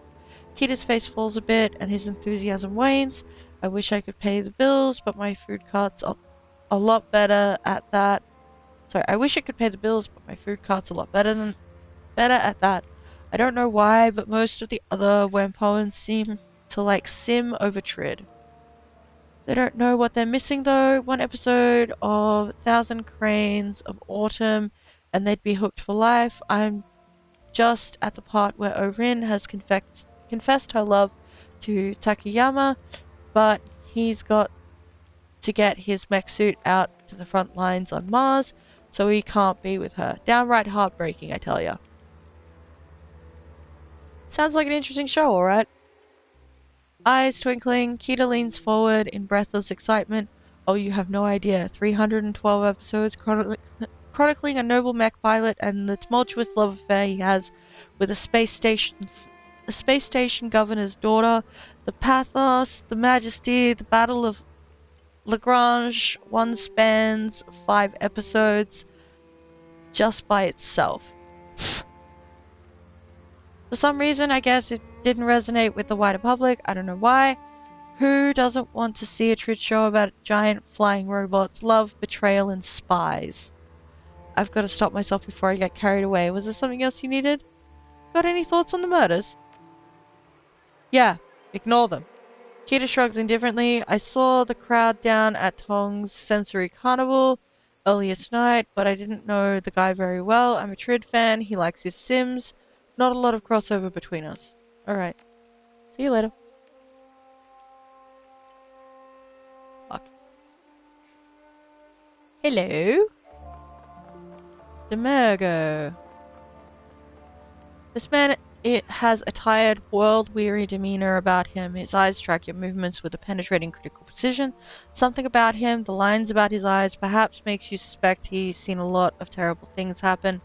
He lifts his cup of cheap soy calf as you approach. Let me guess, you're the freelancers the elders are paying to look into the murders around here. That's right. Who are you? Call me Demergo. I'm not one of the Wampoans, but I've been here long enough that they don't think twice about me being here.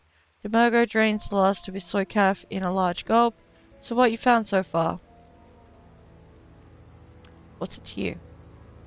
Professional curiosity. I used to be with the New York Police Department as part of their thaumaturgical research division. Part of the CSI branch, except I did the magical investigation while the other guys pulled prints and checked blood samples.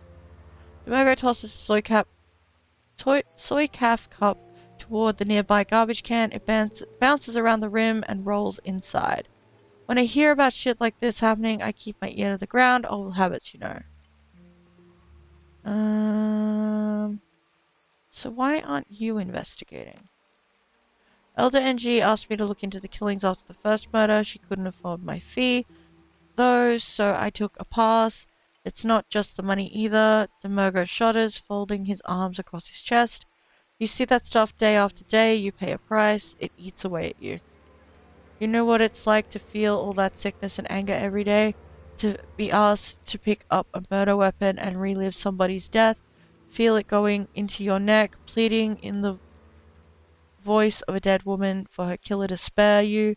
These days, I'd rather interrogate the living, thanks.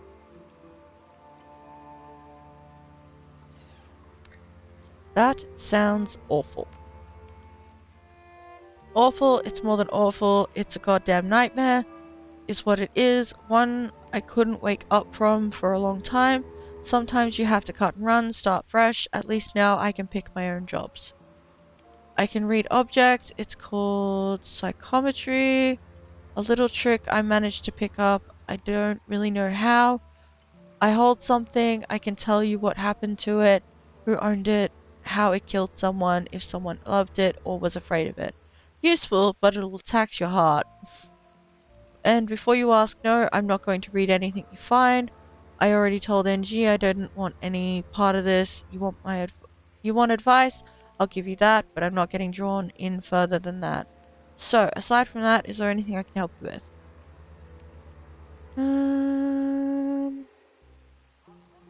What can you tell me about the Wampoans? I don't know much. Even though I've been here almost 2 years, I'm an outsider. They don't really accept anyone who's not as much of a tech nut as they are. I'm just the crazy mage that lives down the road. Demergo pauses and looks off into the distance as he collects his thoughts. IP's got some heavy-duty cyberware, basically an enforcer for the rest of the council. He doesn't seem to set much policy. And G is a shaman that worships machine spirits. It's all a bunch of hook'em, if you ask me. Magic is magic. Whatever you want to call the source is fine by me, but don't ask me to believe in the great spirit of electronics. As for everybody else, they tend to be okay. Be an okay bunch. A bit strange, but that's fringe culture for you. They scrounge tech, rebuild it, sell it off. Some of them even have their own autofab shops. Their stuff's pretty high quality too. People from all over Asia come to shop here. If they need something rare or unusual, tight-knit little community, all things considered. What do you know about the murders? They started a couple weeks ago. Eldegarn was the first to go. That's when NG asked if I could look into them. He was ripped apart, arms wrenched out of their sockets, skin flayed away with a razor-sharp knife. The rest have been the same. Whatever did it sure didn't care about it being a clean death. Demergo lowers his voice, leaning toward you so that only you can hear. The funny thing is, the Hong Kong police force was out here a few weeks before that. Maybe a month ago, tops? I know that doesn't seem like much, but the Wampoans don't usually let the police in here. That by itself is odd enough, but it gets even stranger. The officers were loaded for bear, too. Big guns and heavy armor with NBC seals. The works, they went into the parking garage near here and there was some kind of gunfight. Never made it back out. When backup showed up, the Wempoans chased them away. Why would they let cops in and then chase them away? That's exactly the kind of question you should be asking, and that the elders refused to answer when I asked. Demergo shrugs. Go take a look for yourself if you want. Watch out though, a gang's taken up residence in there, dealing drugs and BTLs. They call themselves the Red Spear. Not too violent if you don't push them, but be careful what you say. Tong wasn't afraid when he died. He was caught by surprise. Demergo arches an eyebrow. That's not what I would have expected. With the amount of mess at each scene, the victims should have left behind a hell of a lot of fear and pain. Are you sure? Very sure. Tong died tonight, so the astral signature hasn't had time to fade. There was only a sense of perfunctory accomplishment. And it sounds like it wasn't a crime of passion, a planned attack would have that kind of resonance. In my experience, it's possible the gore show is to throw off anyone looking for the actual reason. Demergo closes his eyes and starts to nod. Yeah, if I wanted to kill someone and get away with it, I'd try to point the finger at some kind of monster. Demergo opens his eyes and smiles a thin, humorless grin. Basic Investigation 101, it's usually the simplest explanation, but don't discount other possibilities. You think the mess wasn't incidental? It's a possibility. Ask yourself this: if the mutilation happened after Tong's death, why would a killer perform that kind of ritual? Serial killers who engage in that kind of ritual don't feel perfunctory about it. In my experience, it tends to feel more like they're taking communion. It's a religious or sexual feeling most of the time. If this doesn't feel that way, I don't think the killer is actually pathological. Okay, see you later.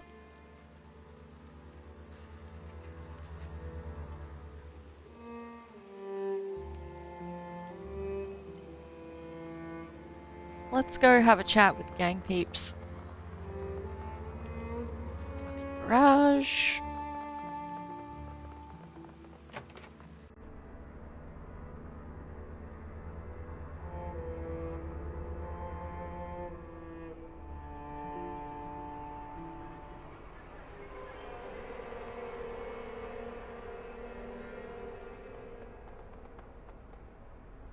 Red Spear Ganger, that's far enough, lady. The woman hefts her weapon, tossing a nod toward the gangers behind her. This lot's our turf. If you're looking for a fix, you're welcome to trade. If you're not here for business, clear the hell out. You try and wander around our turf, we're gonna have to air you out. So what do you say? You looking for a little pick-me-up, a little nitro to give you some pep? Maybe you want some chips, take that edge off. You want it? I got it.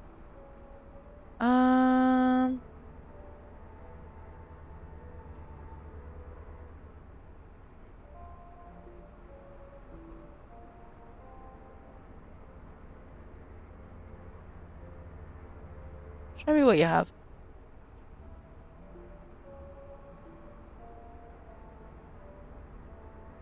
That's what I want. Can I look around this garage? Woman, are you deaf? What the hell did I tell you? No, you goddamn well can't wander around our turf. The ganger shakes her head, mumbling something about idiots with no memory. I'm on business for the Wampoan elders. You're only here because they tolerate you. They hear you're blocking me. Your ass is gonna get kicked all the way all the way to Suan Wan? Suan? I don't know. The gang shifts nervously, glancing around at her allies. Okay, I'm listening. What kind of business are you on? I'm investigating the murders of the other elders. The gunfight with the HKPF might be related. Alright, we only moved in here because all the Wempoans are too shit scared of monsters and ghosts to come back in. The elders told us it was alright if we moved in here. Seemed happy to have us camped out here, honestly. Look around, knock yourself out, just stay out of the way of our business.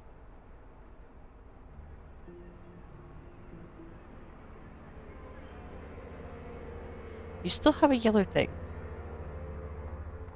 Hi. Hey, welcome back. What you looking for? What happened in the fight here? As far as I know, some police showed up looking for somebody. They got in here, all of them got killed. Whoever they were after was long gone by the time we showed up. Used to be a lot of Wempoans living here. They cleared out, muttering about ghosts and shit like that. Have you heard anything else about the murders? Nothing much. I tell you what, though, I've got a guy named Kang, and he was down in the storm drain system last week. Something was moving down there, big too, man-sized, but it wasn't speaking any language Kang understood. Kid beat feet back here as fast as he could. Dumbass dropped his storm drain key on the way out, though. You want to go looking for whatever it was, you'll have to get a new key from somebody else. Kang stole his from a city worker. Who else might have a key to the storm drains? Guy named Porter Lamb, who's got keys to pretty much everything. He's somewhere between a cop and a handyman. Ewan also mentions some elf woman with crazy colored hair who managed to scam a key. She said she hunted paracritters down there, devil rats or some shit. Okay. Some of these BTLs you're selling look an awful lot like they came from Tong's shop. Yeah, so what? Why do you care?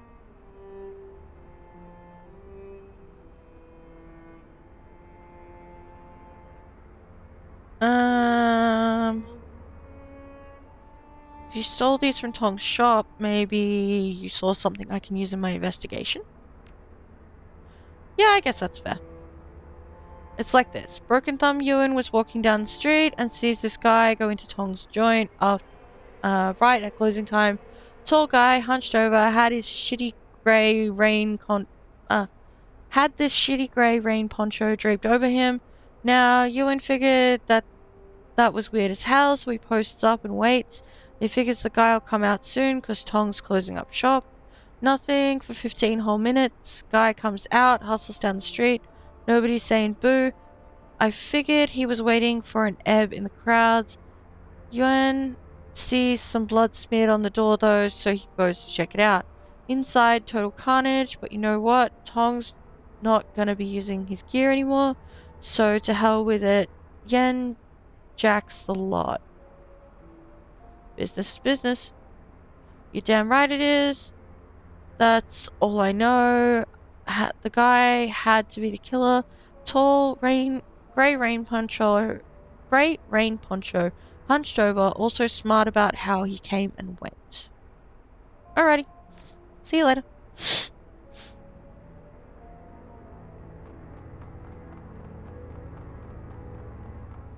Bloodstains. Dried blood and bullet holes pockmarked the floor, pillars, and walls of the parking garage. Judging by the amount of blood staining the floor, multiple people died here. To call the scene bloody would be to do it a disservice. This was a massacre of tremendous proportions. Look at this red. Duncan points at several scratches on the floor and the pillar. These scratches look like they're from a long-bladed weapon like a sword or machete. With the number of bullet holes in the walls and cars around here, they must have just been spraying wildly. Our killer must have fought the HKPF in here and cut them apart. Since they never found a body, I've got to assume the killer got away. Duncan checks the chamber on his assault rifle.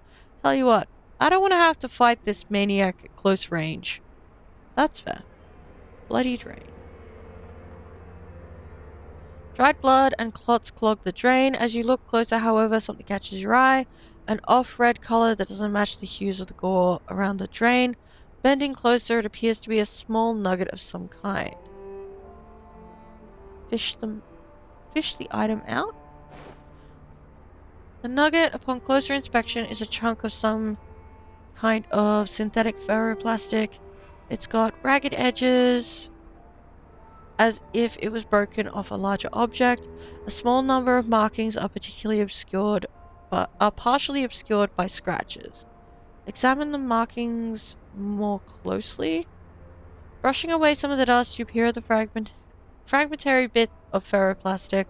The scratches and markings on the nugget look like Chinese, but despite how closely you look, you can't decipher their meaning. After a moment you realize not only are the markings fragmentary, the language is actually Japanese. The characters are close enough to be familiar, but too different for you to read. Maybe an expert in armor or foreign languages could help.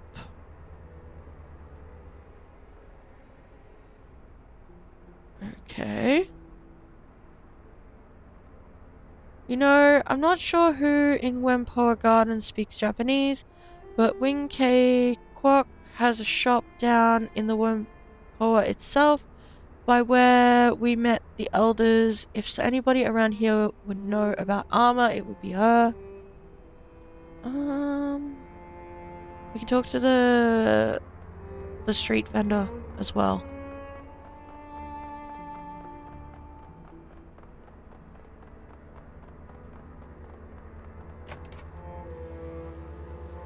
Oh, the crowd's disappeared. Hey, Kita. Hey, can you tell me anything about this piece of armor? Kita shoots you a quizzical look. I own a street food cart. What makes you think I know anything about armor? Is it made of rice flour or something? I was hoping you could translate some Japanese on it. Oh, in that case, I actually can help you. Let me see. He turns the chunk of armor over in his hands, peering at it closely. After a moment, he hands it back. It says Renraku Kagaku Kabushiki Geisha. It's the Japanese name for Renraku Applied Sciences, the materials research branch of Renraku Asia. Where the hell did you get this anyway? I fished it out of a drain in the parking garage. No kidding. That's a hell of a place to find a piece of high-tech armor that's got a Renraku mark on it. Why would it have been there? I think the serial killer found some cops in there. Kita's expression turns dubious. I don't know much about the megas, but this seems like a pretty rare armor to find on a serial killer. I don't think off-the-shelf armor has this research mark, and it seems pretty high quality. You'd have to be well connected to get something like this. Okay, see you later. So.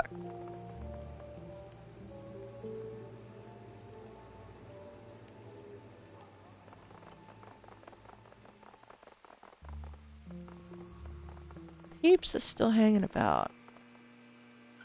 Porter lamb. Hey there, you need something?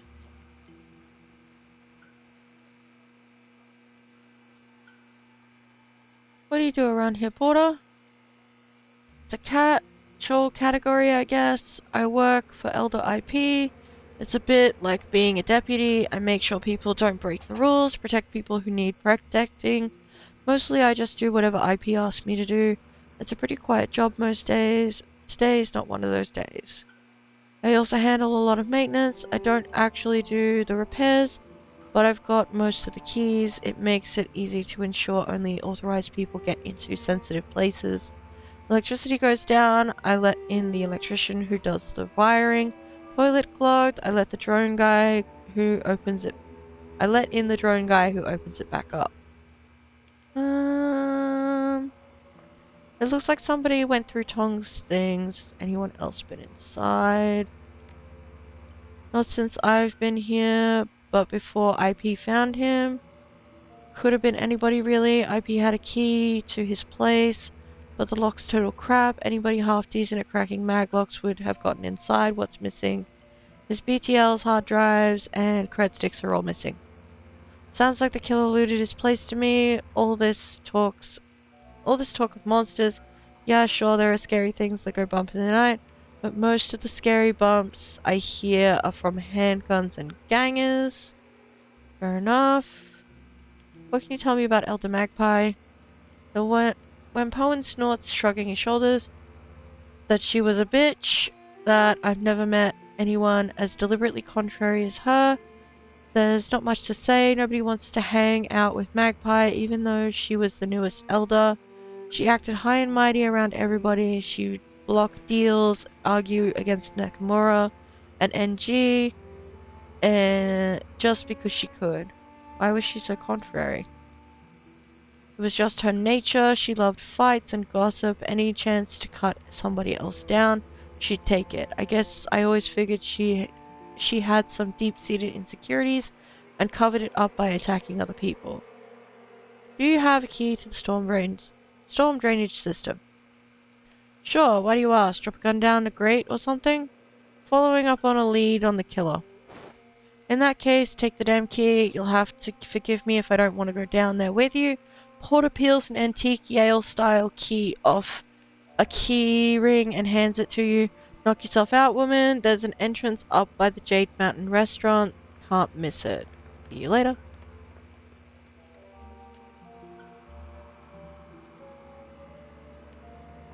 You got any more news? No? Cool.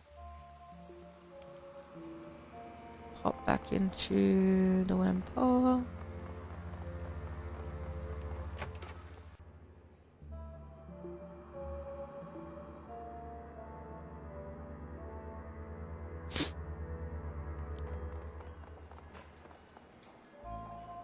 Rainbow.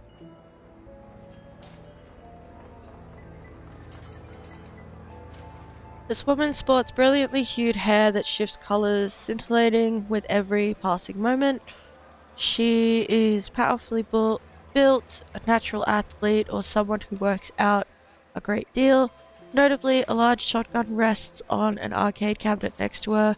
She affords you a short glance as you approach. When she speaks, you note a peculiarly lyrical accent to her voice. Something I can help you with there, friend? You're throwing off me game, and I'm trying to beat my best score.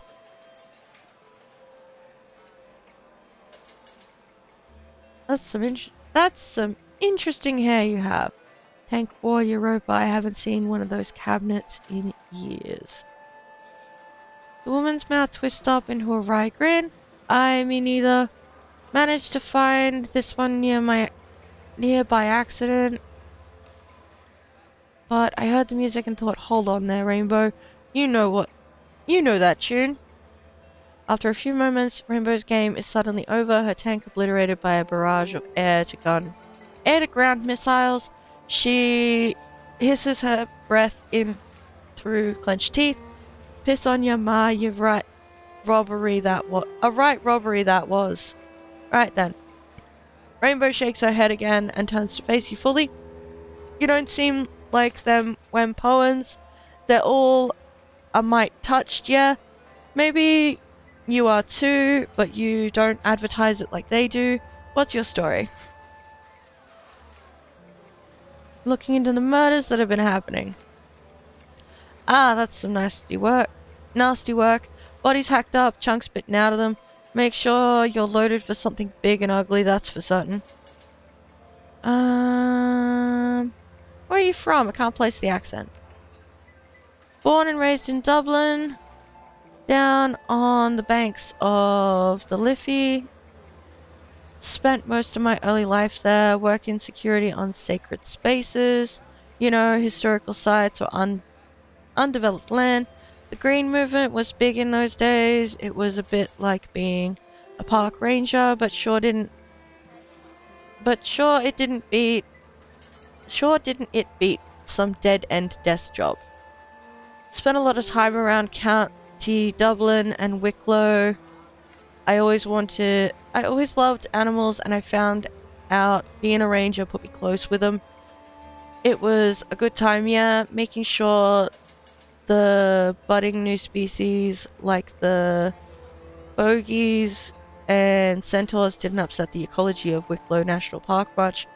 Also kept the nastier bits like the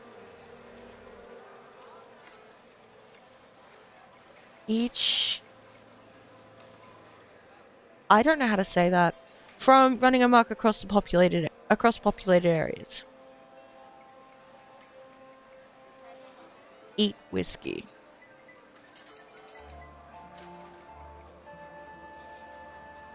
Okay. A thing? Isn't that a demon horse? Aye, that's right. They're cannibal horses. Basically, nasty buggers. They drag people into bogs and drown you. Some people call them kelpies. Okay. On account of the water plants they pop out of. Cool. Anyway, as I was saying, problem was I started to develop this wee knack, just a small thing.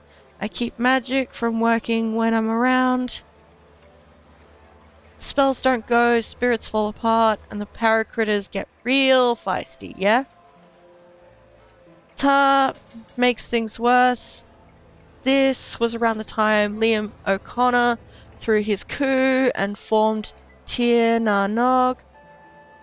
With all his fancy talk about elves and ancient magic, it was a bit scandalous to have a woman guarding ancient sites that wasn't just mundane, but also killed magic around her, so I got fired. Oh boy, you're older than Tir Na Nog? Bang on, and I don't look a day over 25, do I? Rainbow flexes one arm, grinning widely. I am Irish, not one of them noggins, pack of punters, the lot of them, always going on about their ancestral lands and the glory of the past and all that bullshit. I saw them kick dozens of old Irish families off their land just because their ears weren't pointy enough, or they didn't meet some stupid arbitrary criteria of old nobility. It was that kind of thing that brought back the IRA, just like in the bad old days of the Troubles. The Skivers in the new tier didn't pay for the land they took, they just had a pack of bullies with guns.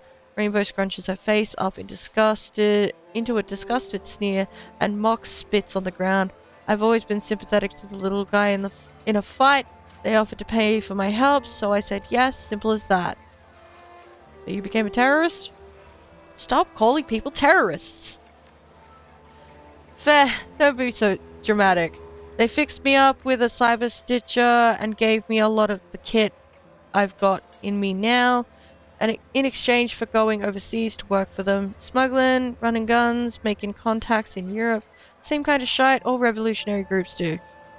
Seeing it as how me old fam got kicked out of their house, I was glad to do it. I still do work for them these days, but there's a lot less of it.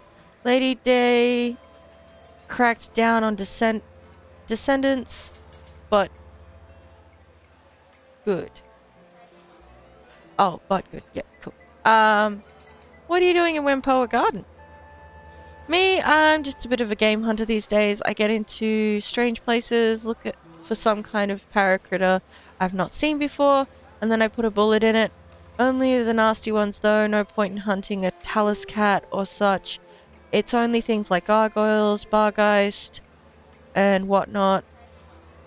All the work I did with them in my youth does a good job of keeping me alive. I was out in Jakarta last year hunting one of them Indonesian vampires. You ever heard of them? Call them Layak or Penanggalans. Depending on who you ask, their heads and guts come out of the body cavity and they fly around like a giant messy pile of pasta. Rainbow bares her teeth and pantomimes floating around. Look, took me 2 solid months to track her down, but I did it. Once the job was done, I asked myself, okay, Rainbow, where's the best place in East Asia to find some action? So Hong Kong it was. All the key what's-its here mean a bigger concentration of odd critters than you'd usually find in a city. Been spending a lot of time down in the storm drains these days. Heard rumors of a rat king down there, where a mess of devil rats gets all tied together into some kind of big awful rat beast. Haven't tracked it down yet, but I figured it's only a matter of time, yeah? She pats the barrel of her shotgun affectionately. See you later, Rainbow. Okay.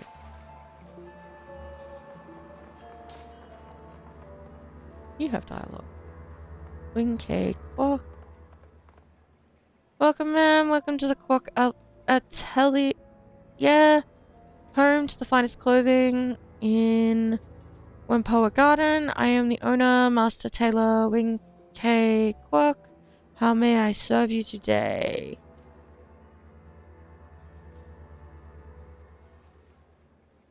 Didn't expect Wempoa to have a tailor's in it.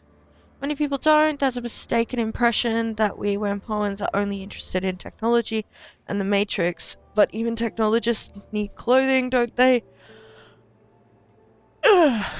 And many of us gravitate toward lines of work where added protection is required. I myself am a materials scientist as well as a keen follower of fashion trends. What kind of material science?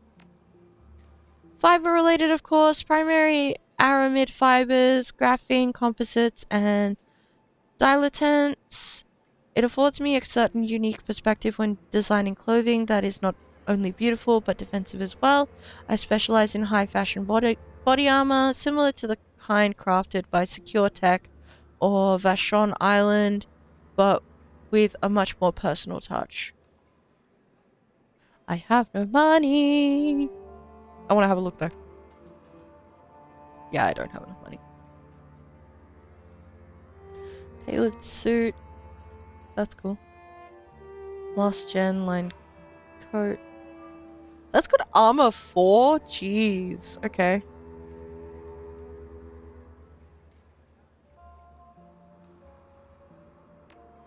Cool. Do you know what kind of armor this piece came from? Perhaps. Let me see it and I'll tell you what I can find out.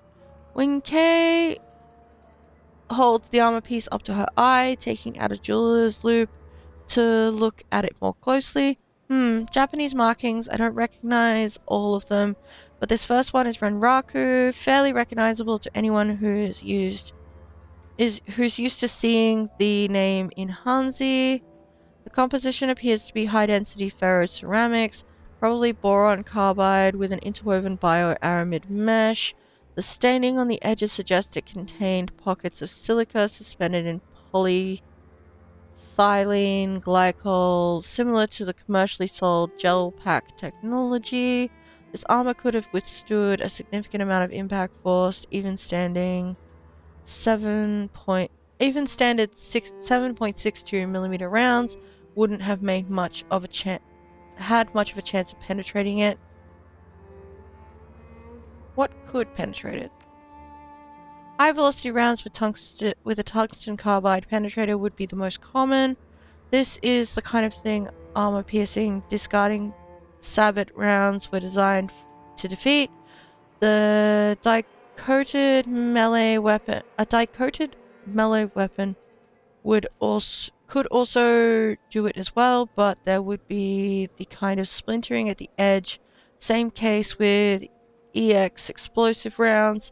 We'd see spalling on the back side. When Kay hands the armor piece back to you, whoever shot this off the owner came loaded with the right kind of weaponry to get the job done. That's for certain, and you don't carry that kind of ordnance around unless you're sure of what you're facing. It's just too expensive for common carry. Fair enough.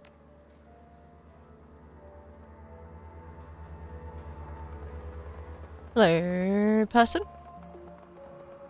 Getting to have a chat. The owner of this shop barely looks from his PDA while greeting you. His tone is one of immense boredom. Welcome to Min Vong Matrix Materials, aka MVMM. What can I get for you? Show me what you have for sale.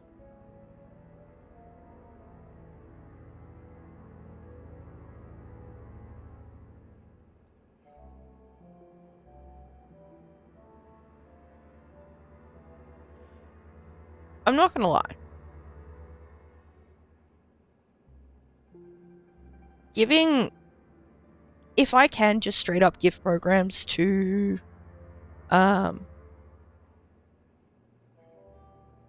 Isabel, I would like to give her Degrade. Degrade is a great ability.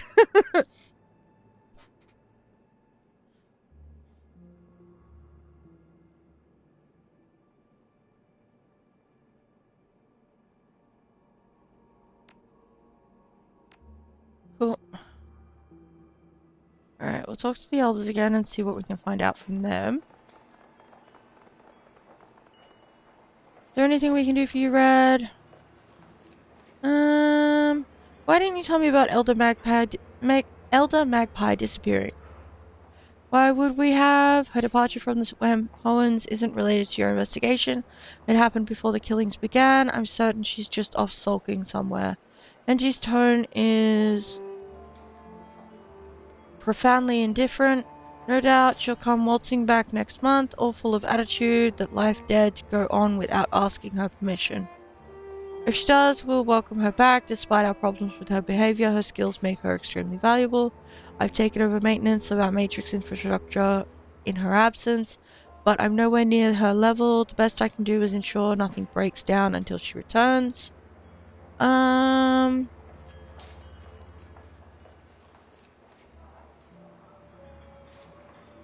like to take a look around her shop. Do you have the key? Yes, but there's lots of sensitive equipment in there, including our community servers. We don't let anyone who's not one of the Wempo elders in there. Why would you need to look around there?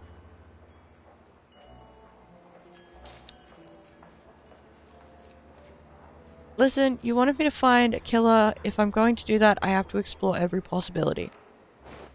Very well, take the key and look around. Just don't break anything or shut off the servers. Was there anything else? Why did you let the HKPF into Wempoa Garden last month? Tang is taken aback by the question. For a long moment he says nothing. When his composure does return, he speaks deliberately and with great care. We generally don't let the police into Wempoa Garden, it's true, but in this case we made an exception. The police were very polite and offered to look the other way over some of our deals with the Loho Joa pirates. They also made it clear that if we refuse, they might not only take an interest in our deals with the pirates, they would call in the Special Duties Unit and force their way in. We have repelled Hong Kong police force before when they've tried to push us around. We could probably drive off the Special Duties Unit as well, but the cost in blood would be too high. And she shrugs non-committally. Since they weren't hunting a Wempoan, we saw no reason to refuse their request. Who were they here for? They didn't say, and we didn't ask. The HKPF isn't exactly forthcoming with their business, and we found that the less we know about their interests, the safer Wempoa Garden is. When you take an interest in the police, they return the favor. As far as I know, they went into the parking garage, there was a gunfight, and the police never came out. More showed up a few hours later looking for their missing officers. We didn't let those in though. We just delivered what was left of the bodies to them. Why didn't you let them in? We were willing to allow the group of 4 in because they asked politely. When the reinforcements arrived, there were over 30 of them. We couldn't risk the rest of the police setting up camp in our streets. It would have been a circus and disrupted our lives and business. Okay, I'll be going now. Alright. Go have a look at this shop.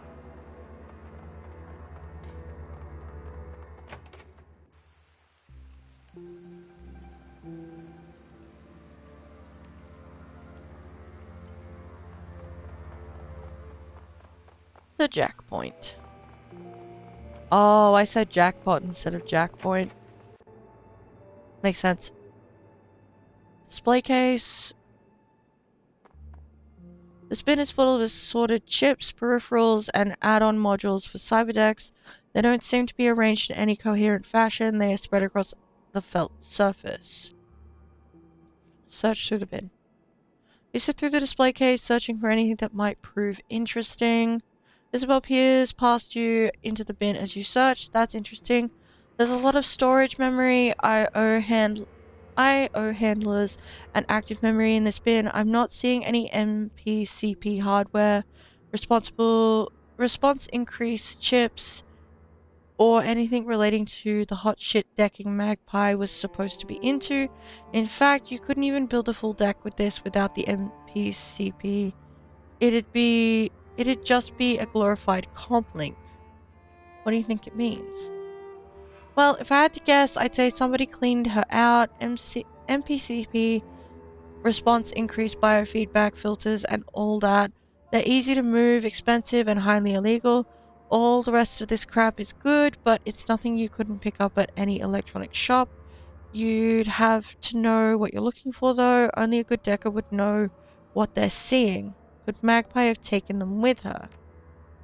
Isabel gestures towards one of the other displays. A pair of small cyberdecks sit inside the locked case. I guess so, but if she did that, why would she leave the completed cyberdecks? No, I think this was theft. Open server. The front of the service case hangs open, the inner machinery quiet and without power. A clipboard is stuck to the side by a piece of duct tape. Its papers filled with a long list of programs and their prices. A quick glance over the program sheet reveals names like Bugs and Black Hammer. Undoubtedly, this was Magpie's attack program storage machine. Somebody's removed the drives, and it sure wasn't Magpie. Here, look. Isabel gestures to the innards of the open server. Near the back, a solitary red light blinks. The main drives were disconnected properly, but it looks like she modded the server to have a backup drive with its own battery-based power supply. If it was Magpie, she'd have taken that too. Crap, this is a Fuji XB1000, and it looks like the battery power ran out a while ago. The XB1000s are constant write disks. Sorry, constant write drives. They're dirt cheap and have a ton of capacity, but if they run out of power, they lose their data. We're not going to be able to get anything off the drive. Okay. Magpie's desk. Magpie's desk is the kind of messy most people only associate with rats' nests, hoarders, and deckers. The surface of the desk is littered with cigarette butts, half-finished cans of soy calf, and scraps of electronics. A towering pile of empty instant noodle bowls sits next to it, their sides are blazoned with honest wangs, instant old-time lamian, and depict a line of top hat-wearing caterpillars dancing with canes. Hey, awesome! I didn't think anybody but me liked Honest Wang's noodles. Flavor like you've never tasted in a package of instant noodles, I promise. Gobbet taps the side of one container. See, this one's cheese, curry, broccoli. I don't know why it never caught on, honestly. Duncan shoots you a sidelong glance, mumbling Soto Vos. Gee, who could pass up the delicious taste of cheese curry and freeze-dried vegetables? Gobbett seems oblivious to Duncan's sarcasm. I know, right? People out there have no idea what kind of culinary delights they're missing. Search the desk. You gingerly root around in the desk, doing your best to avoid the more disgusting piles and spills. It isn't easy. The desk drawers are stuffed to overflowing with receipts, cigarette packs, optical chips, and cables. Most of the contents are boring, useless, and disgusting. While searching one of the bottom drawers, however, a low-quality tin lockbox catches your eyes. Someone has pried the latch off, leaving a ragged hole where the lock should be. The interior of the box has several sleeves for storing keycards, all of which are empty. A small note is taped to the interior of the box. Spare stockroom keys. The door is in the rear of Mrs. Yang's restaurant. Do not lose these. Use only if I am not available to open the stockroom. A stockroom, huh? So who broke the lockbox to get the keys out? Maybe it was one of the elders. They had the key for this place. Probably whoever cleaned out Magpie's equipment.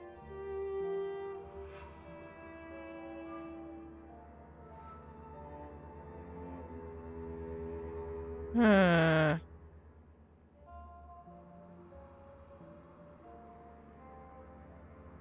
Probably whoever cleaned out Magpie's equipment.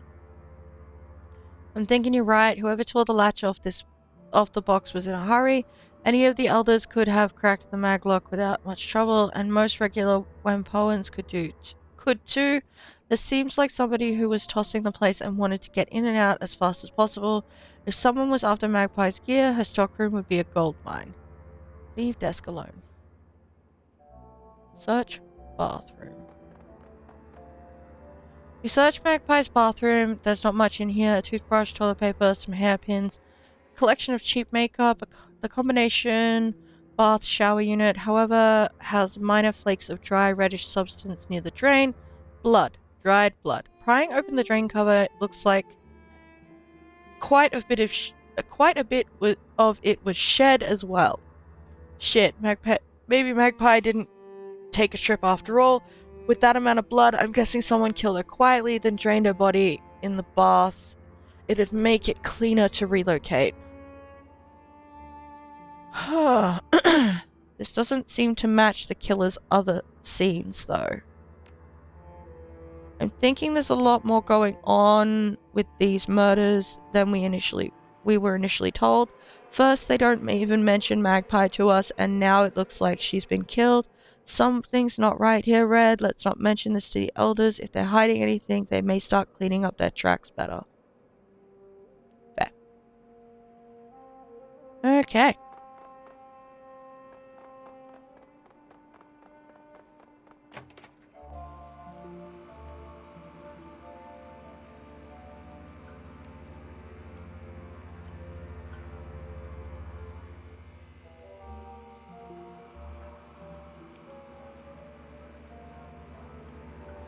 Two instances of needing to go here. Interesting.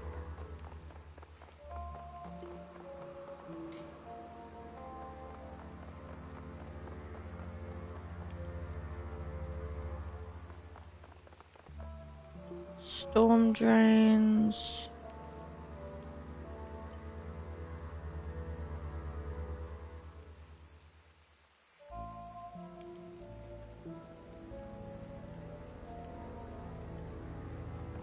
Just had a thought. With that information got, does Zippy have anything new to say? No. Any of you guys want to talk? Or are you just generic citizens? No. Water lamb. No.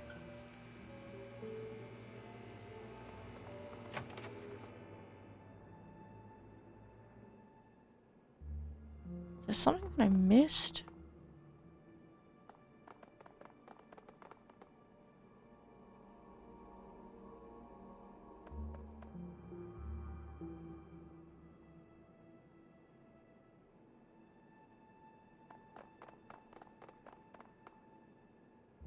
I'm definitely missing the, like, examine the body.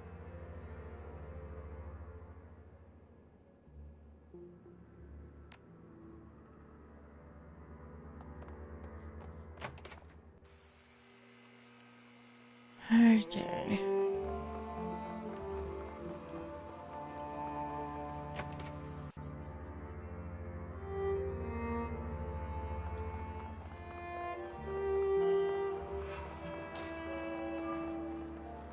Corridor, but like you can't go any further.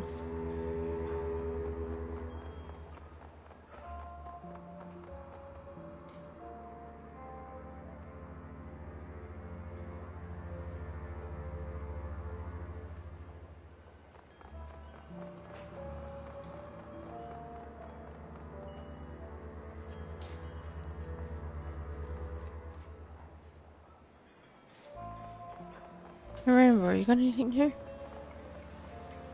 No. I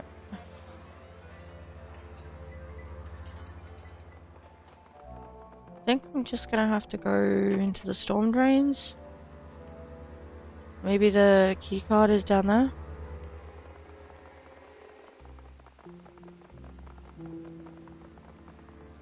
This is about to suck.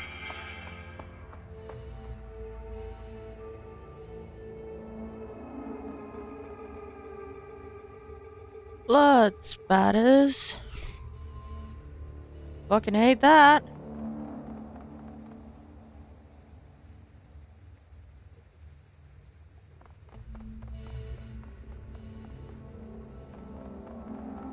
They went around that way.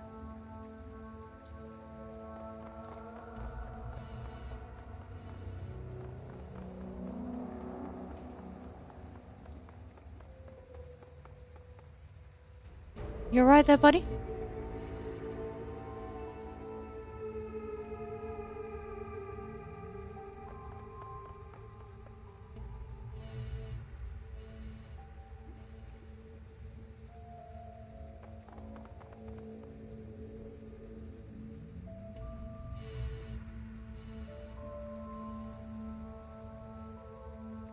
There was a thing up here. What the fuck?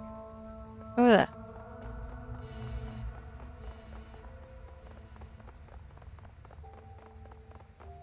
Storm drains. Oh. Body parts. The disgusting pile of stinking human remains smells strongly of blood and the first stages of decay. The arms, legs, and organs here are heaped together like stacked firewood, leaking blood and gore across the floor. Parts contained therein appear to have been sliced away from the parent body rather than torn or bitten.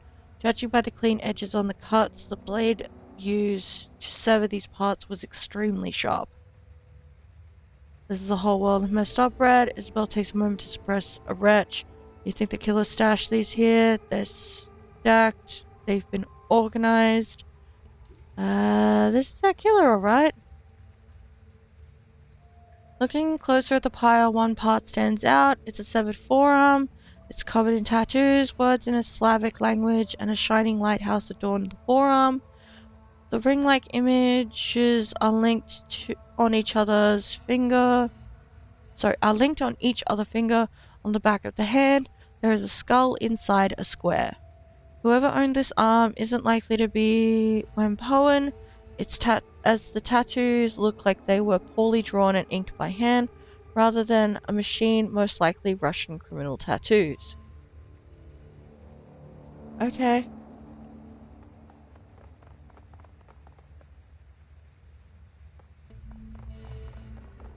Storm drains?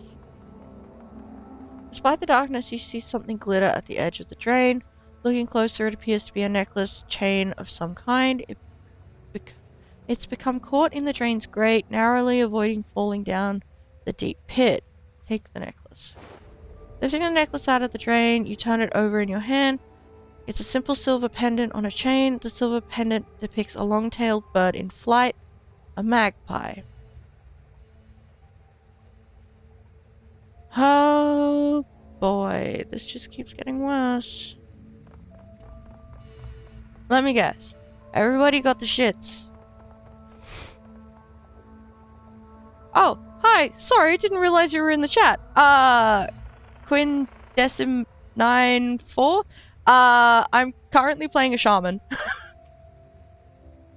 Because I've been enjoying the previous two Shadowrun games, which I just finished Dragonfall on Sunday, so this is second stream of this one.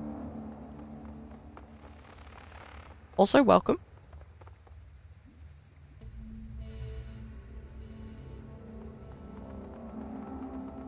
Oh, there's people down here. This is about to turn into a fucking fight. This is gonna be annoying. As around the corner, you hear voices speaking just loudly enough for you to make out coherent sentences. The speakers are definitely not local. They speak with a slight Slavic accent, and their clothing is heavily armored. Around them are a number of crates and boxes, all mostly filled. It looks like the group is packing up. I'm sure Magpie is fine. I just found her necklace and there was blood in her shower. Yeah, totally fine. Yaroslav says the boat will be ready tomorrow morning. He's gotten everything arranged with the port authority. We moved the goods to his warehouse. He'll handle loading them onto the ship. and we can get paid right then and there. The orc spits on the ground. I'll be glad to be done with this filthy place. I will too. I hate having to hide in these damn drains. It stinks down here. I can hear the devil rats running down the walkways. It's a mess and it's disgraceful. We shouldn't have to put up with this bullshit. And Alexander still isn't back from his little trip. We'll have to leave him behind if he doesn't get back soon. I know, Galena, until Audrey says we're in the clear from the triads, we can't be seen with the goods on the street. They find us, we go back to Vladivostok in sausage casings. Those red dragon Madaki don't screw around when it comes to protecting their turf. Who knows, maybe Alexander was stupid and they caught him. Either way, we'll have to lug this crap through the drains for a few clicks. Several boxes near the two women bear a distinctive label, a magpie in flight, the same emblem you saw stamped on Magpie's equipment in her shop. The orc woman sniffs the air suspiciously, and her eyes dart toward the dark tunnel you stand in before you have a chance to get out of sight. She locks eyes with you. Hi, how you doing? Vasilissa? The orc lifts her chin as she regards you, cracking her knuckles. What have we here? A curious little pest come looking for things that don't concern her. What do we do with pests, Galena? Galena puts a hand on her shotgun's barrel. We break them, Vasilissa. And then we hammer a spike through each of their throats so anyone who sees their bodies knows not to meddle in our affairs. I suggest you stay where you are, pest. The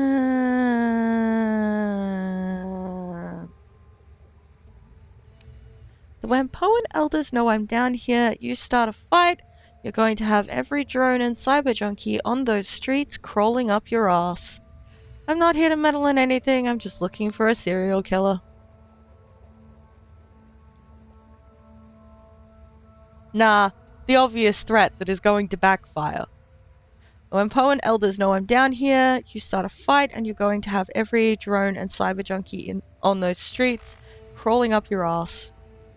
Some of the cockiness goes out of the Russian woman's eyes. She shifts back and forth nervously, shooting a glance at the orc. Finally, she lifts her shotgun, sighting along the barrel. You think we're afraid of those little worms? You think we're afraid of you? Don't make me laugh. We could be out of here before they ever realize you're missing. You think those crazy chipheads will give a shit about what happens down here? I don't think so. Duncan sneers at them, spitting on the ground. Make your move, shithead. Give me a reason to put you down. You thugs think you're so hard. I kill trash like you every damn day. I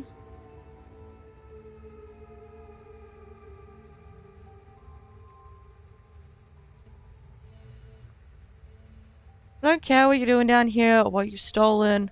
I just want to find the person murdering the Wampoan elders. You think I give a shit about what you're doing down here?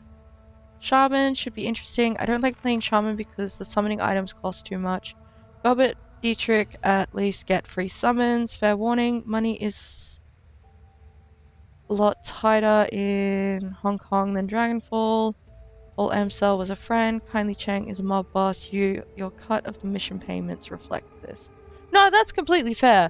There was an entire set of missions that I didn't end up doing in Dragonfall because the red flags were sirening. And I found out from my partner that yes, that is a very bad set of missions. You make shitloads of money, but bad.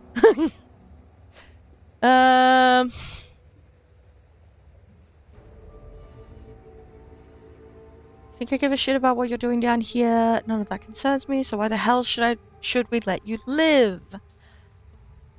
Because I know what happened to Alexander. Audrey is obviously the war here. You're just enforcers, and he doesn't want a scene while you're in Wampoa Garden. gang option. Why not? Melissa shoots Galena a sidelong glance. She's right, Galena. Or Andre would have our heads if we had to break cover before the shipment was ready. Shit. Galena lowers a shotgun, though her posture remains wary. You don't care what we're doing? No, not really. I have a job. This is incidental. So what do you want from us then? You took Magpie's keycards, didn't you? Yes, we did. Alexander took one earlier. He said he wanted to sweep the stockroom, see if there was anything worth stealing in it. Vasilisa tosses you a keycard. Here, we don't have time for this. We have to move this gear. You want to play detective? Go right ahead. Cool. Nothing interesting to poke. Power Garden. Let's have a look in here.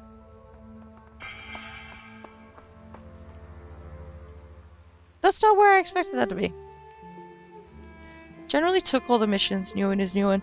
Yeah, I felt uncomfortable. So I didn't.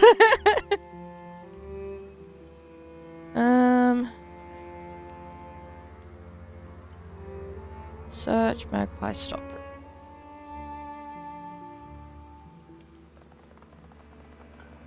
Onwards.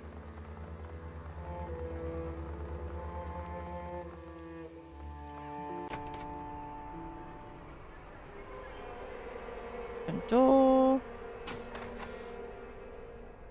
I've played a shaman in all 3 of the Shadowrun games at the moment, so I was gonna try out physical adept, but I chickened out because I really like shaman. Food. Despite the table's crude construction, an artfully laid meal awaits the owner. Several small dishes are filled with pickled vegetables, while a larger plate is arranged with long slices of raw meat. The meat is pale pinkish white, like raw pork, and is covered in a light soy marinade. Poking the raw meat, you discover that it's surprisingly tender. What's more, it has a faint aroma of marinade, as if deliberately prepared. Yeah, the one from the guy in the cafe.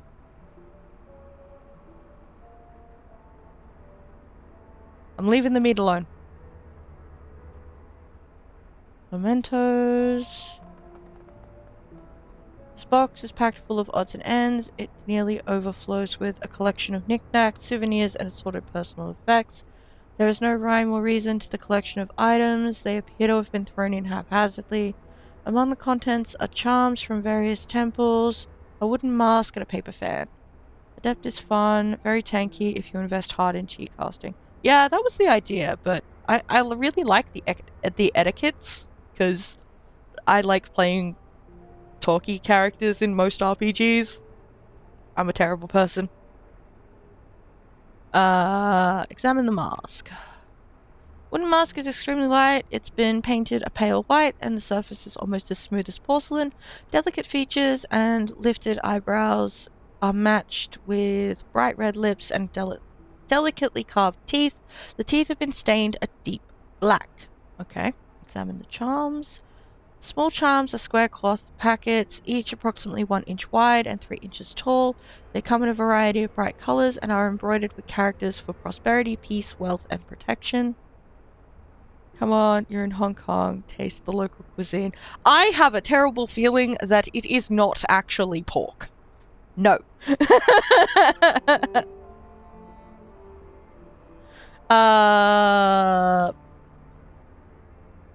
And are embroidered with characters of prosperity, peace, wealth, and protection.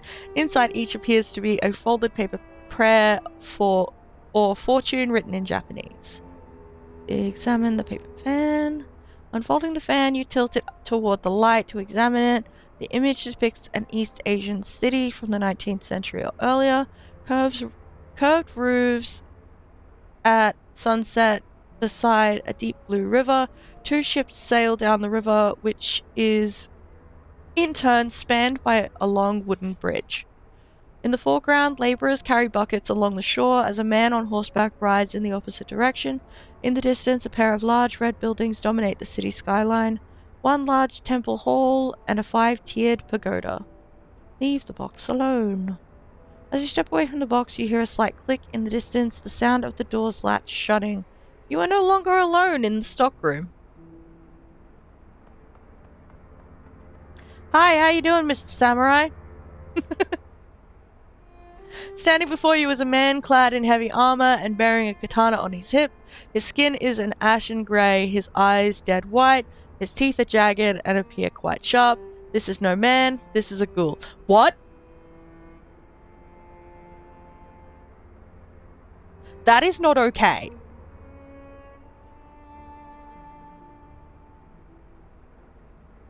Gaichu. The ghoul's blind eyes search back and forth as it regards you. It cannot see you, but you have a sense that it knows exactly where you are at all times. Ah, a hired gun, no doubt brought to bear against me by the Wempoan elders, a means by which they can lift the curse plaguing them. I salute your tenacity, but I wonder, will you hear me out before raising your weapon to kill me? That's what I mean. The local cuisine. Okay, well played. I appreciate the pun. Well done.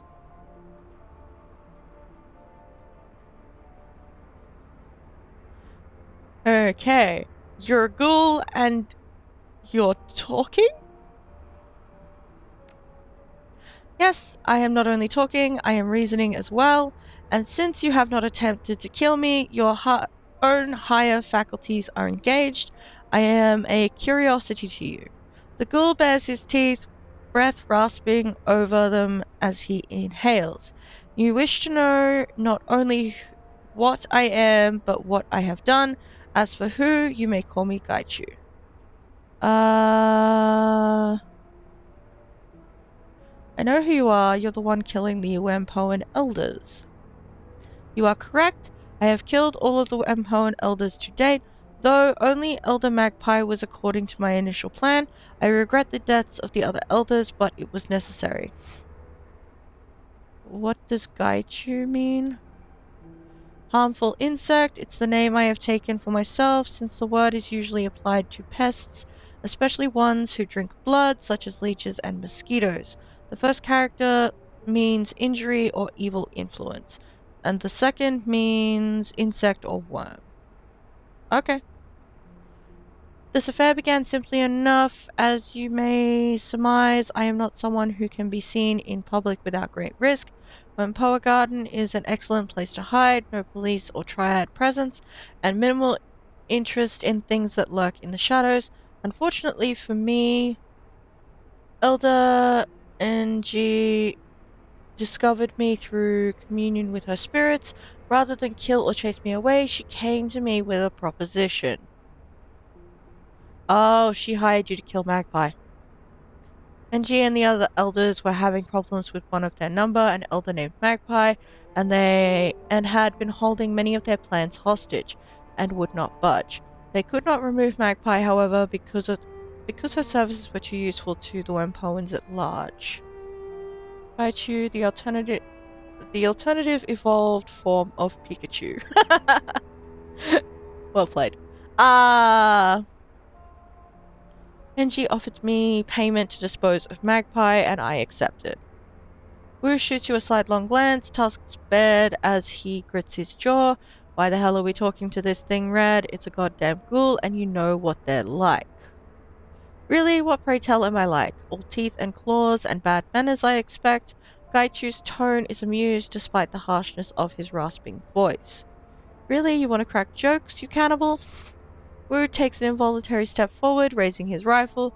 You're the kind of monster that'd devour a family just because it's convenient. Remember the 162s, Red? He's just like them. The 162s were a gang, Wu, in the Barrens. Like that makes a bit of difference. Go on then, talk to the monster, but I'm keeping my finger on the goddamn trigger. You do that, Duncan. I believe that we were speaking of the Elder's plans to have me kill Magpie. Surely you must be a little curious about that. You didn't clean up all of her blood. I found some in her drain.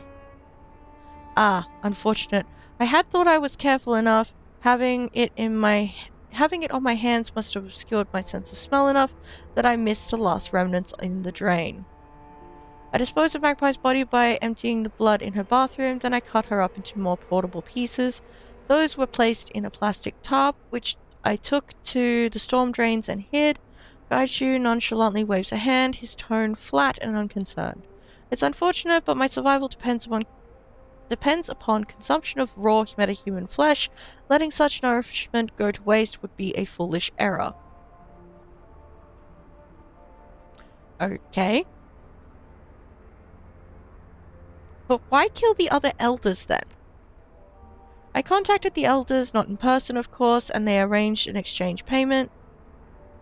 I assumed that since the job was done, Enji would be a woman of her word. Baring his teeth, Gaichu hisses his next words across clenched teeth. I was mistaken. I arrived at the nearby parking garage the elders had told me about. They'd cleared out the other Wempoans under some pretense, though I'm not sure what ruse they used. The elders never showed up. Instead, several members of the Hong Kong police force arrived. They were more heavily armed than usual, so I suspected they knew something of my nature.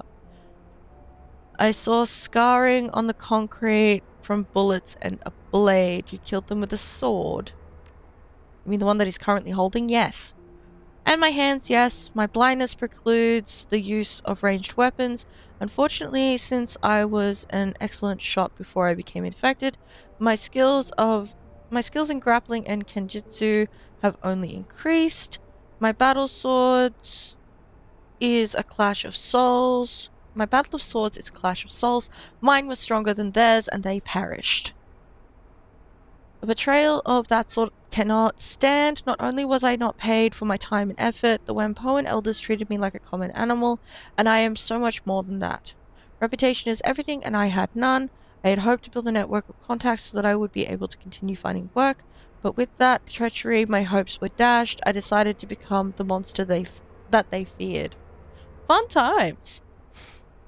One by one, I have eliminated them. They know how to contact me and could have ended their nightmare at any time. By making amends, I would have asked for more money, but I would have ceased my hunt, yet they did not. Instead, they contacted you. No doubt asking you to eliminate me where the police had failed. So I ask you, what now? What will you do? Will you attempt to finish what the Wampoans started, or will you treat me with the same humanity I have shown you? Let me ask you some questions, Gaiju. Very well, what would you like to know?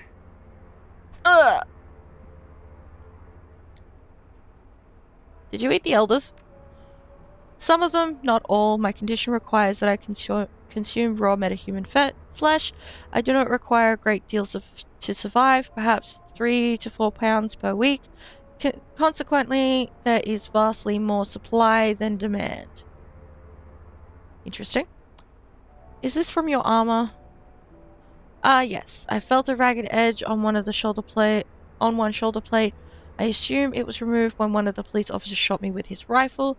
The hazards of war include unkempt attire, unfortunately.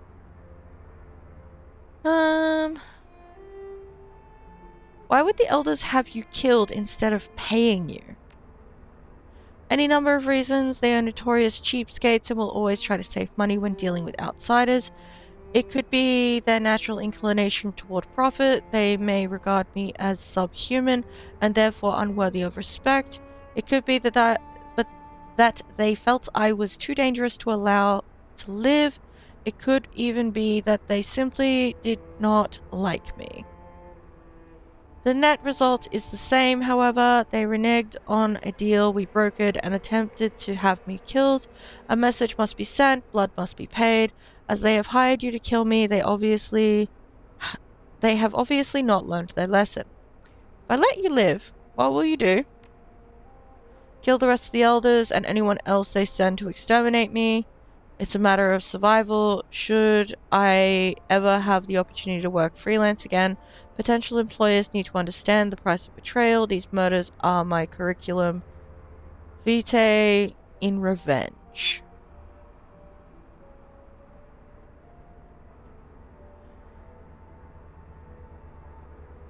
I don't know if it's worse to let this guy live and continue about doing his thing.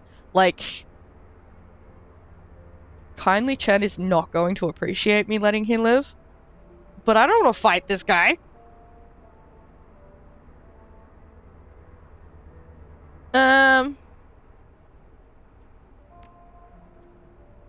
Made my decision. Oh, what then will you do? How will this story end? Come work with me and I can be your face. A curious offer. And what of the elders? Will you allow me the satisfaction of killing them? I want to see what they have to say first. I would counsel you not believe their words, but you have the sound of one who is wary as a matter of course. Very well. Let us wait until a bit later in the night. Most pedestrians will be off the street, and it will be easier for us to approach the Wempoa without being noticed. Well, she wanted me to deal with this because the Wempoa have refused to trade with her until this is dealt with. That's the main issue that I'm having. Can I check this? No. I don't have my mission computer, unfortunately, so I can't check. Haha.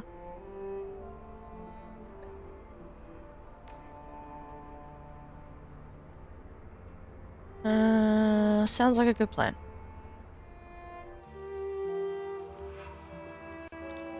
Why is it so zoomed in?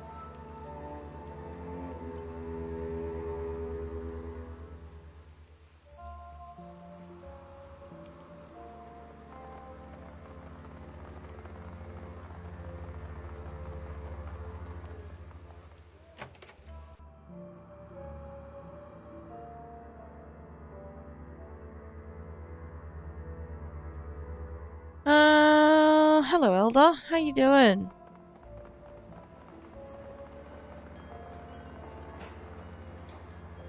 As you approach, Elder NG's eyes widen, her mouth falls open, and the veins in her neck bulge. What are you doing? You've brought this thing into our home. Quick, kill it before it kills us. Porter hefts his pistol warily, but does not aim at anyone. The elders can't refuse to do business if they aren't around to object. Oh, you're right! I didn't think of it that way. Good point!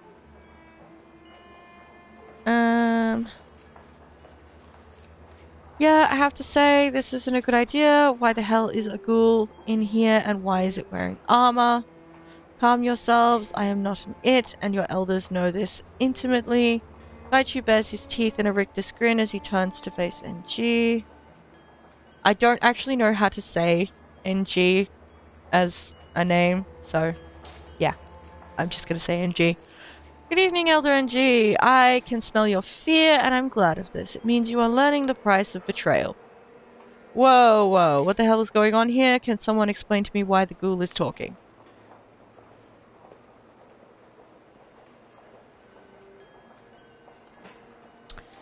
Gaichu had a contract with the elders, and they betrayed him.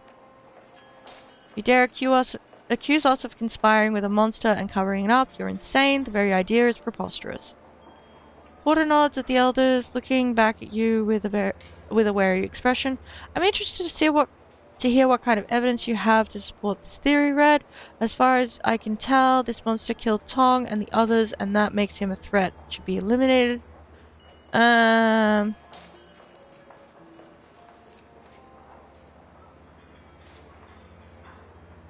elders hired Gaichu to kill Elder Magpie and make it look like she disappeared. You believe this vermin, this creature that feasts on metahuman flesh, that kills and dismembers our tribesmen. You are naive and foolish, woman, if that's the case. NG spits on the ground in front of Gaichu. What proof do you have? Magpie is dead. NG, please, in matters where an elder is accused of breaking our law, the other elders generally judge them. In matters where all of them have been accused, I am authorized to act as judge. Make your case.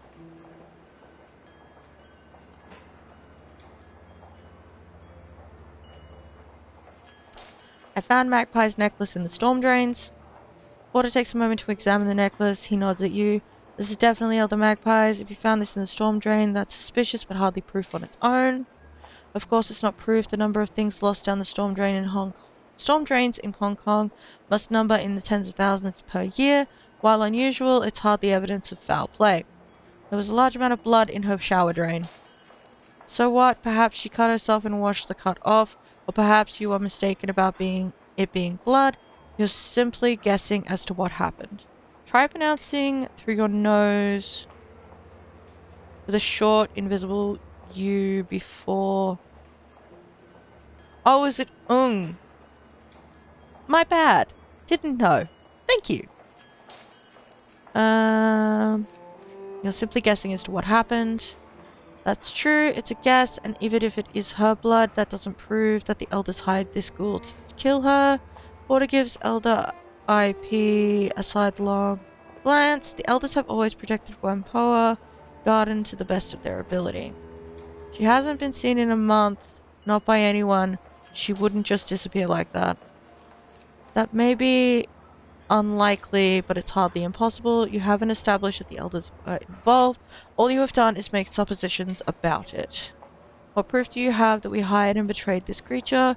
I won't step by and listen to Idol's accusations without any kind of concrete evidence to back it up. What about the fight with the Hong Kong police force? How do you mean? What does that have to do with the elders and the ghoul? The evidence in the garage points to a fight between someone using a sword.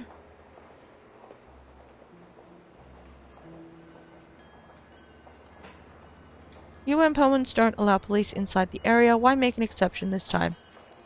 The police were polite and asked our permission to enter. They were hunting a non-Whampoan. That was reason enough for us to allow them in. Porter considers this for a moment, then shakes his head. That doesn't add up. Why would the police ask us for entry now? They've never been polite before, and they've always tried to force their way in here. It doesn't ring true to me. Did you ask them to come in order to hunt down this ghoul? Preposterous, Porter. You know what our community is like.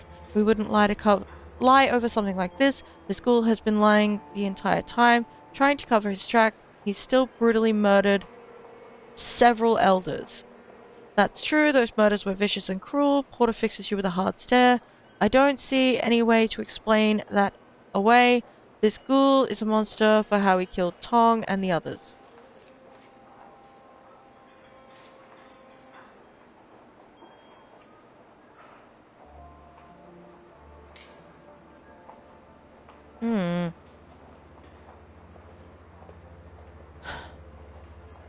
Tong wasn't tortured. There was no astral residue of pain or fear. He didn't even feel the blow. That's correct. I struck a single blow while his back was to me. His death was instant. Regrettable that he had to die for your folly, but necessary to protect my reputation. Glares at Gaichu in stony silence before addressing Porter. You cannot believe what these people say. They are not to be trusted, and even if this is true, he still killed Tong. Porter looks back at his expression flat and without emotion. Maybe so, but a monster would not take Tong's suffering into account. He may be a killer, but he's not heartless. The scene of Tong's murder, like the others, was a deliberate sham. It was made to look more horrific than it was. I believe you. The blood smeared on the walls, the removal of his skin, that's a scene designed to evoke horror, not the scene of an actual fight. Elders, what do you have to say in response?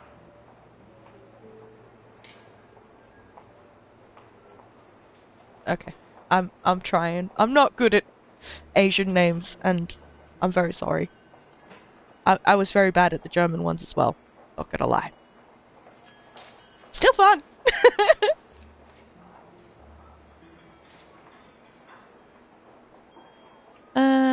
onwards.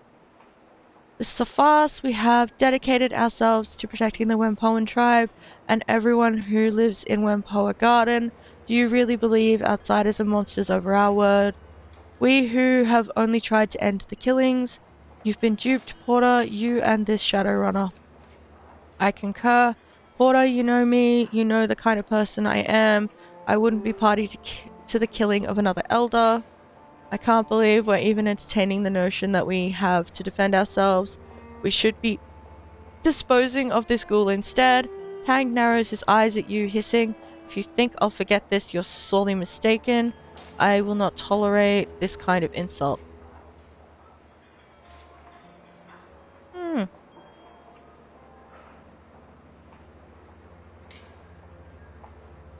The elders were all too happy to have Red Spears move into the garage, almost like they wanted to keep anyone curious about the fight away.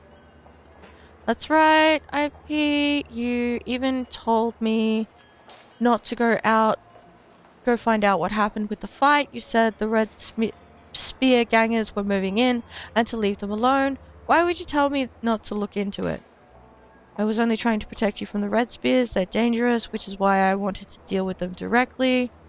Magpie's gear was missing, obviously missing. Why didn't IP tell me that? He would have had to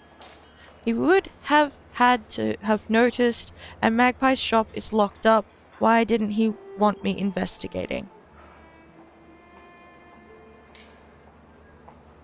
Yeah, the writers did well with their research. Both Berlin and Hong Kong seem very well portrayed. Yeah.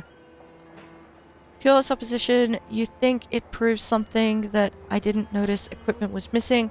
Magpie's shop was always a horrible mess. Tang, you did a full inventory of Magpie's matrix servers. You assured us everything was running fine and that you would be able to continue her work. I find it hard to believe that you missed something as obvious as missing equipment, especially while searching her stock. That's all I got. Alright, I think I have some idea of what's going on here. And what do you believe the real story is?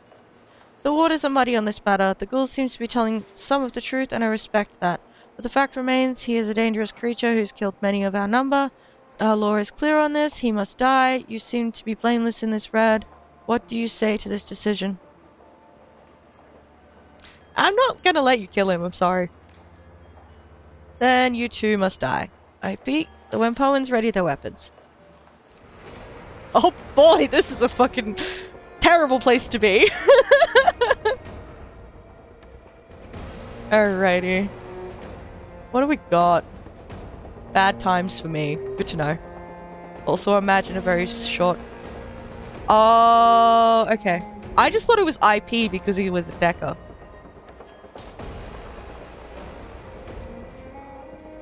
Completely understandable that I'm wrong. Alright, let's actually just get behind some cover, please. Goodbye! I'm out! Okay, so there's a Doberman, Elder Tang, Elder Yep. Water Lamb. Okay, who have I got the best shot at? You! You lying sack of shit. Bip. Alright, Isabel... There is not enough of anything. Oh no, we didn't investigate to avoid combat, Sag. Yeah, so I poked everything that I could. I did not have high enough,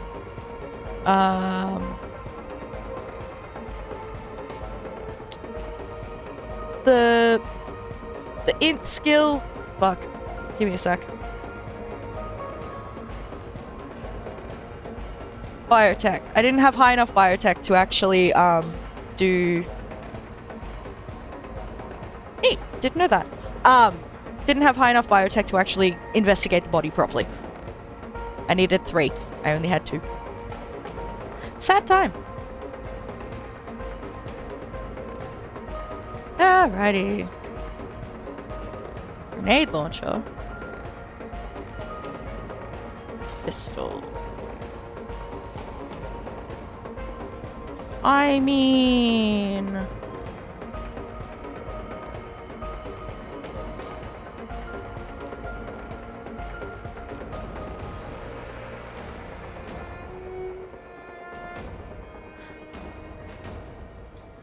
Yeah, I did talk to the textiles lady.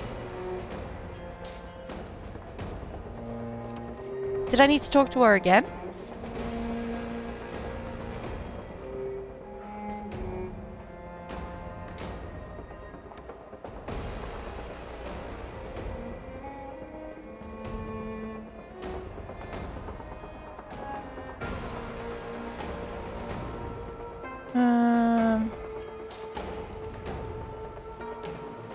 There is like no cover for you to get behind.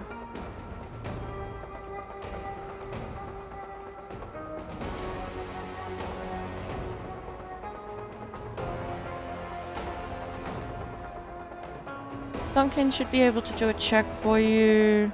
I think you missed taking the materials, lady. No, I did talk to the fashion lady about the armor. That was like the last thing I did before I went to the sewer area.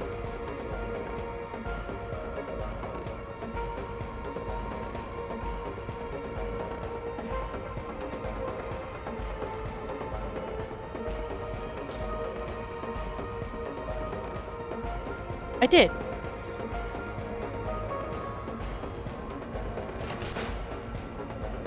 Whoops, I hit allies. Oh well. Shit happens. I didn't think it was gonna be that big of a area.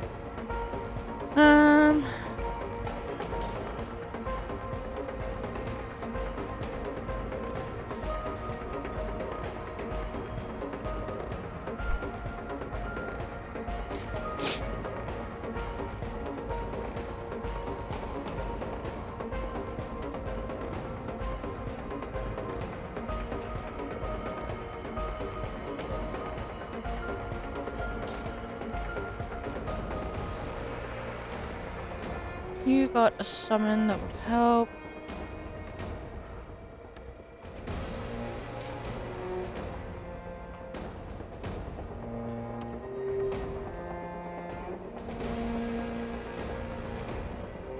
Like, legitimately, I am pretty thorough when it comes to these games. Like, poke everything. I have learned that that is a good thing to do. Yeah, neither am I. Like, other than the fact that I couldn't actually investigate the body properly. I think that's the only thing that I missed.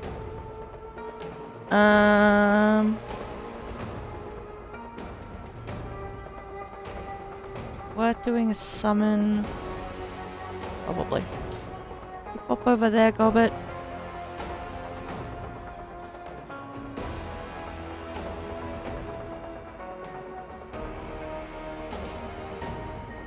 It's a terrible place to put a summon, but whatever.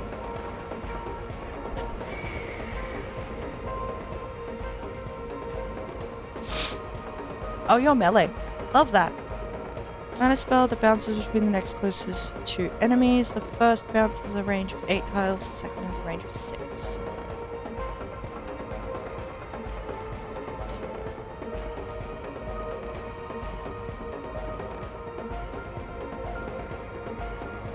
Get it.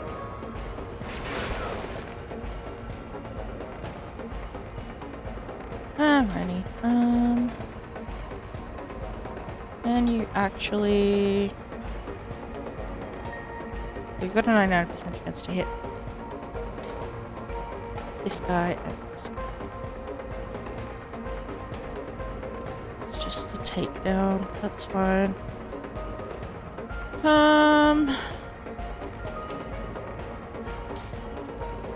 I need everybody to not be grouped up.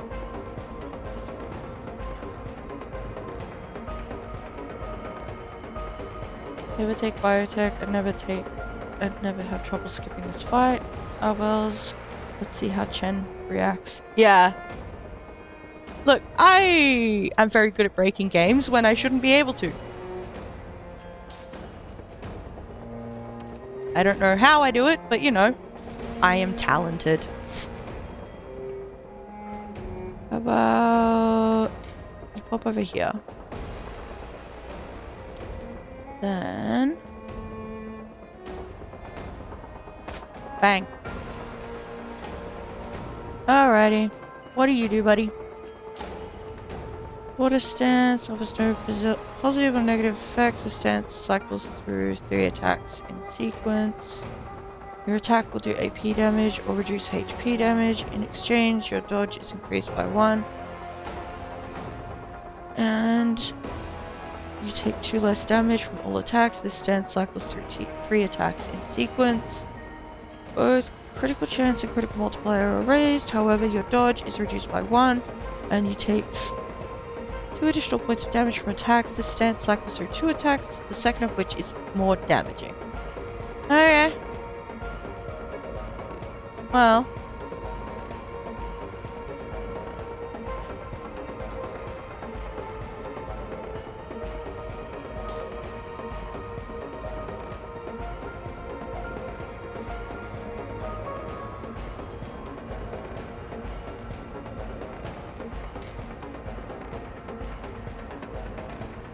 Alrighty. Get him. Oh, it did that. Okay, cool.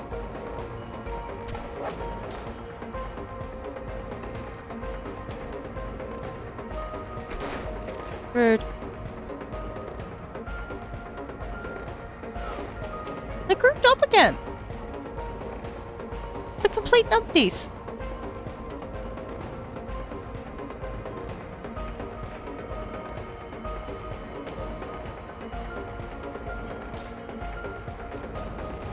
No, wait.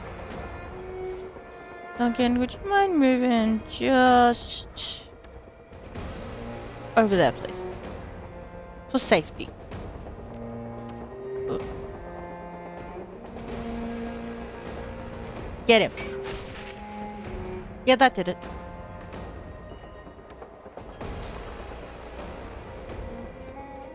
Reload. Cool. Me. Haste the samurai.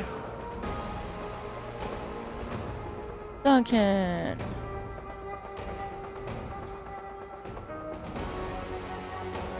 Get him. Yeah, fair. I made a mistake. Oh no, I haven't. Hold the AP, go. Okay.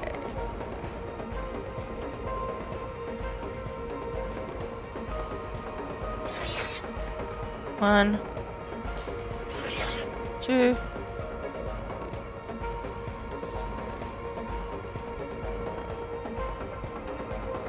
I mean, you're practically useless. It doesn't matter.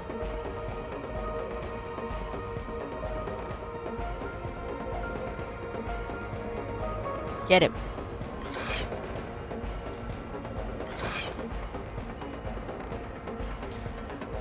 Okay, Gobbet.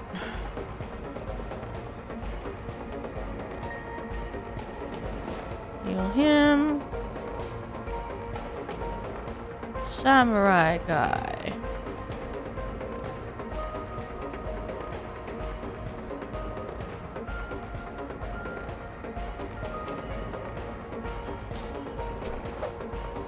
Yeah, that's fine. Let's just go with that one.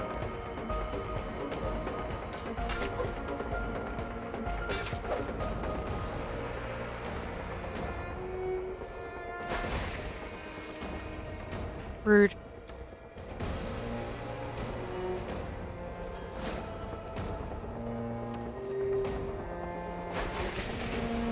Goodbye.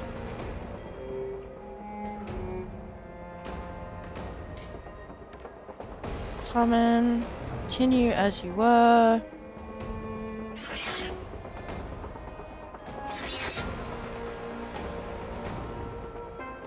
Do do do do do.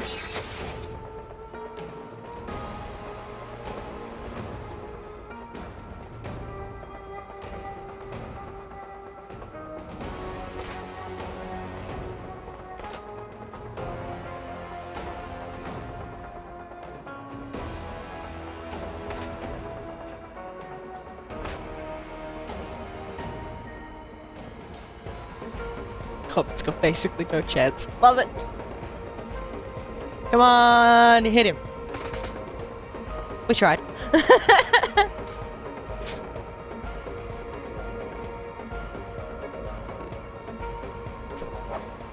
Come on.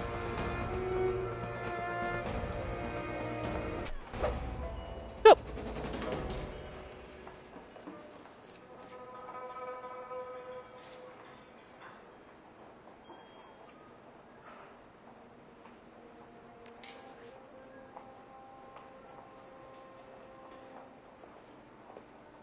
Did I not investigate the parking garage properly, maybe? I thought I did.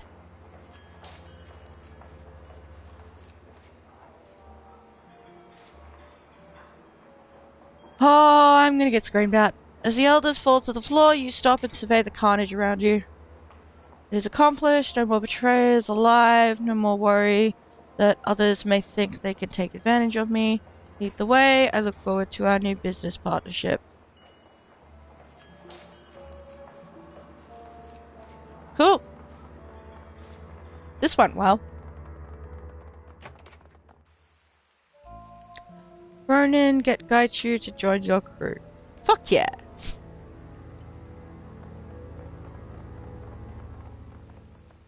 I love getting random achievements.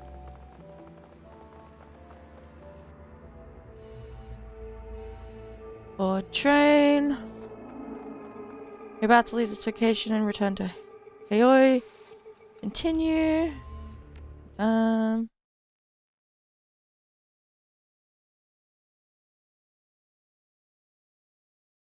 MTR rockets noiselessly toward Heioi along the edge of Kowloon Bay. The black water glitters in the night with the light of 1,000 reflected storefronts.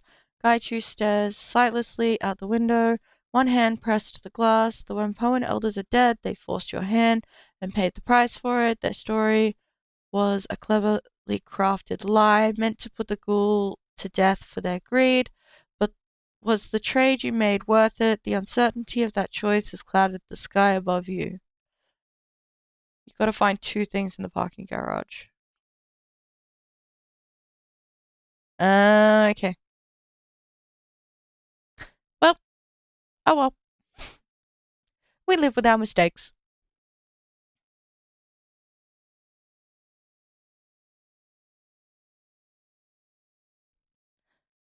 Thought I did find 2 things in the parking garage. There was the bit of armor, and then Duncan made a remark on some markings on the ground and the wall.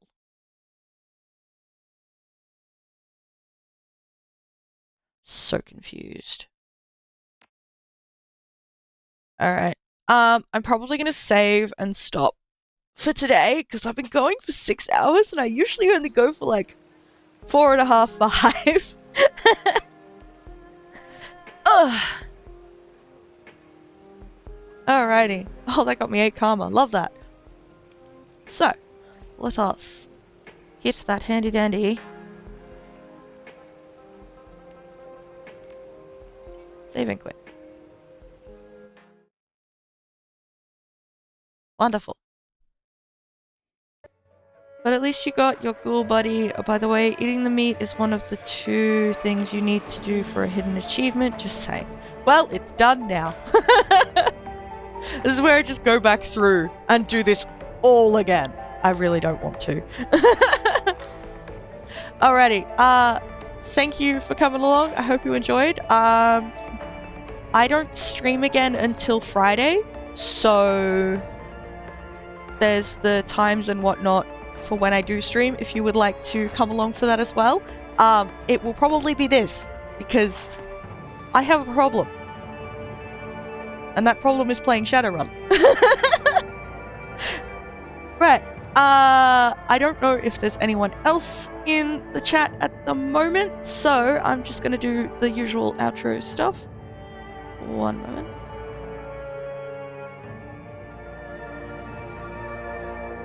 Thank you for coming along. I hope you enjoyed. If you did, there's all those things that you can poke and stuff that let you know about stuff happening. But as always, I can't tell you what to do. I'm not your dad. I'm just Red. In the meantime, have a good one. I will catch you next time. And yeah.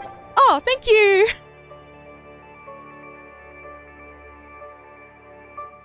Thank you for the follow. Quindecimin94? Do you prefer just Quinn?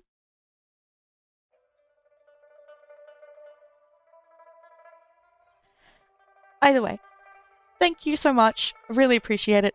Until Friday, have a lovely week, and I will catch you next time. Bye bye.